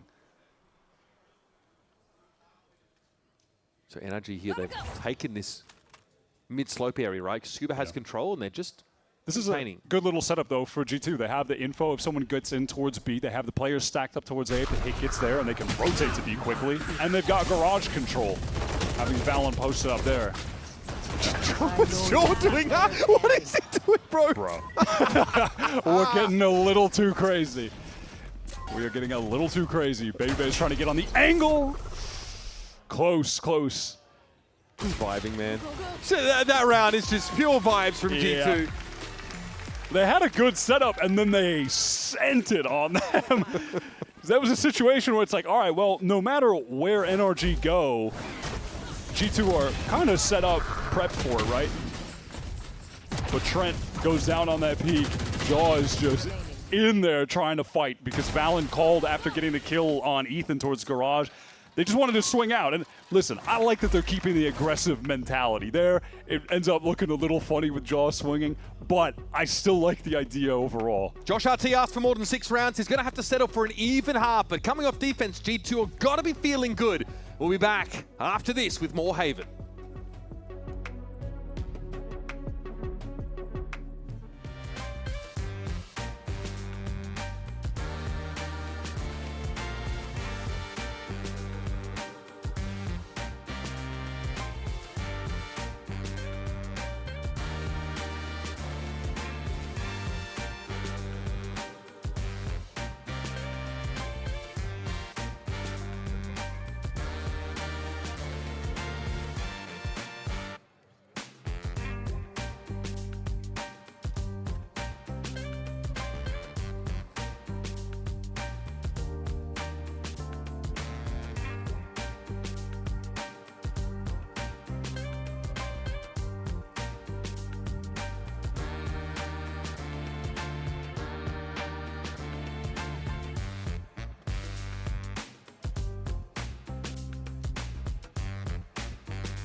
London calls to both G2 and NRG, but there is still the issue of seeding to be decided. Also, the issue of who is the best team in Americas that we need to adjudicate.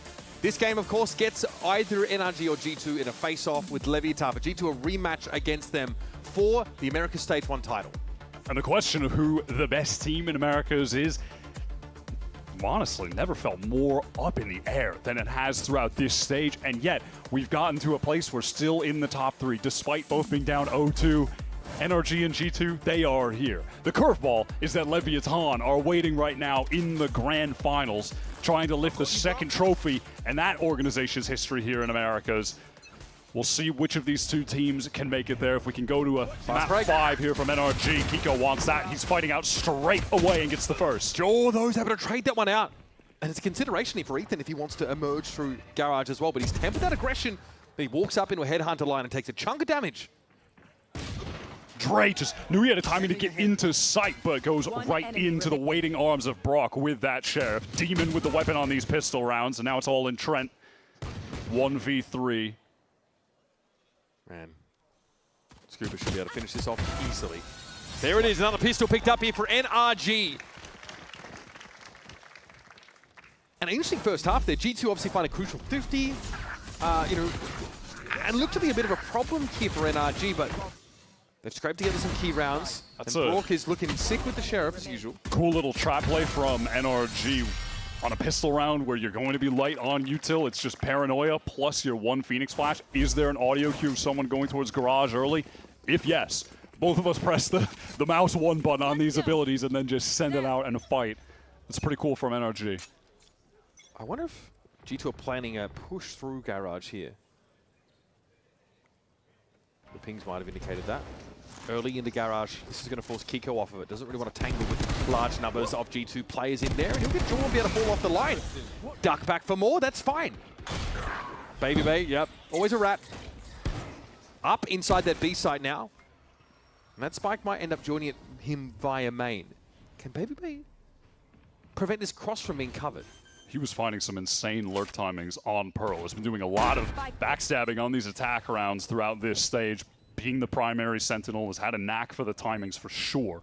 And already we're 2 rounds in, and he took a big timing on both of them, walking into C on the pistol and now getting that space on B and cutting off a rotator. He's got his team in a position to maybe win this upset round. This early garage reclear means there's a potential rewrap. No, he's going to walk out. Well, the timing, he has a knack for it, but this time it fails him. Yeah, I mean, feels like there's no reason to expect you're going to be walking into 3 players staring at you there. Body block just so they can stick the spike. Yeah, that's nice. And Brock with the Odin cleans things up. So Dre gave them an opening, but ultimately that's not enough with the low buy, the save round, and NRG come away damn near flawless. This is important, NRG fighting to force us to a 5th and final map. It'll be the Ascent map that from NRG, we haven't seen anything yet. And from G2, we saw quite a baffling performance against Leviatán. There's definitely opportunities. We talked about how weak G2 looked coming into this series. While they've bounced back, I still don't know if they want to go to that 5th map.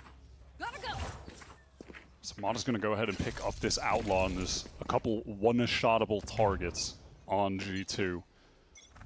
It's Ethan with the Bucky. It is an assortment of various weapons from NRG on defense. So A main control is traded in favor of some sewers presence for NRG. Just now, Marta is pulling back off that contact line with the Outlaw.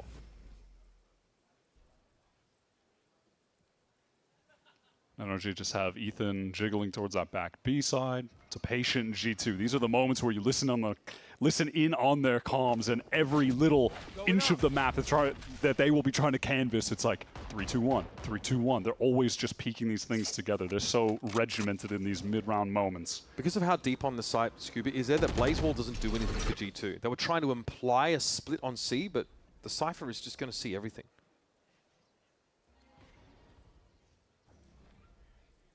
You'll note that Leaf is waiting for a chance to hop into B.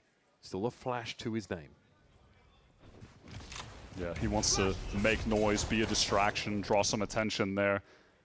Jaw has been inserted in A-Long for a long while, and G2 have just been waiting to go back to him to get into this execute, but NRG are here. They have 3 players in the site ready to anchor. Jaw gets caught on the elbow by the looks of things. It's a one-shot there from Marta. Now we can reposition behind his fast lane. 21 seconds, and they are trying to rotate out right now, G2. All right, well, Valon's found another one, though. Is it worth pushing the issue? They're selling a fake on a fake! What a ridiculous call. They felt like the only win con in this situation was to have half their team abandoned in the site to die, while 2 of them go to B to get the spike down. There were like 4 fakes sold this round, I'm certain of it. Baby Bay has to go large here. He needs this position to cover the defuser. Marta walks into the line, and again, he finds success. This will allow him to fall back, but he might have been happier in mid-window, honestly. This would be an unbelievable round win. I don't think I've ever seen a call like that on such low time or that late of a rotation. It's a 2-on-2. There's a double face set up here for G2. They're waiting for Scuba to show. Trent picks it up, and now it's on Ethan. One is good. Ethan, though, down to 15. Low, very spammable. Fake TP, and Trent now again has to clutch against the King. And he comes up with the trump card. What a nuts round from G2. Insane call in that ultra late round, executing into the site.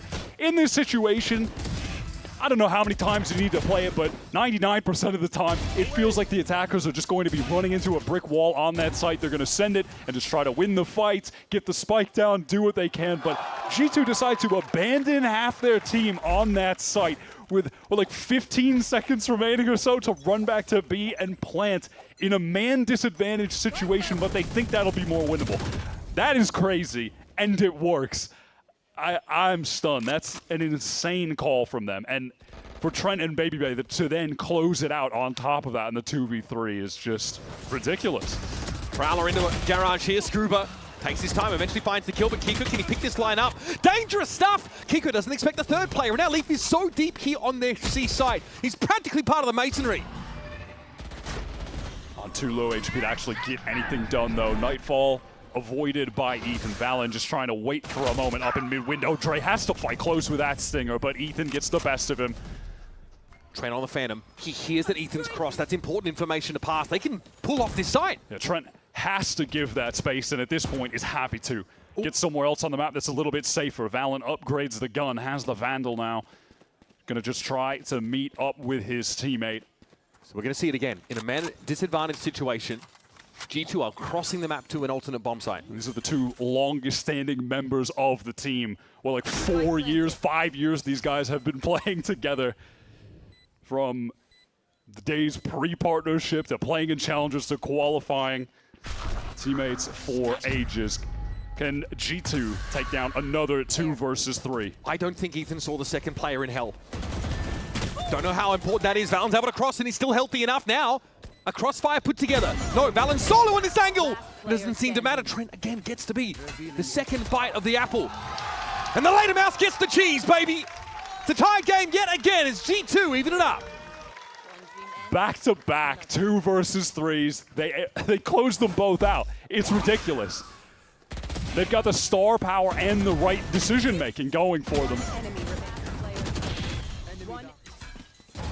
And man, I know it's been a while now, but it is just good to see Valen playing his traditional smoke rolls because IGLing and fragging, that is what he does when he's on the Omen, when he's on the Astra. He's just at his best.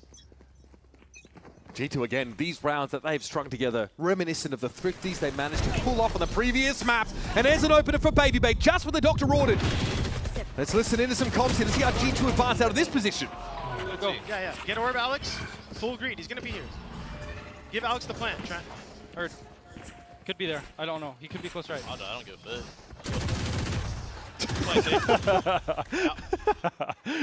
Alex, you want to take this? I'll give you that too. He just hit ship. Yo, this guy's a brick.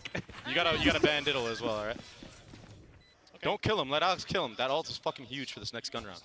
He's shooting, bro. Fight him window. Let Alex kill him. Or window. Just run him, bro. Just run. Yeah, they need that overdrive for Jorgamo. They've given us the narrative. We have the storyline to follow. Wait. Jor hunting for the frag. Brook trying to make himself scarce here with the Bucky up on the corner. Oh, Jor, Spidey senses tingling. Viola! Ouch. All good. Got the orb. Scanning ahead. All right, there's Valen. Will finish off the job at G2. Again, slower start to this half. Lose the pistol. Fine. But there's been some sublime Valorant these last 3 rounds. Yeah, they dismantled that aggro C-long push from NRG. The peek from BabyBay, instant kill with the Outlaw, teleports away, and G2 just refight it, brawling with the Phoenix, where the Agent excels. Light work for them to clean up that entire effort.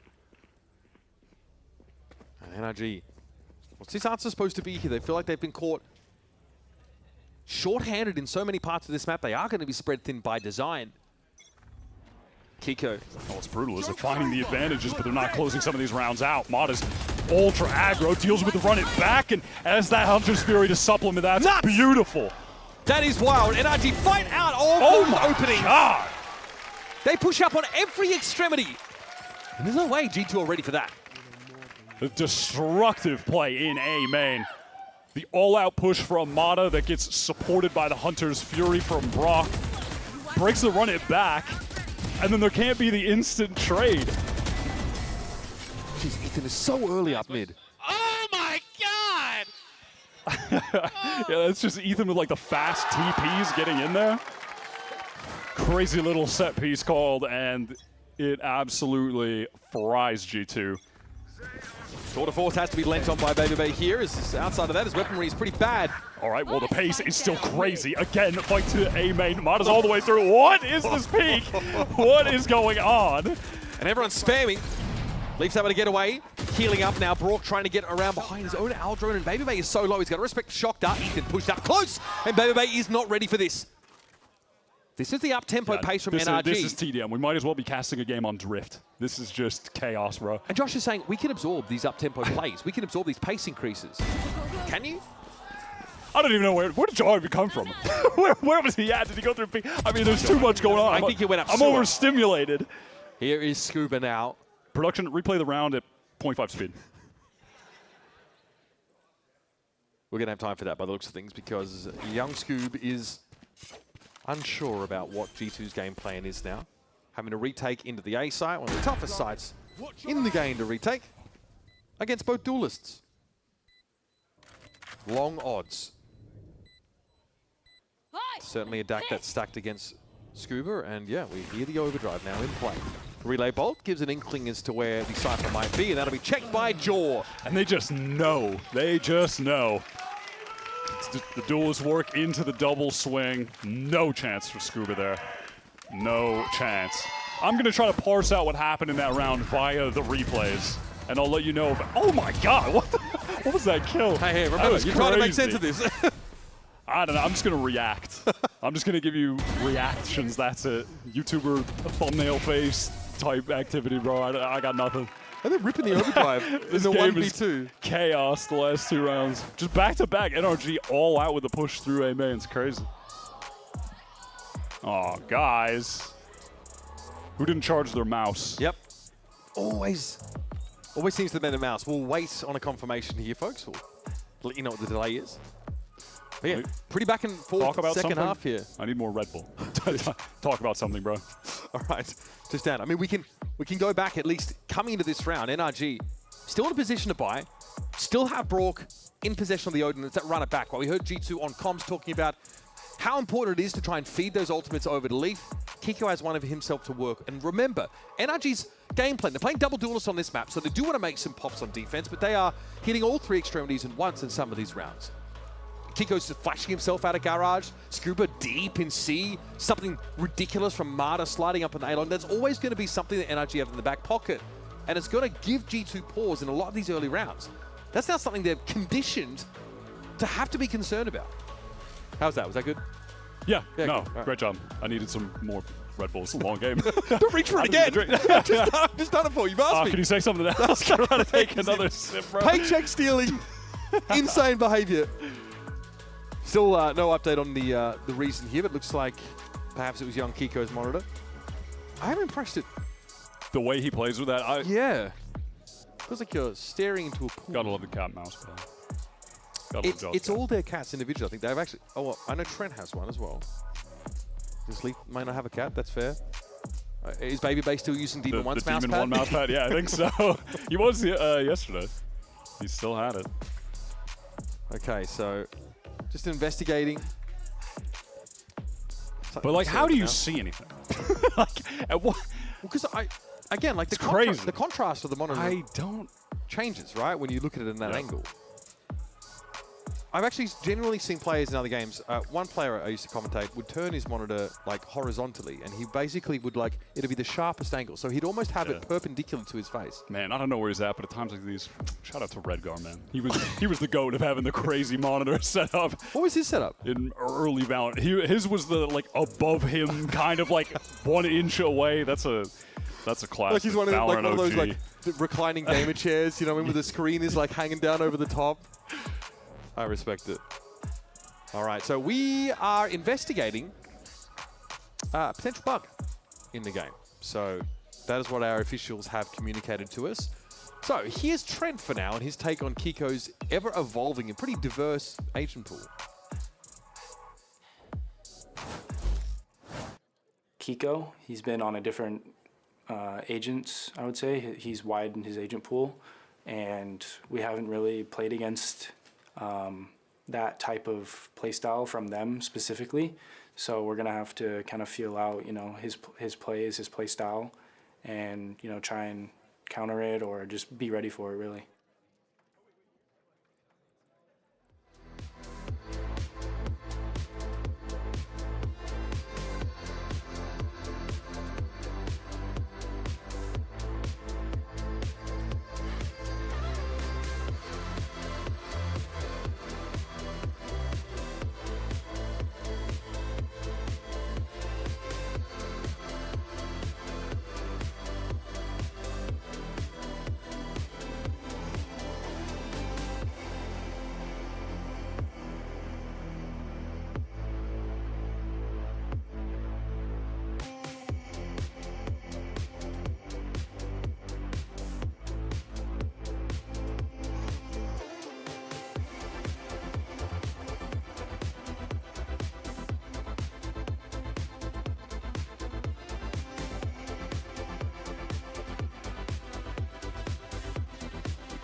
joking? He is out of his mind, Ethan!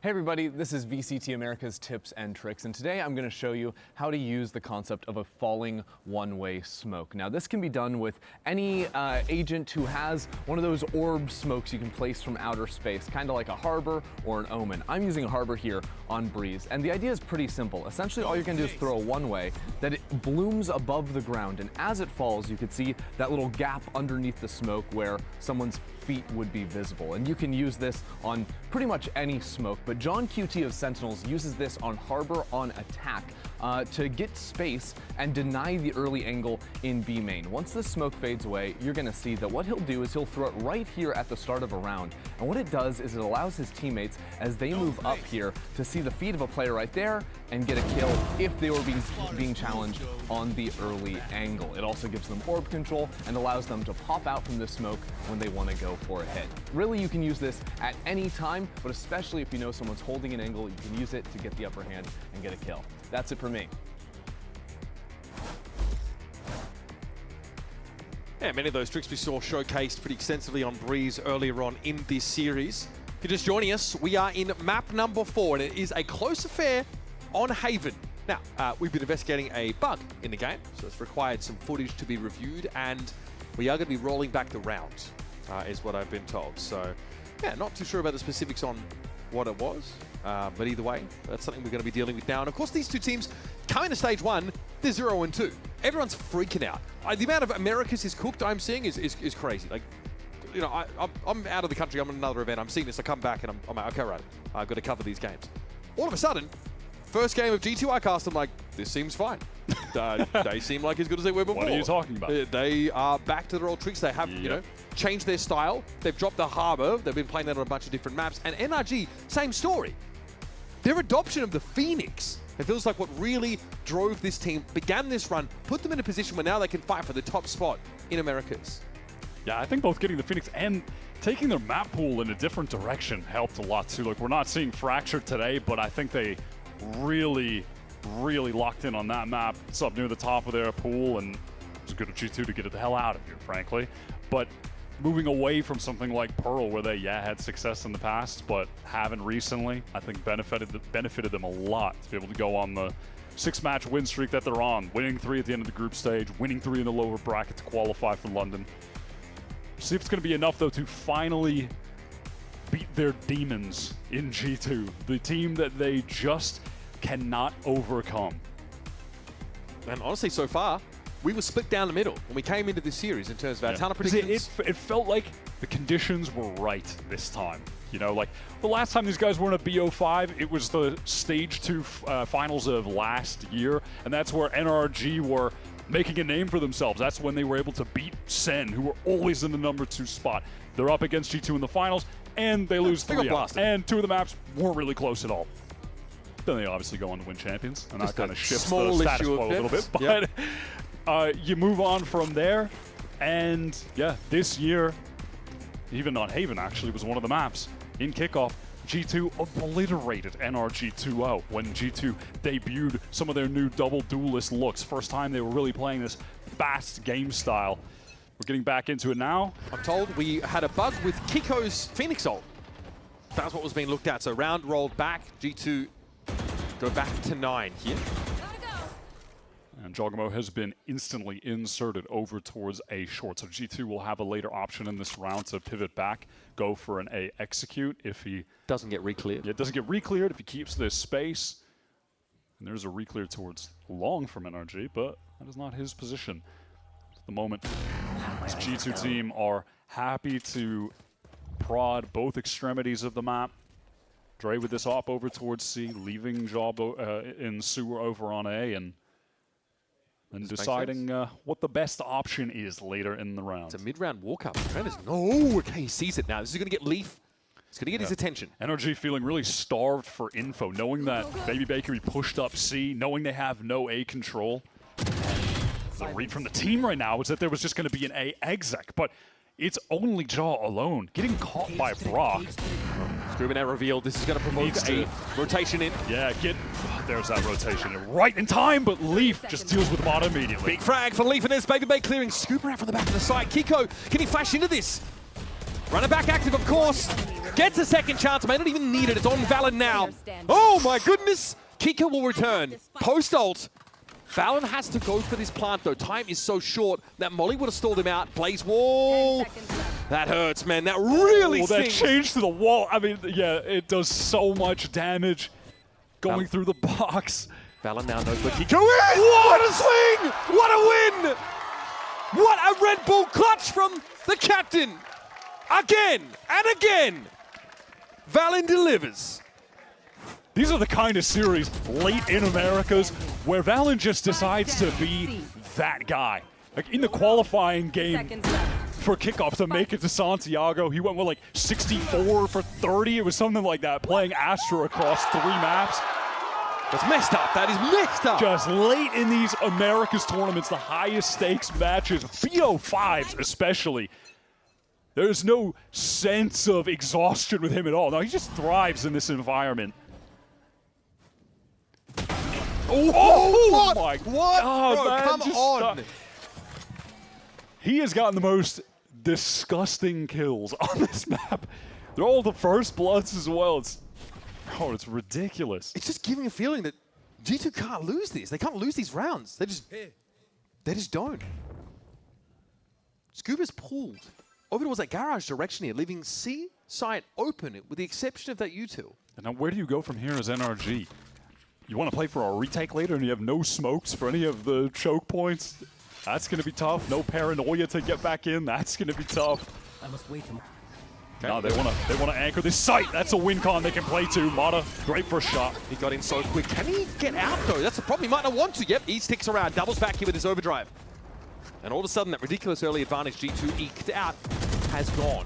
I don't know where Valen was going there. He is caught. Some great play from NRG. They make the right decision there to get aggressive fight together. Now 4-on-2. These are the kind of situations they haven't been able to win. G2 winning in the late round with less players, winning out clutches.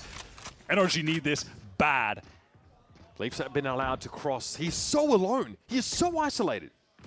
Trent is for some reason fixated on this garage push that's never going to come. Leaf plants for himself long, might get caught. Oh my God, just barely around the corner. Is Trent going to find a timing because it's so ridiculous that he's here right now? Surely there's just no way, right? Surely there is just no way. No, here we go. All right. Oh Leaf. my God.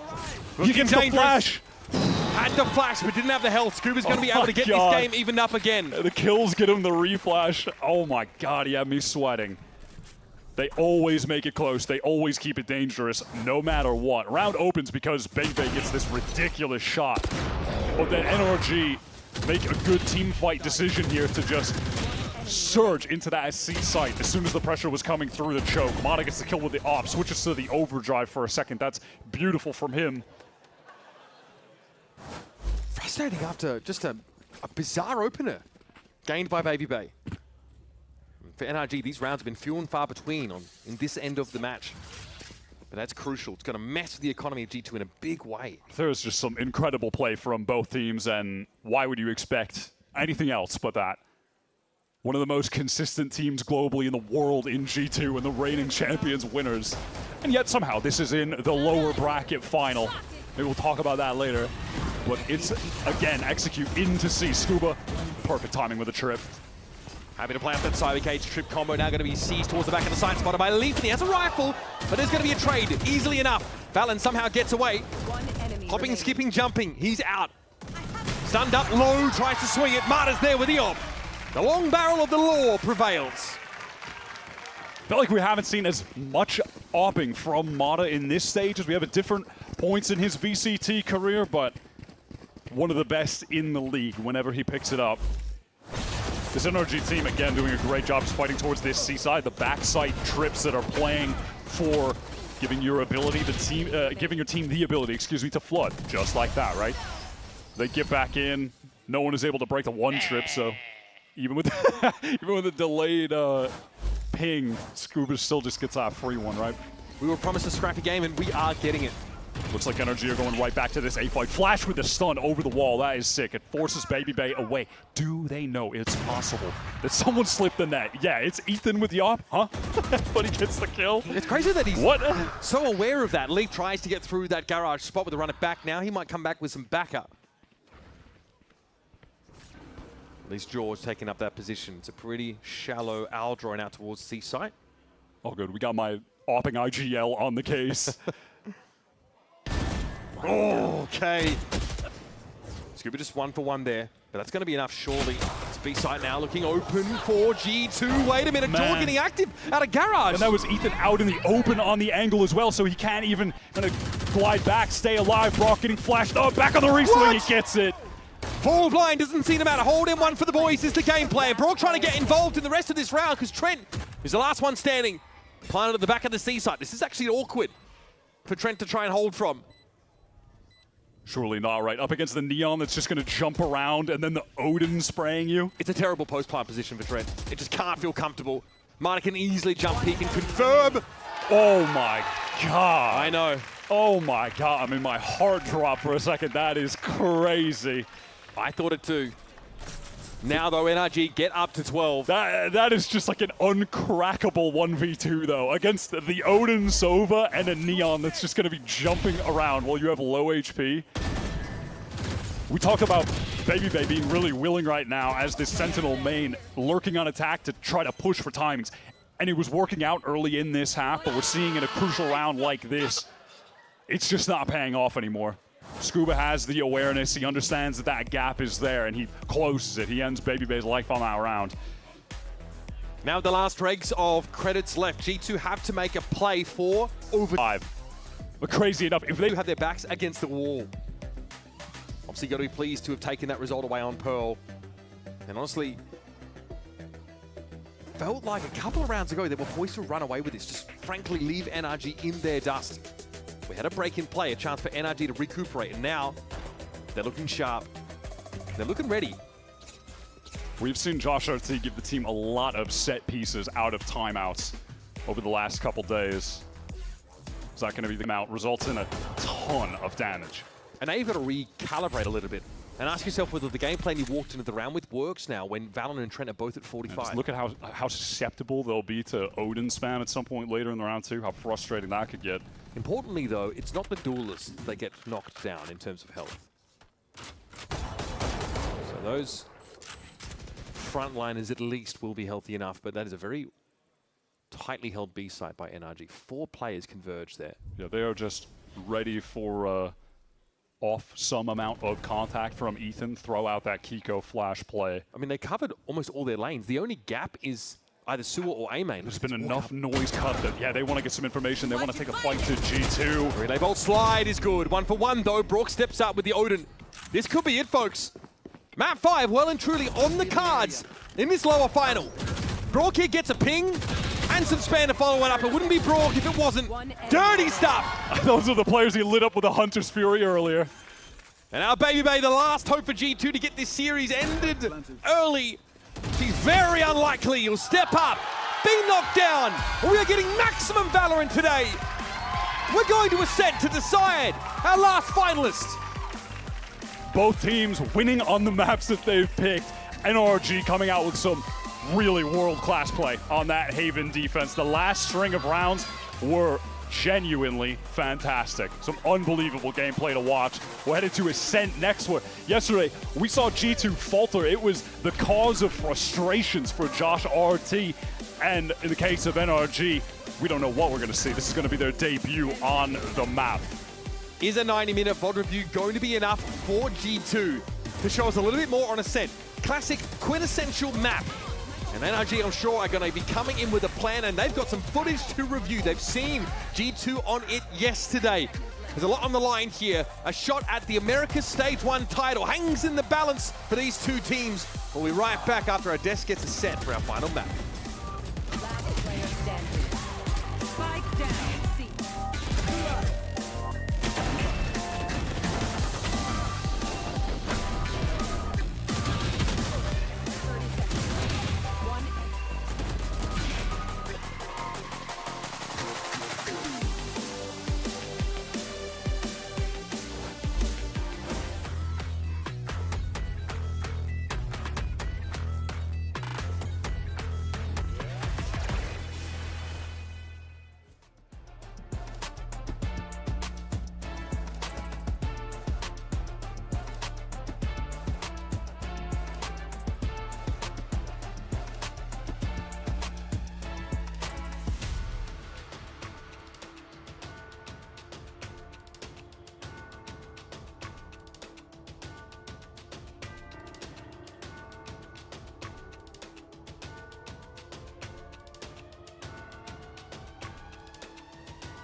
Are you joking? He is out of his mind, Ethan!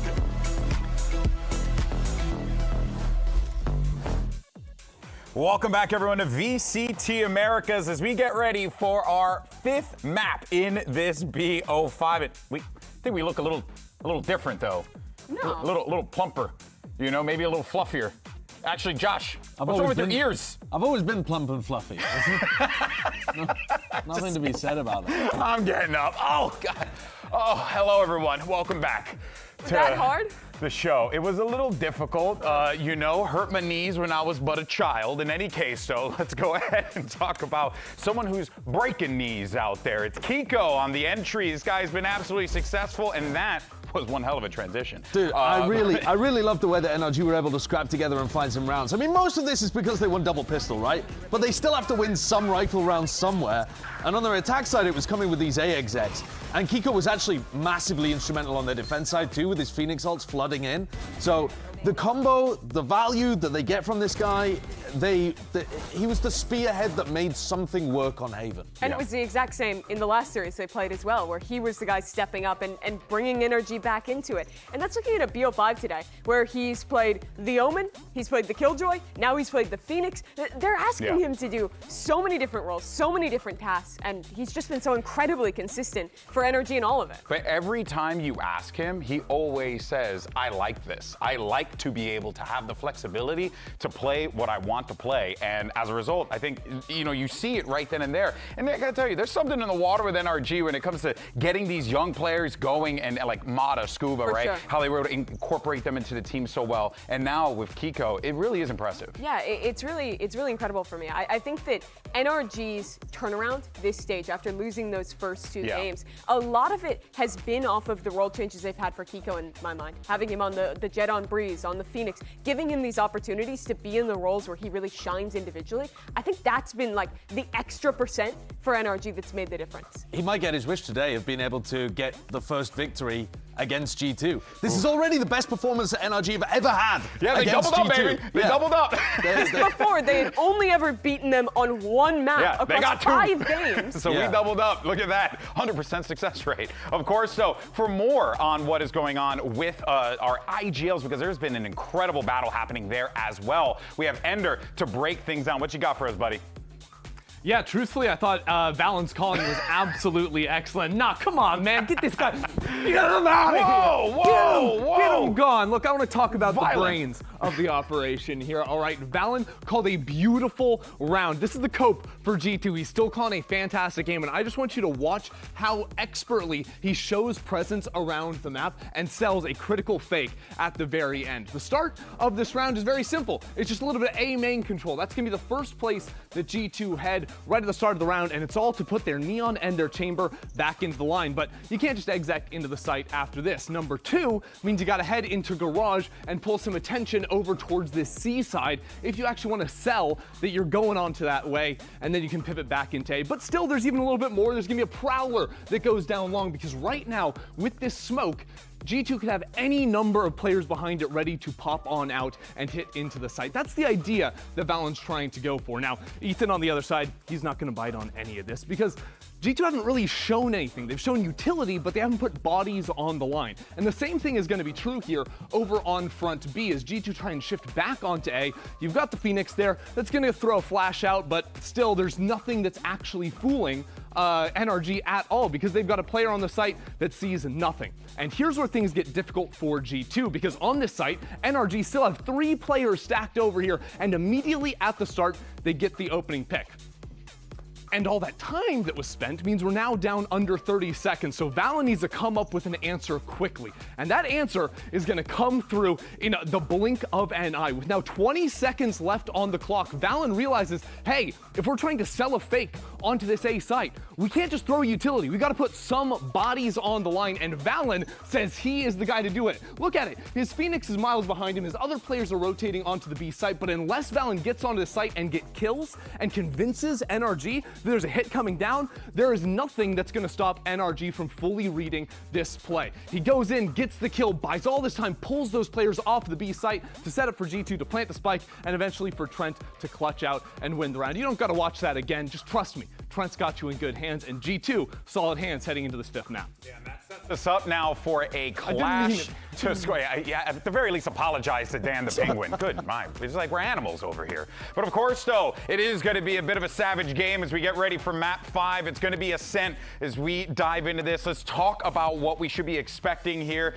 We cannot stress enough how big of an opportunity this is for NRG to finally be able to fell the one team that has been a thorn on their side. But for G2, it could be just a repeat of usual. But Sideshow, we're going to Ascent. What should we be expecting here? Well, we don't know what to expect on NRG's Fair. side, right? This is the composition that G2 have been running recently. Really weird one. You get the Yoru with the Phoenix. Nobody's doing that. Even PaperX, who are running the Yoru, run it with double Senti because the Yoru, at the moment, is only good on the attack side. Yeah. Defensively, those TPs are trash on this map. So I think it's on NRG as well to have come up with some kind of composition that works superbly on defense. If you reframe what Ender's Telestrator was about, also think about how much pressure Valin was under with how good the defensive floods were, right? He had to pivot in like 10 different times around that map just to be able to find an exit for the attackers to be able to go to a site.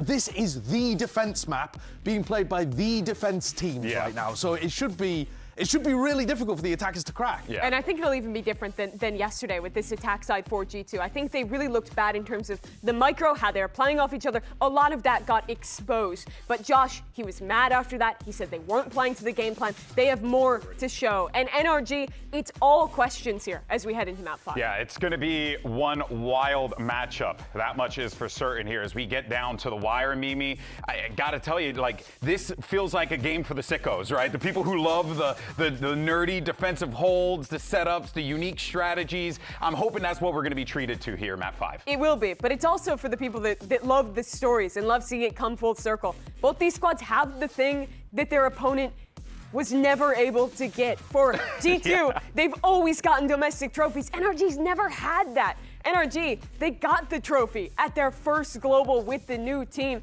G2's never had that. But for NRG to have the opportunity to do it both, to go into a final and actually get an opportunity to fight for that is so big for them. Sure, both these teams are going to London, but that Americas trophy means something for them both. Yeah, it definitely does. NRG have run the entire lower bracket all the way through here. To be able to overcome your demon, the bugbear of G2, and have an opportunity to face in the grand finals would be electric. Great insight from our analysts here. But folks, this is it. One more map to decide which team is going to take on Leviathan for the trophy tomorrow. You don't want to miss it. We're down to the wire, folks. And as always, we'll catch you on the other side.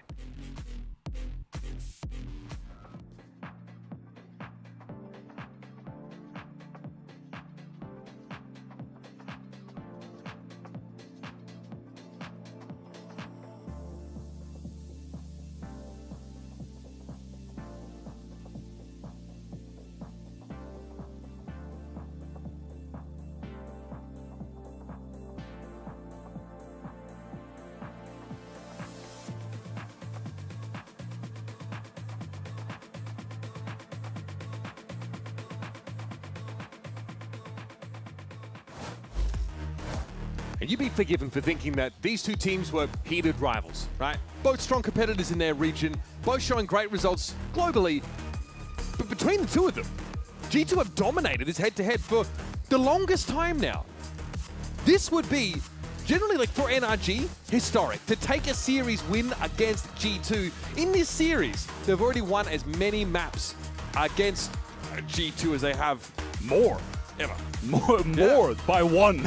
It was one map that NRG got against them. In all 5 matches, they had 2 BO5 since, I'll say, like the Mata era of NRG that began last year. Speaking of, he's playing the Sage on this map, Kiko on the Jet, and if Breeze is any indicator, it is no issue to have Mata off-roll so Kiko can play a little bit of Jet. G2 again are going to be running back with this comp that we sort of questioned. We wondered what the game plan is. Yoru, especially on their defense side, kind of hard to see how this gate crash is supposed to really give you that flexibility to cross the map the way it used to always stack a side favorably. On offense, Jaw's been using it to get past some of these chokes, try, combine them maybe with just these fast pushes from Leaf, and that's looked okay. But in general, we weren't impressed by G2's 7-round showing against Leviathan on this map.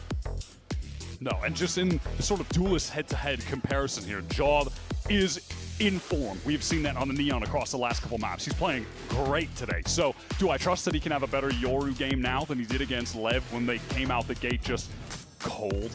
Yes, I think that's very possible. But traditionally, Ascent is just the Jet map. And in the form that Kiko is in across the board, and then on the Jet specifically, from what we've seen with him on Breeze, I'm expecting nothing short of greatness from this guy. Good opener. Broke with the Sheriff again. Look at the damage as well. Oh my god, I mean, Valen feels like a non-factor at 23, and yeah, he's trying to get out of there. He can't.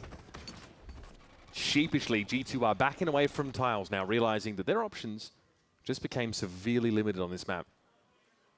A contact walk up onto the B site. Kiko just picks up the angle at about the right time. And the Brit takes the Yoru out of the round instantly. BabyBay continues the trend of just trying to take these timings and expose holes in the defense. Trent getting the spike down, unable to move. And the player backside, though, has no desire to swing into him. They want to figure out where BabyBay is first, and they can just shut the door in his face. That's just disrespectful. I really think that Brock shut the door in their face at the start of the round, frankly. Yeah, multiple different doors shut. The round was pretty much done. I mean, from this moment, that's so sick. Lined up, insane damage. Valen just trying to get out on the cross. Really? Oh my god. A lot of disrespect in that round, really. Yeah, not sure how necessary that was. Trent may agree.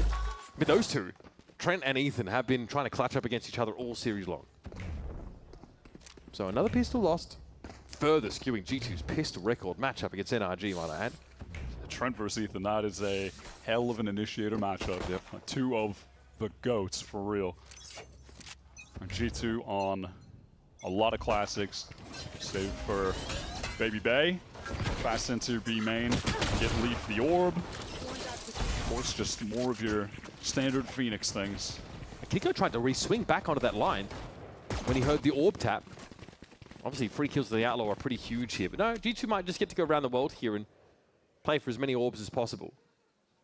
Yeah, and this is the kind of setup where if they go back into Ethan, if there's a lot of noise in a rush, well, Mod is there to just throw the slow orb from Tree. If he needs help in Tree, there's the thorns there that can be popped by Scuba. Well, it's going to be basically a guaranteed bonus round run it back for Leaf now. Scooping up all those orbs. That's the main objective in this round for G2. And maybe like a walk up. Cat playing into cover. The Sage Wall is a big issue, though. The timing of it means that G2 are going to have to break it. Yeah, that's going to take a little bit of time as well. Simon, it's again, now, guys. Yeah, run diagonal, so you've got to break every section of it really to get through. Back to my Minecraft days. Yeah. 30 seconds left. Extremely troll. Okay, well, there's the sheer wall as well, also stopping G2. Again, this is just, you know, a hint of what could be to come from NRG's defense side setups on this map.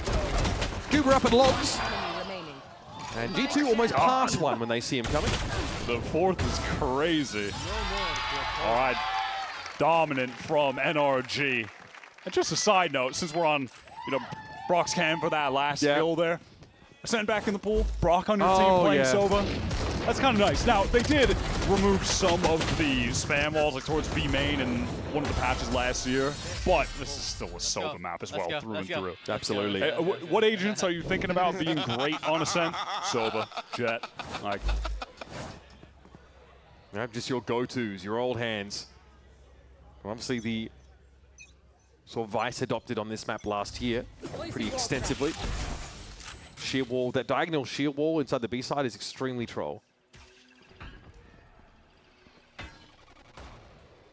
Kiko's no problem posting up a little bit further here.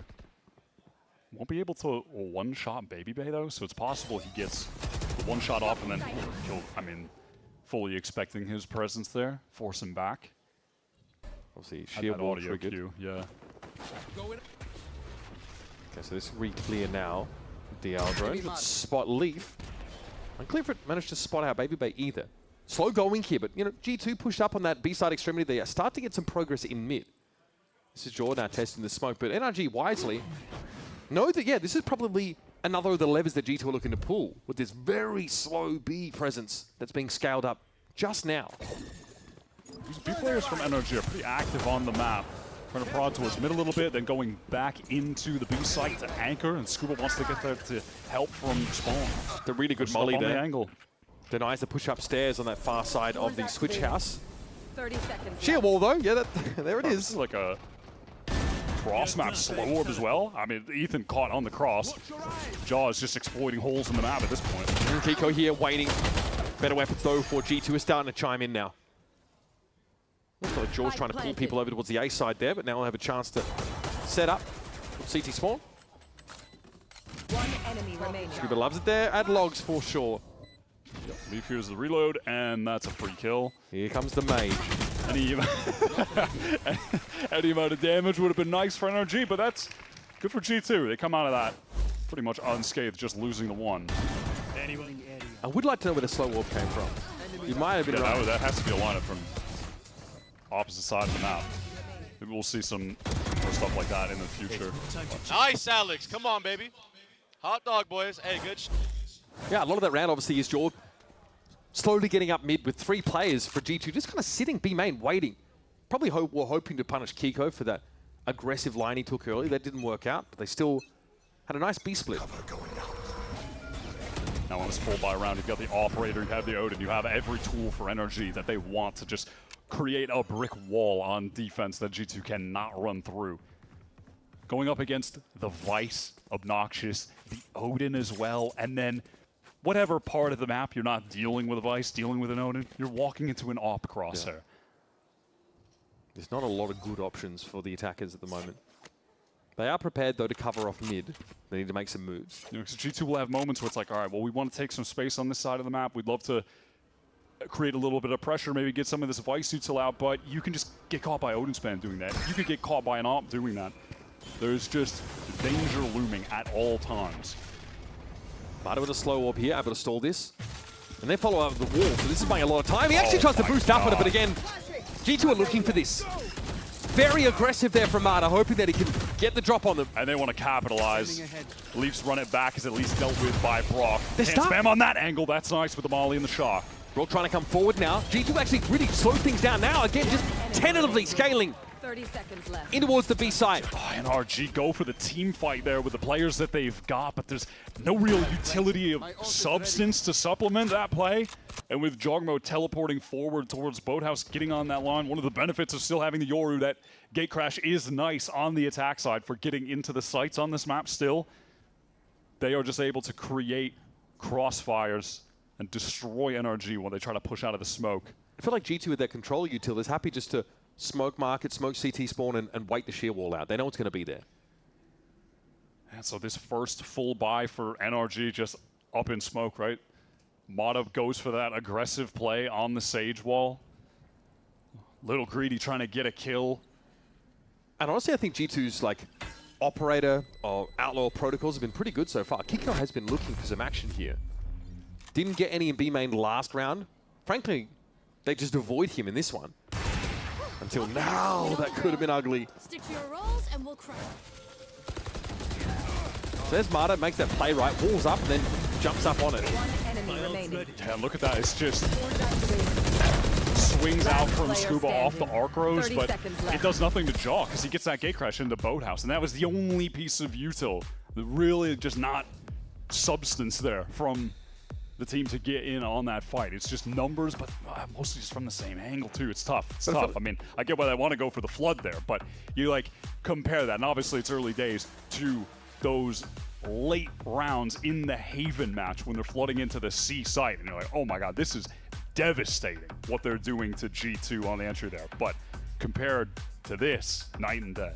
And we're starting to see some of the idea with the Yoru here, right? Being able to bypass those chokes, get into, you know, switch house, and then have the rest of the team sort of play through that sheer wall.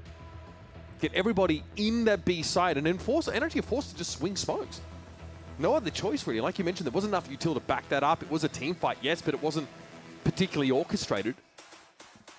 And now we're only but 4 rounds in, and timeout is being called by Bonkar, working there with Mitch as well. New addition to the coaching staff for this stage. Volkar's talked about how much Mitch has been helping with Ethan, actually, just continuing to try to develop him as a better and better IGL, being a former IGL himself, and that Mitch has really contributed a lot to the team environment, bringing a lot of just like positivity and keeping spirits up for everyone too. Okay, here's all the dimensional drift. He gets to check wine for free, gets to ping out all of the Vice util.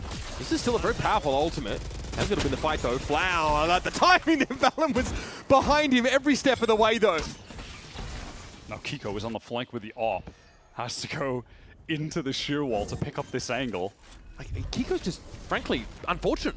Missing out on these opportunities. Trying to meet up with him.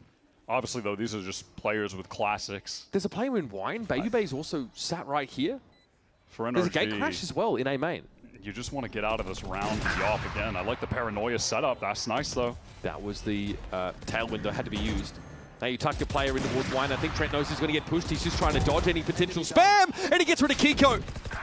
Now if you're Marty, you know you've got no choice but to try and keep your eyes over towards main, and eventually Leaf claps him. From hell, two G2 players poised to spring forth here. Ethan and Brock just don't have the health between them to outlast this. No time for Brock.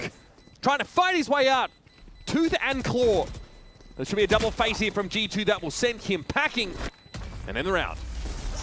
I like what NRG tried to put together there with the limited tools that they had in the situation. Ethan getting onto Cat for the paranoia into main and the double swing. That was nice. It gets him a kill. But after that, there's just not a ton to work with. Having to try to get out of main when G2 are entrenched in this site in hell, holding that cross. And it's just classics pushing closer onto site. That's tough.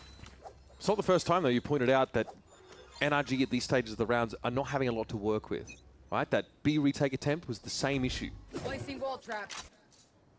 Raw contacting smoke seems to have been their only option these last couple of rounds. So Kiko is able to get into another AWP, just lower on armor. I mean, everyone on energy, lower on armor this round.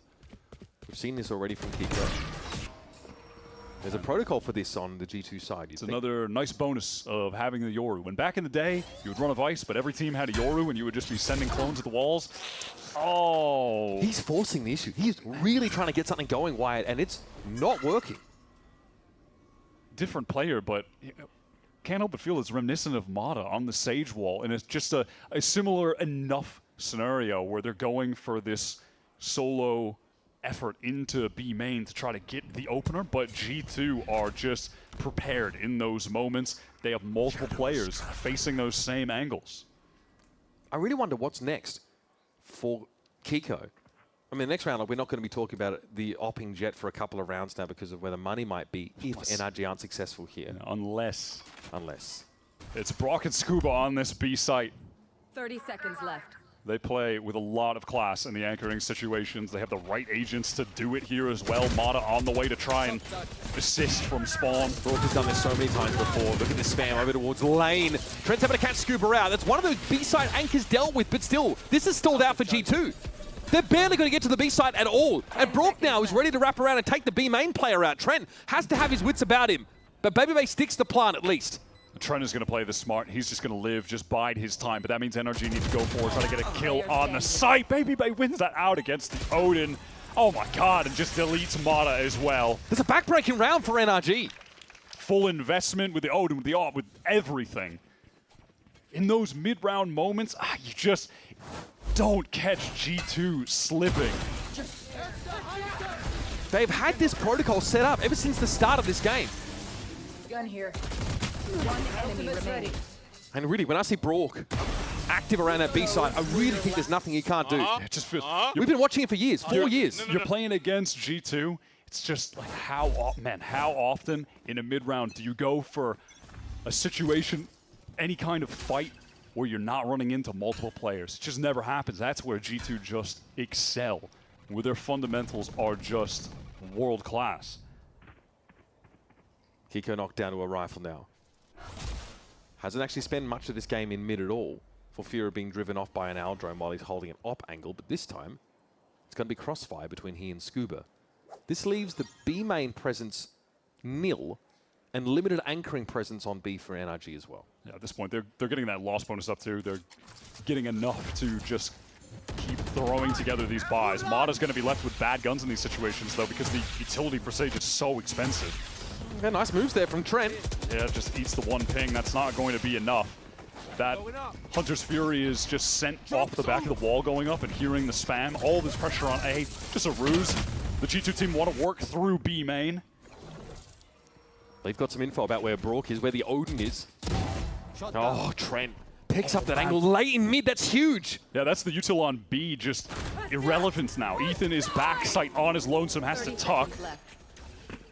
Gonna get to keep his primary for the time being. Sharpshooting from Kiko, though, picks it up with the Guardian. And wait, how does he have his primary out? Little gap played in there by Ethan. Now Kiko steps up. Doesn't matter what gun this guy has, he's going to do work. And now he's got himself an upgrade. Trent just slowly making his way through the site, but there is such little time to play with spots out Mata. Leaf gets one. The pressure is being applied. 7 seconds on the clock. There's no way, man. Mata can't do anything about this. He can't intervene. He's going to run into Trent if he's not careful. Player standing. Leaf gets it down. He's so low.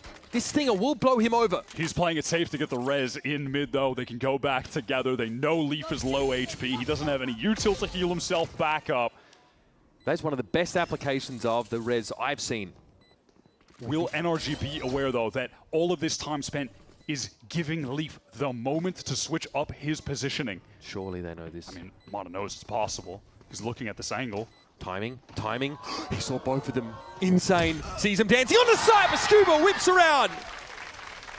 There could have been a moment, but enough time elapsed. Scuba could have been concerned about a wrap from lane over there. There's so many possibilities at that point that these NRG players just have their heads on a swivel. That is such an important Red Bull clutch for NRG to have found here. As off Mata, who is in a very dangerous situation. Yeah, so Ethan is able to just tuck in the corner, avoid that steel guard, and gets his. The anchoring is looking good. But then the last two players on site exposed. What a clutch from Mata, though. Really smart. Close range, Stinger gets the one, has the ult, gets the safe res on Scuba in mid. Also, Kiko finally finds a way to get involved in the game, and it's with a Guardian just walking around. 2 big kills from him set the stage for NRG to clutch up. Very fast take of B main from NRG, and now they know if they want to go any further, they have to deal with the Odin. They're just going to go ahead and leave that shear wall in B main so they're aware if there's ever going to be a re-clear coming, or if they can just work back to that space for free. Take flight. Kiko still trying to work towards another op. The bulk of the spend this round was to get Brook another Odin. I can understand the priority. Ethan might get some early warning on a player in this smoke. I like this from NRG. Fighting towards mid, leaving the Sage and that util on the extremities. The spam is just ridiculous, okay? Well, Leaf was led, I think, by the Owl drone. Easy kill. So and now easy. what, right? If you avoid mid where NRG were putting the player emphasis, now you're going into the util dense region of the map. This is where the Sage is at, where the wall is at. There's a Thorns in main as well. All right, and Mata just dispenses all the stall utility needs to. Lose out the raw gunfight against VALORANT, though. Uncharacteristic, I feel. And G2 moving on to the side. Good for that trade. 30 seconds left. Yeah, we know Making a bit of noise. Yeah, no committal, just waiting for his teammates. Doesn't matter, they can get the plant. That's all good. We're going to have a player coming from main as well. That's Ethan, so this retake coming from far too many angles you would imagine for G2 to be able to manage. Surely there's just no way, right? Look at where they're at in the site. I mean, it's such an awkward position to be stacked up by. Brook's going to have his recon cycle back through soon, I'm sure. There's also a paranoia to set at the site. Oh, wow. Kiko dinked though early. That could be big. A rotation here. Look at Baby Bay tucking. But I think they're going to be ready for this. There's enough spam as well to deal with this player. Baby Bay has to fight his way out. And oh, man. Got to believe in magic. But NRG have gotten themselves to parity. Some lightning fast shots, but the Odin in that situation is always going to be a little bit better when you're tucked around that corner. So that's Brock going up. Yeah, gets the ping with the drone, and Leaf tries to tuck behind the little, like, whatever, the square on the right. I don't know what you call that, little jump up, but... Yeah, the Brock Odin. It's a problem. It's always going to be a problem. Just a cool setup adjustment from NRG there. How they use the Sage and Vice util across B main and A main, and then really fight heavily in mid together to get the kills. I think G2 understand they've got to play more to these extremities. They can't mill around in mid till they get pinged by an Owl drone or picked by Kiko. And now, NRG switching it up again. Util density over on the A side with the Sage and the Vice both there, and it's pressure towards B main from NRG. Kiko with the knives on this round. Wants to at least get that sheer wall out. So if G2 go back towards this B side, they have to be apprehensive about just walking their way into B main, contacting. There might need to be some util expenditure, like Trent still has that drone, for instance. Get something like that out of the equation. I'm sure they're also worried the Odin player could just activate off someone else's contact inside B main. So cross map, Jaw activated the clone over towards A main to get the wall out. B main execute is coming through off the Astral. Brock can't spam anything on account of it. Yeah, tried to swing. Ethan, nice little pocket there though. Also knocks Leaf inside, run it back. Leaf though got a double back here. We kind of like this idea, but Kiko is ready, poised. Man, there is a hole in that game plan from G2, and it's exposed by NRG, who are now retaking from every angle. B main, not a concern. That is so crucial when you're trying to get back in towards this B site. There is a ping though. Kiko looks like he was hit by the recon bolt while he was sailing through the air. Oh yeah, the spam, it's pretty good. You just got to imagine there's going to be someone playing in that smoke in this situation. Where can G2 even go? You know exactly where they are. They're collapsed on by NRG. An inevitability in that situation that they lose the round. It's a great retake. But this is just a gap in the game plan from G2. The way they drew that up, if they're going to push past that wall, there needs to be something obscuring that angle from Market. I don't know what's happening. How So are we winning rounds? I'm halfway done practice. Okay. But yeah, it's just like some level of miscommunication in that situation, misunderstanding of where the wall was going to be placed, or misunderstanding of the fact that they wanted to push through it to try to kill Brock versus just kind of circumventing the, or not circumventing, but rather just having no desire to push through the wall, getting to the site, playing from B main. The game plan is just scrambled there from G2, and that gives NRG the opening. Thinking there had to be another piece to the plan there. This is early days for teams that are moving back and adopting Ascent once more, especially with this kind of composition. Yeah. Yoru, who we thought was a relic of the past, being dredged up, exhumed, brought onto this map alongside the Phoenix, which has been prolific. Yeah, and not enough time yet to figure out or really see what is the dominant comp on this map going to be in this world where Phoenix is super relevant, Neon is about to get nerfed, Jet has always been historically excellent here, Sage has always had some viability as like a side pick. There's just a lot of possibilities. Yeah, that's a vintage look. Back to, I mean, turning like challengers into Fnatic, into it becoming a global comp. There's so many different options on this map. Feels pretty wide open at the moment. Making it fun to watch. Timeout there for G2 had to be called as they were starting to run out of steam. Bit of a weird round to walk into though. Couple stingers. It's a funky little buy. Now Kiko affected by the recon here. Trent does not opt to pull the Hunter's Fury though. A lot of spam. Heavy smokes here in mid. Ethan might have found a pocket here. It's just not checked adequately by Jaw at all. He TP's away, low as he is. Can he do anything about this one? No, Leaf catches him. No, that blind hit Kiko as well, so he had no support. Brock with an Odin kill elsewhere. Kiko is just getting flashed after flash, trying to escape, but tapped down by Trent. Preemptive still guarded. I don't think anyone's... Okay, Trent is affected by that. There's no appetite for G2 to push the issue at B, and NRG are kind of ahead of this. Yeah, Mata had those audio cues as well. Loud footsteps on Cat, so he gets to the slowdown division between these G2 players, but it kind of has him setting up a crossfire temporarily. I mean, no one on NRG is going to be nuts enough to try to push through that smoke, though. That's not going to happen. Constant Odin pressure, though, on VALORANT. He's down to 64. So this is an uncomfortable spot to be in. Look how low G2 are. ADS mode. Mata is dinked, but there's just not enough damage there with the Bulldog. And it's on Trent. The Odin pressure never eases up. Nope. Door in the way. Have to contend with that. Optimistic wallbang angle. You see the Odin's a little better than the Guardian at doing that. Scanning ahead. Trent wishing he had a more appropriate weapon as he steps into the hail of bullets from Brock. Just never turns, never flinches, does not even acknowledge the existence of the recon dart. Just stares forward with the Odin and holds down mouse 1. Our Champions MVP. That's how he did it. That's just what he does, man. That's the boy. Knew there'd be a walk up, did Brock. So, G2 so far held to only 4 rounds on this attack side. And I've got no doubt, especially with this Yori, this double duelist on Ascent, they've got to be hoping for a little bit more out of this first half. What is Yori going to do on defense? We've really been seeing NRG thrive over towards this A side. I think Mada's Sage so far has been, great. Outside of maybe the one round he got 2 aggro on the wall and died, the actual util just generally has been effective and well-timed from him. And Kiko on this round taking some mild liberties with the walk down mid. As G2 are not pressuring that side of the map. Drone is going to confirm what they already know. Someone is in A main as Jaw takes that orb, has the dimensional drift for the exec. There is zero map control for G2 right now. The problem is, going into this A site, you're just always going to get divided by Mada. That dimensional drift can go in, okay, great. Your Yoru's running around in the site, and then there's a wall up, there's a slow up. Yeah. How are they actually going to get through? As soon as that dimensional drift audio cue hits, wall right away. All right, Hunter's Fury, Mada in trouble. Oh, great ult. Caught out by Lee for the end, and also Ethan just gunned down there on the site. Brock with the shorty. All right, he and Scuba at least having to deal with Jaw, but Kiko's wide flank is caught, sniffed out by Trent, then snuffed out.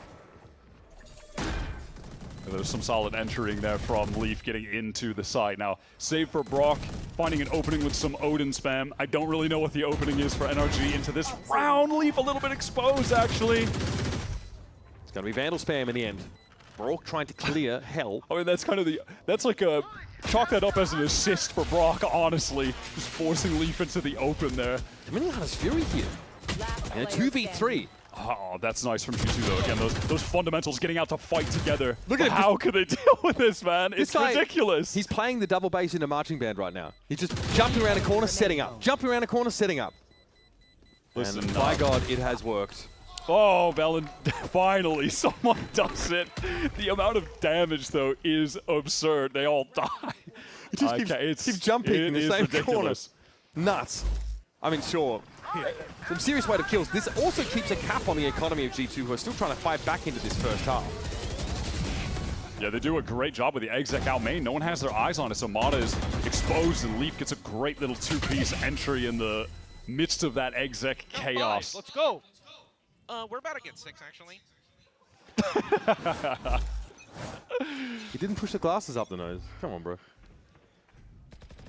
Pretty deep smoke here. Oh, that's just the one way on the A side of the map. It's more G2 concentrated around this B main tiles area.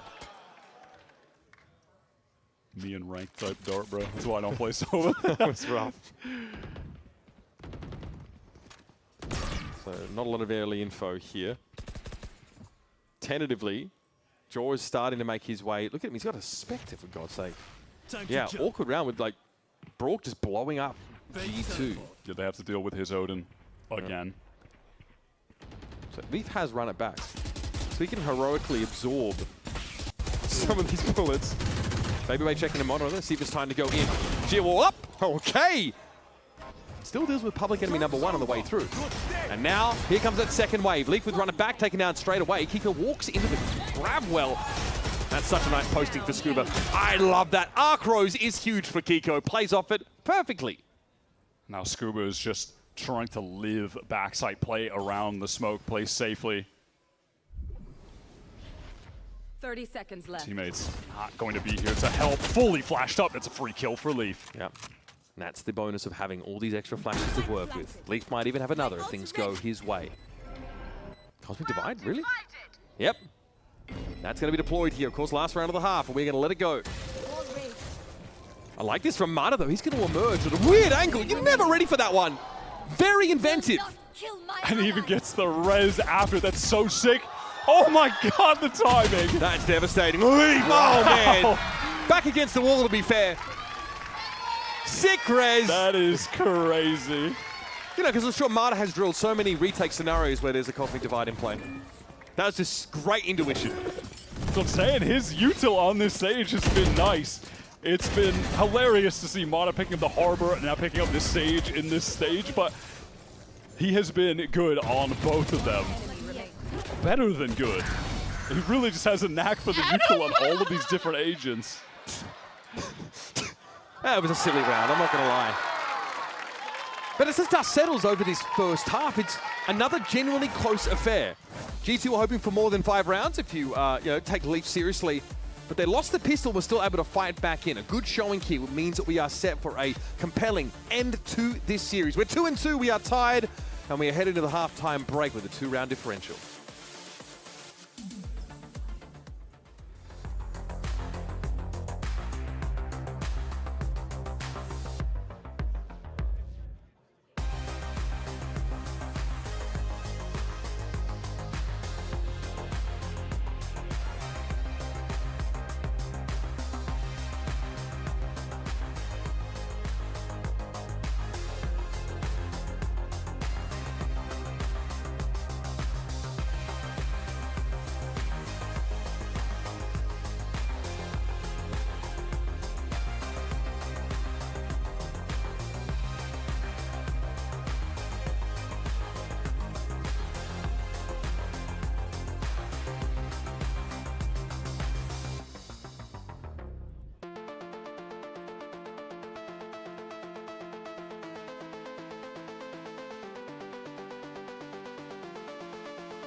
We have almost exhausted every possibility to put NRG and G2 through their paces to decide which one of them advances into our finals match here in Stage 1.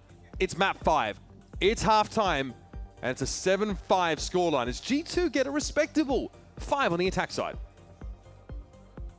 Listen, you go back weeks ago, the community did not think that either of these teams may even be in this spot right now, with both of them starting this stage at 0-2, and then both of them rallying back, showing the resiliency and displaying exactly why they are our consistent America's representatives. One of them is going to have a spot in the grand finals against Leviatán tomorrow. Try and capture another trophy if you're G2 and get a first if you're NRG. And this game started with Brock with some nasty Sheriff work. Jaw's hoping to do the same, but comes up with nothing here. Brock's year heading into 2026, it was slow. He wasn't playing poorly, but he wasn't lighting the world on fire like he did in the run to Champions, where he won the MVP bracelet, made a name for himself. Felt like he was about to define the meta the way he was using the Odin, but in this playoff run, he has been playing the best Valorant he has all year. I think it's reflective by the eye test, just what you're seeing in front of you, but also by the numbers. You're right now in playoffs being pretty much across the board, second place in every stat, and first place is Kiko, which really sums up how NRG have been able to make this run happen. Oh, this is such a troll wall. Leaf is legitimately stuck there. Now he's going to reassess the situation, recalibrate quickly, but his presence here from Logs. Leaf still exits with a kill. That's not too shabby. That keeps the numbers even now. Spike is headed towards the side. Trent bores a seaming hole straight through Ethan's head. A very important pistol to get G2 off to a leisurely start of the second half. And the fast into that B site to assist the players who were trapped in walls, for instance. That was a little bit ridiculous with Leaf. I thought he was more cooked than he actually was. We have the dash over to switch from Kiko, but Trent salvages with some perfect crosshair placement and reactions as fast as they get. Those taps were really lovely. Might be early play up here in the B main. We'll see, they're going to have to contend with the Outlaw, or NRG. So they keep the investment very light.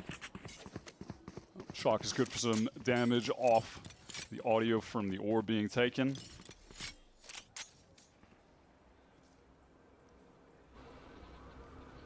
Aldrin re-clear of B main. Tells G2 that they might be able to distribute some of their resources a bit more towards mid and A side of the map. It's a couple pings though. NRG are aware that B main just got re-cleared, so they might hope to pressure this position again. It's pretty heads up. The Astra util is going to slow them down though. The sheer wall is not on the B side, so NRG don't have to be concerned about that. Aspas on that narrow angle, but can afford it. Since the Sheriff will get that high bullet penetration and spam damage through the wall. Okay, Scuba might be pinged as he moves out. Yes, multiple players actually caught by that recon. That is sick from Trent. Brock straight up just caught inside the molly, and it's Leaf. He'll cut a bloody swath through NRG as they try and find something. There is some momentum. Nice up two, tidy two-piece there from Jaw, and it's an even game. The other side of map. We'll once again be saying that one of the Phoenixes has a run it back in the bonus round. Yep. But that is the case. That is just always such a crucial factor in the game right now. When your Phoenix gets rolling early on the pistol, on the round 2, if you're getting orbs, if you're getting diffuse, etc. Jaw looking good, but listen, already he's putting up better numbers than he did in the full match against Leviatán yesterday that they lost. There was questions about his impact, how much of it can he have on this defensive side, and it's got to be a lot more than what we saw yesterday. And as a team, G2 need to play in a more sound fashion in these mid rounds. They were getting exposed by Lev, just slowing the pace of the game down, being too eager to try to re-clear information and then being caught by the patient attackers. NRG are way more active in the early rounds than Leviatán were, though, to be fair. A lot of noise towards B main. Attempt to draw out some util, specifically get the shear wall out of the map. And hey, they do succeed in that. Minute left on the clock, now into the mid re-clear with the drone. They leave someone in B main after making all that noise so they can work back into a B hit later if necessary. The shield wall gets triggered, that's going to be annoying for NRG. Trent always wants to take some calculated risks at the right moments in rounds. That door is shut, there's no market presence here. G2 hunkering down. And that kind of tells NRG that they've given mid control. In we go, straight into the cloud burst. Here comes that Vice util that'll slow things up, but Kiko's still gotten quite deep here. Pinged out though, that could be a problem. Runner back, active, Jaw sees a wall. And that's not great, he ain't gonna get past that anytime soon. Trent's gotta be careful, keep his head down. Kiko fighting for it there as Lee's runner back is gonna be denied, but Trent is, he's everywhere right now. The Spectre is popping off inside Boathouse and Brock is on his own. Needs to try to find a way to plant within these last 14 seconds. And G2 will be salivating to finish him. There's just no way he can get away with this round win. It's impossible. G2 just displaying so much aggro in that flood situation. With the wall in their face, doesn't matter. They gather up, they're fast to break it. They just try to get right back in to help everyone. Leaf pops the run it back immediately to get in through market. That catch was so nice onto Ethan. And when all of that is going on, when those G2 players behind the wall, coming out of market, are making it feel like for NRG that they're about to get backstabbed and they need to look behind them, those players all the way back in Boathouse, they're just jiggling out with the Spectres, just dealing damage, shooting them in the back.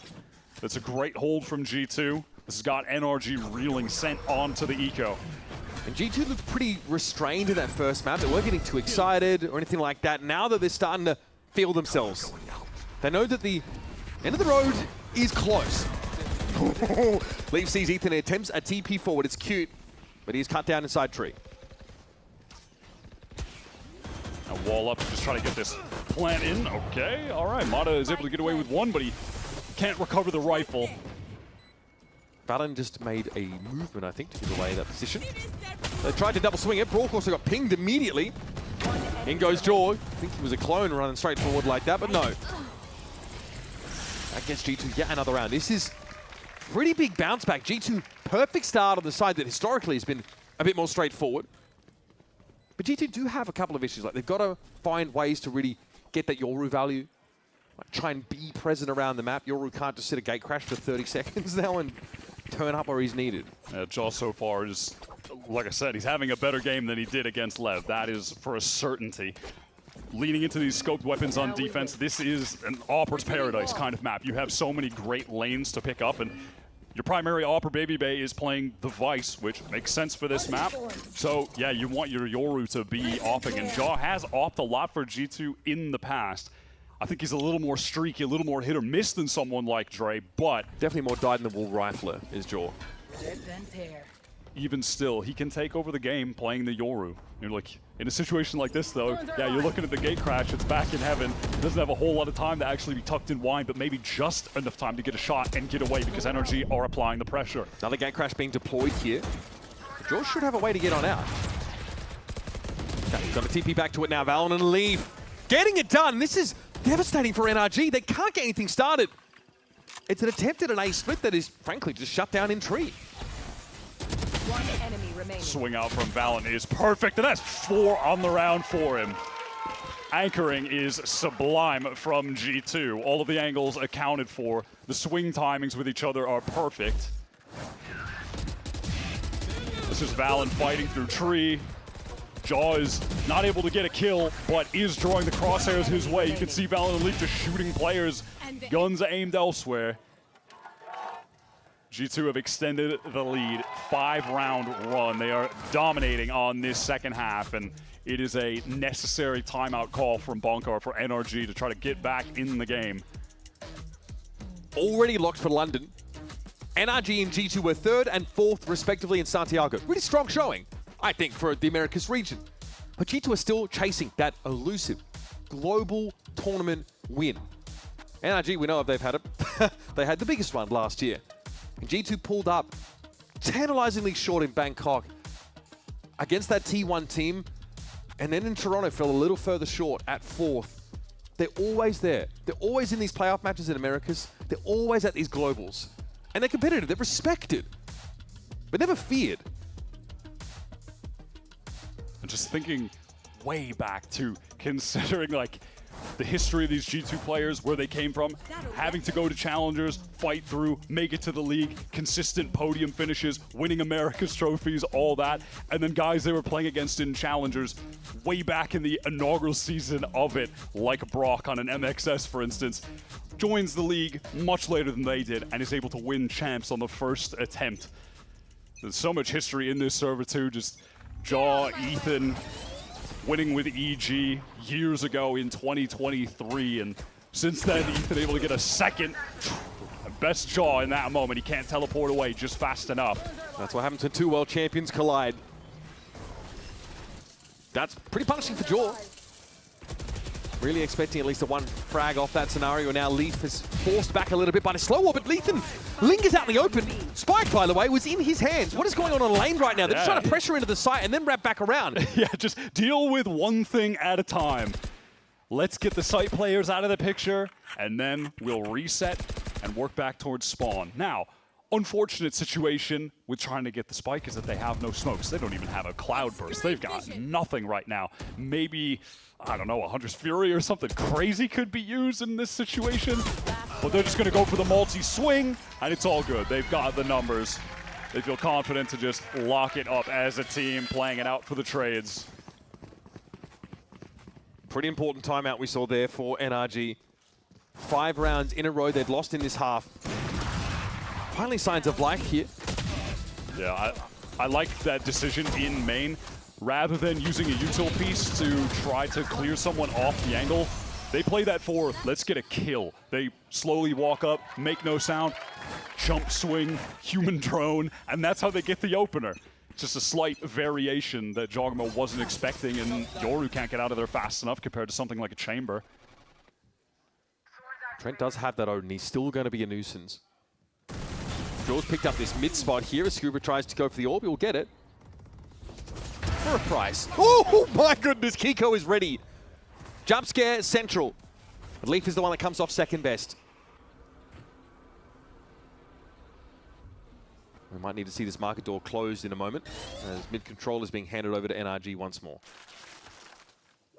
Still so much time left on the clock as well. They're doing a great job just sequencing working parts of the map and then getting into that exec. It's just the execs themselves that have not been coming together. The anchoring has been too good from G2. Oh man, Jaw is just getting served these last couple of rounds. Exposed by Kiko. Opener, back to back. Now dashing in, creating space in the site even. Good intuition there from Kiko, who's about right. Scuba's going to be brought back into the fight. That makes it a 5v2. Long odds indeed. Trent trying to work it in with the Odin. That's pretty dirty stuff now around the corner of Scuba. 3 is all he's going to get. HP as low as it gets for NRG. What a sick round from Kiko. just fitting into this NRG team perfectly. It was great with them, I think, in kickoff in Santiago, but now in stage 1, they've got him in a position to be better than just, yeah, he's a great piece of this team. He's replacing a key component in Psalm. He's doing a good job. Now they have him in a spot where he's thriving with this team. I feel like you've got to be watching Jaw in these early round moments. Double Duelist comp on defense. Jaw clearly is trying to play up for an early kill, and he's been punished 2 consecutive rounds. G2 knocked down to an eco, or a bit of an awkward buy at the very best. Okay. Oh my God, shot a little They're going to keep going. It's Scuba. He's done. Now this has got to have to provoke an acceleration towards the A side of the map, but that's what the Vice util is. That's a devastating miss from Kiko. It results in the death of 2 players. 5 versus 3. NRG need to claw this back. Everyone entrenched in the A site. Retake coming from multiple angles, and the classic ult combo, the Drift of the Hunter's Fury. Oh my God, and it works out. It's about as good as it gets. Spike drop, no plant. Ethan has to improvise now. Use 2 sticks to make it in nature, but he gets knocked off it briefly by the Blaze Wall. Does get the spike down at the very least. Marta here is going to set up on Gen. It's Cosmic Divide here for G2. Sets Valen up noiselessly. He's in position. Nova Pulse dodged. Marta with the footwork. Ethan will be biding his time. This round is crucial here. And it's on Ethan in a 1 versus 3 to hold on. Baby Bay swings out into it. That's the flash. And Baby Bay chimes on in. G2 now nose out once more by 2 rounds. So those are the kind of plays that were all G2's like last year, going back thinking about the whole Yoru meta, the amount of games Jaw has on this agent, just syncing things up constantly with Trent, dimensional drifts with all. It's just too easy for them. That is some vintage G2, some real 2025 G2 gameplay in that round. There are just too many of these thrifty rounds that G2 are being able to manufacture. That was the catalyst of G2 winning on defense back in the first map on Lotus. And it might be here too. This time NRG just leaving 2 players over towards that B main area. No mid presence.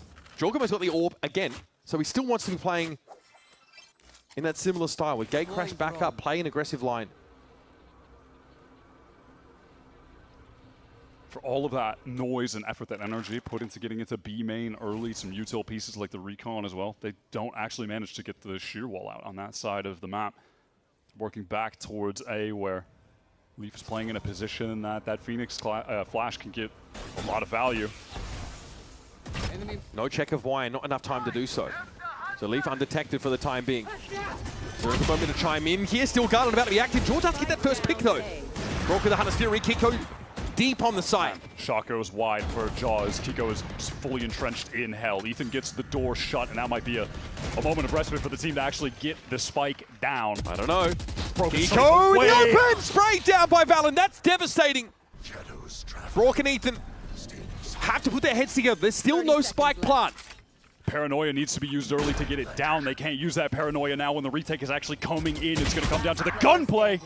1 for 1. That's going to be good enough for G2 now, as it is all on Brock. Champions MVP has to fight for his life. And G2 take 1 more stride towards that Stage 1 final. This might just be a story of it was the closest NRG have ever come to beating G2 in a series. We're tied 2-2. That's more maps than they've gotten against them in their last 5 matches, including 2 BO5s, but they might still come up short.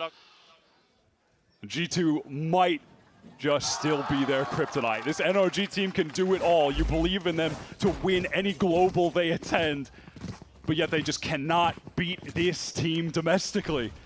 It still feels like a snake biting its own tail, though. The 2 teams that we expected to look the best coming into this stage, that didn't, that made their run back, now giving us an incredible 5-map series. One can only hope that NRG can extend it further. This could be it. Straight through B main. This is how they opened the previous round. And Bada gets that opener on Trent.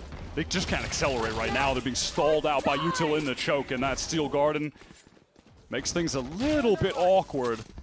but BabyBay feeling maybe more pressure than was actually there convinced him to use that, as no one was able to get into the site and try to close the distance on him whatsoever. Joel positioned for contact, actually pretty far up on this A side. NRG have no knowledge about this side of the map. There could easily be a player pushing off of A, so they've got to be even slower about scaling towards this eventual A side hit. Yeah, for G2, these guys could be anywhere. They're just playing passively towards B, mid, if they're up on A. That's really all they can afford to do right now. But Joel can't play the way he used to on this map, on this agent. He doesn't have a gate crash active right now. He has to post manually up on the line and whiffs the shot. Yeah, he gets some information, but it's going to be full retake with a 4-man squad for G2. It feels like that would have been the moment in the round for G2 to get back into it. Now they obviously have enough money to go for this retake. But do they have the numbers? Do they have the ability to actually win this out with only 4? Brook setting up the nerdy dart. That's disruptive stuff from Ethan with the paranoia connecting to most of the players on tree. They're going to have to try and flood their way here, but NRG are ready. Guns akimbo. G2 are haggard. They're going to back away here. No point. Money's okay, but they know they might need to ration it over the next couple of rounds to try and land this plane, so they are getting out of dodge. Yep, much better to just save at this point, and there's no reason for NRG to chase. Their money is bad, and they just want to get out of here with all of the rifles that they can. Not done with the game just yet. They come up with a big opening kill, the classic wall over top, and Trent is caught. So close for Jaw, round-defining moment. Yeah. And with the numbers, NRG are just a little bit more willing to be able to fight into that smoke in the 5-on-4. Time to fuel up. Time to fuel up. I feel him. I'm going above. 2 more NRG rounds required here to send us to overtime. It's a grueling series, and NRG are just tantalizingly close to finally being able to achieve this win. Just something that has eluded them for this team's lifespan over the last year and some, 6 months or so, year and a half since Mata joined the team. This iteration that has found so much success, just one mental block that they're trying to cross right now. Yeah, one monkey to shake off the back. One curse to dispel. 2 rounds to win for overtime. NRG parking the bus here over towards Cubby. And this is a situation for Jaw that he can't get out of. This is a real gate crash nerf kind of moment. You're looking at him in wine, and there is nothing he can do but stay steadfast on this angle. Tree is going to get busy over there. Jaw sees a little bit of leg. Ethan does get hit down low. Look at this wrap. They're going through heaven and trying to flank into the site, walling it off. Okay, this is going to be 3 players for G2 that can defend this. That is it. Ethan could be a problem now as well. He'll be licking at the heels, but Jaw strikes with the op. Now on the site. 3 players up for NRG. The last gasp for this team to dispel the curse. Valor looks imperious there from upper. And Brook and Mata, alongside Scuba, have to put this together. 3 cardinal points around the site. They hunker down and gotta hold on. Belief steps in, steps out in an instant. Finds his kill. Scuba's able to double down, but that is the end of him. So close came NRG to finally besting their regional rivals, but G2 show us a true bounce back from yesterday's play. Hard fought, grueling, extended series. They booked their ticket into our Stage 1 final.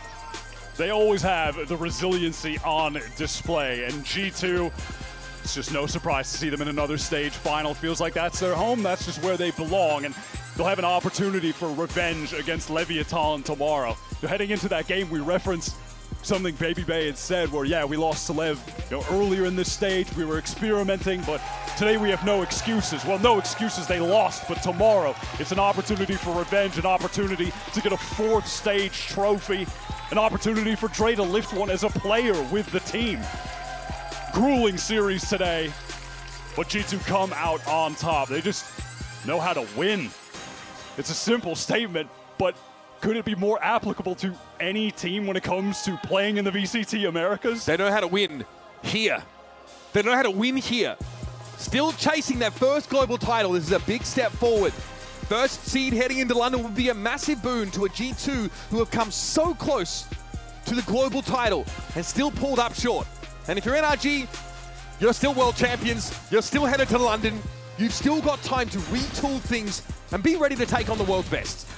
Absolutely. I mean, this NRG team has displayed some amazing gameplay over the last, 5 or so weeks. They go down 0-2, bounce back, 6-match win streak, almost beat G2 for the first time. That close. And on the maps that they won here, like referencing back to Haven, for instance, oh my God, I mean, the play we were seeing from them was phenomenal. I was blown away. So I think you're watching them, despite this loss, heading into London with high hopes that they can make a deep run again. They have that grit and determination. When the lights are the brightest, they show out. Those are the situations that a guy like Ethan thrives in every single time. And of course, G2 want to take this opportunity to be pleased with themselves, but they are going to be straight into relaxation, straight into preparation mode for tomorrow, because they are going up against a Leviatán team who look the best they ever have. Sato is having the time of his life, one of the top Phoenix performers. Neon has panned out as a true, potentially region-defining talent. That team are firing on all cylinders, and frankly, G2 pulled up well short yesterday. They've got time, though, to fix that. They've got time to rewrite history. We're going to head down to River Stage for a Verizon post-match interview with Giorgamo and Trent. That's right, I am down here with G2, who are victorious over NRG. I got Giorgamo and Trent for a little bit. I just kind of want to run through that last play. That was insane, the way you guys kind of organized and understood what NRG was doing. What were the comms? I mean, Trent was controlling it all. I just said I had A main. That's all I said. But Trent was controlling it all. You guys ready? 3, 2, 1. Everybody's just running out. I hear that anchor just dropping solid on the ground. You're just a statue in sight. What are the comms there from you? Like, what do you know to be saying? What do you know what your team needs to hear? I mean, Leaf and Valen made the play to like flash through the cat smoke or whatever to retake some space. So they made that play. They got their kills, and I'm just making sure that everyone's together at that point. No more extra fights. We just get to do our thing, and you know it was like a 5v3. So now we just got to settle it down and make sure that we're playing together, and it's pretty easy from there. And we were just talking about here that it's a banger. Trent, did you expect a different scoreline today, or is this actually a game the full thing you expected? Honestly, I did expect a different scoreline, but I will say that was a very fun match, and I think all of us will say the same. That was honestly very fun to play. It was very fun to watch. Hey, I'm glad. Hell yeah. Same? Anything? Yeah, I expected 3-1. Hell yeah, awesome. Unlucky. Revitalized. It's something you said recently. The energy from Baby Bay helping, just finding a new jog, but also things are going to be changing. Where are you finding that power from to make sure you're still delivering? And like you said, you want the game in your hands. I mean, when I'm just running it down, I don't really. That's what I feel the power. I can't really lie. When I'm satchelating in, I mean, when these guys are behind me, that's like that's what I feel, you know. Awesome. I actually want to touch on your neon on Odin. Is that coming from anywhere? Are you flexing with this? How's that feeling? Go. Oh yeah, because I'm also asking you about the Odin too, because you were on Pearl. Yeah. Neon Odin first. I mean, the Haven Odin is. I mean, we saw Brock do. I was like, okay, let me try it. Why not? Okay. Let me try it. No. Who is it? He's been doing the Odin Haven for a long time. He's been asking us to just like let him use the Odin on the neon so maps. You are off the leash. Yeah. He's off the leash for sure. I asked when I was on Phoenix. Yeah, and you were wrecking on Pearl just to stop Pearl, the plan. Ascent, yeah. Okay. I mean, it's if you know how to use it, it's really good. Yep. So I mean, you gotta abuse it. Amazing. Well, you guys are in great form. Is this now rest for tomorrow? I'm like, final question here. Is it rest? Is the coaches doing work? Are you guys chilling? What is it about? Definitely rest. Gotta rest. I mean, we watched our Lev games back, so like we kind of took in what the mistakes that we had from that game into this game as well, and we played a lot better. We still had some mistakes this game that we'll probably talk about tonight. Right on. But yeah, tonight it's just rest for the players. Shout out Shaq. He's in Spain, so he's got the different time zones going around. So he's working through when we're sleeping, and it's gonna be good. So we'll have a good game plan going tomorrow. All right, ladies and gentlemen, let's hear it one more time for G2 Esports heading to the grand finals tomorrow versus Leviatán. Thank you so much for watching today. Tomorrow, after that best of 5 grand finals, we will be doing the trophy. After the trophy, we're going to be having the Masters London Draw show, so do not miss it. Here's your Samsung OLED fast replay. We're out for the day. Peace.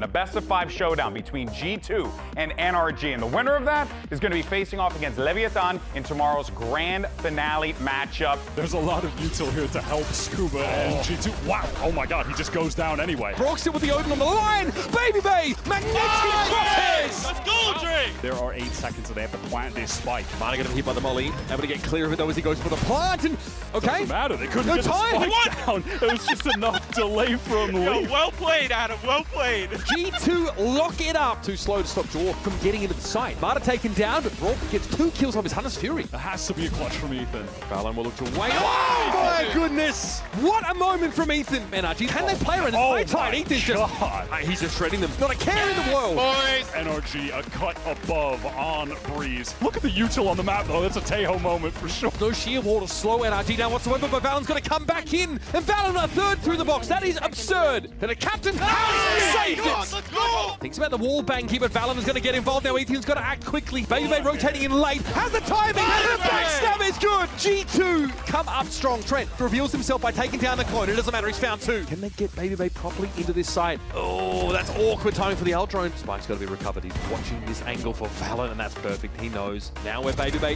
is. What a round from NRG. Runner back active, of course. Gets a second chance. May not even need it. It's on Valon now. Plays wall. Does so much damage. Valon now knows where Kiko is.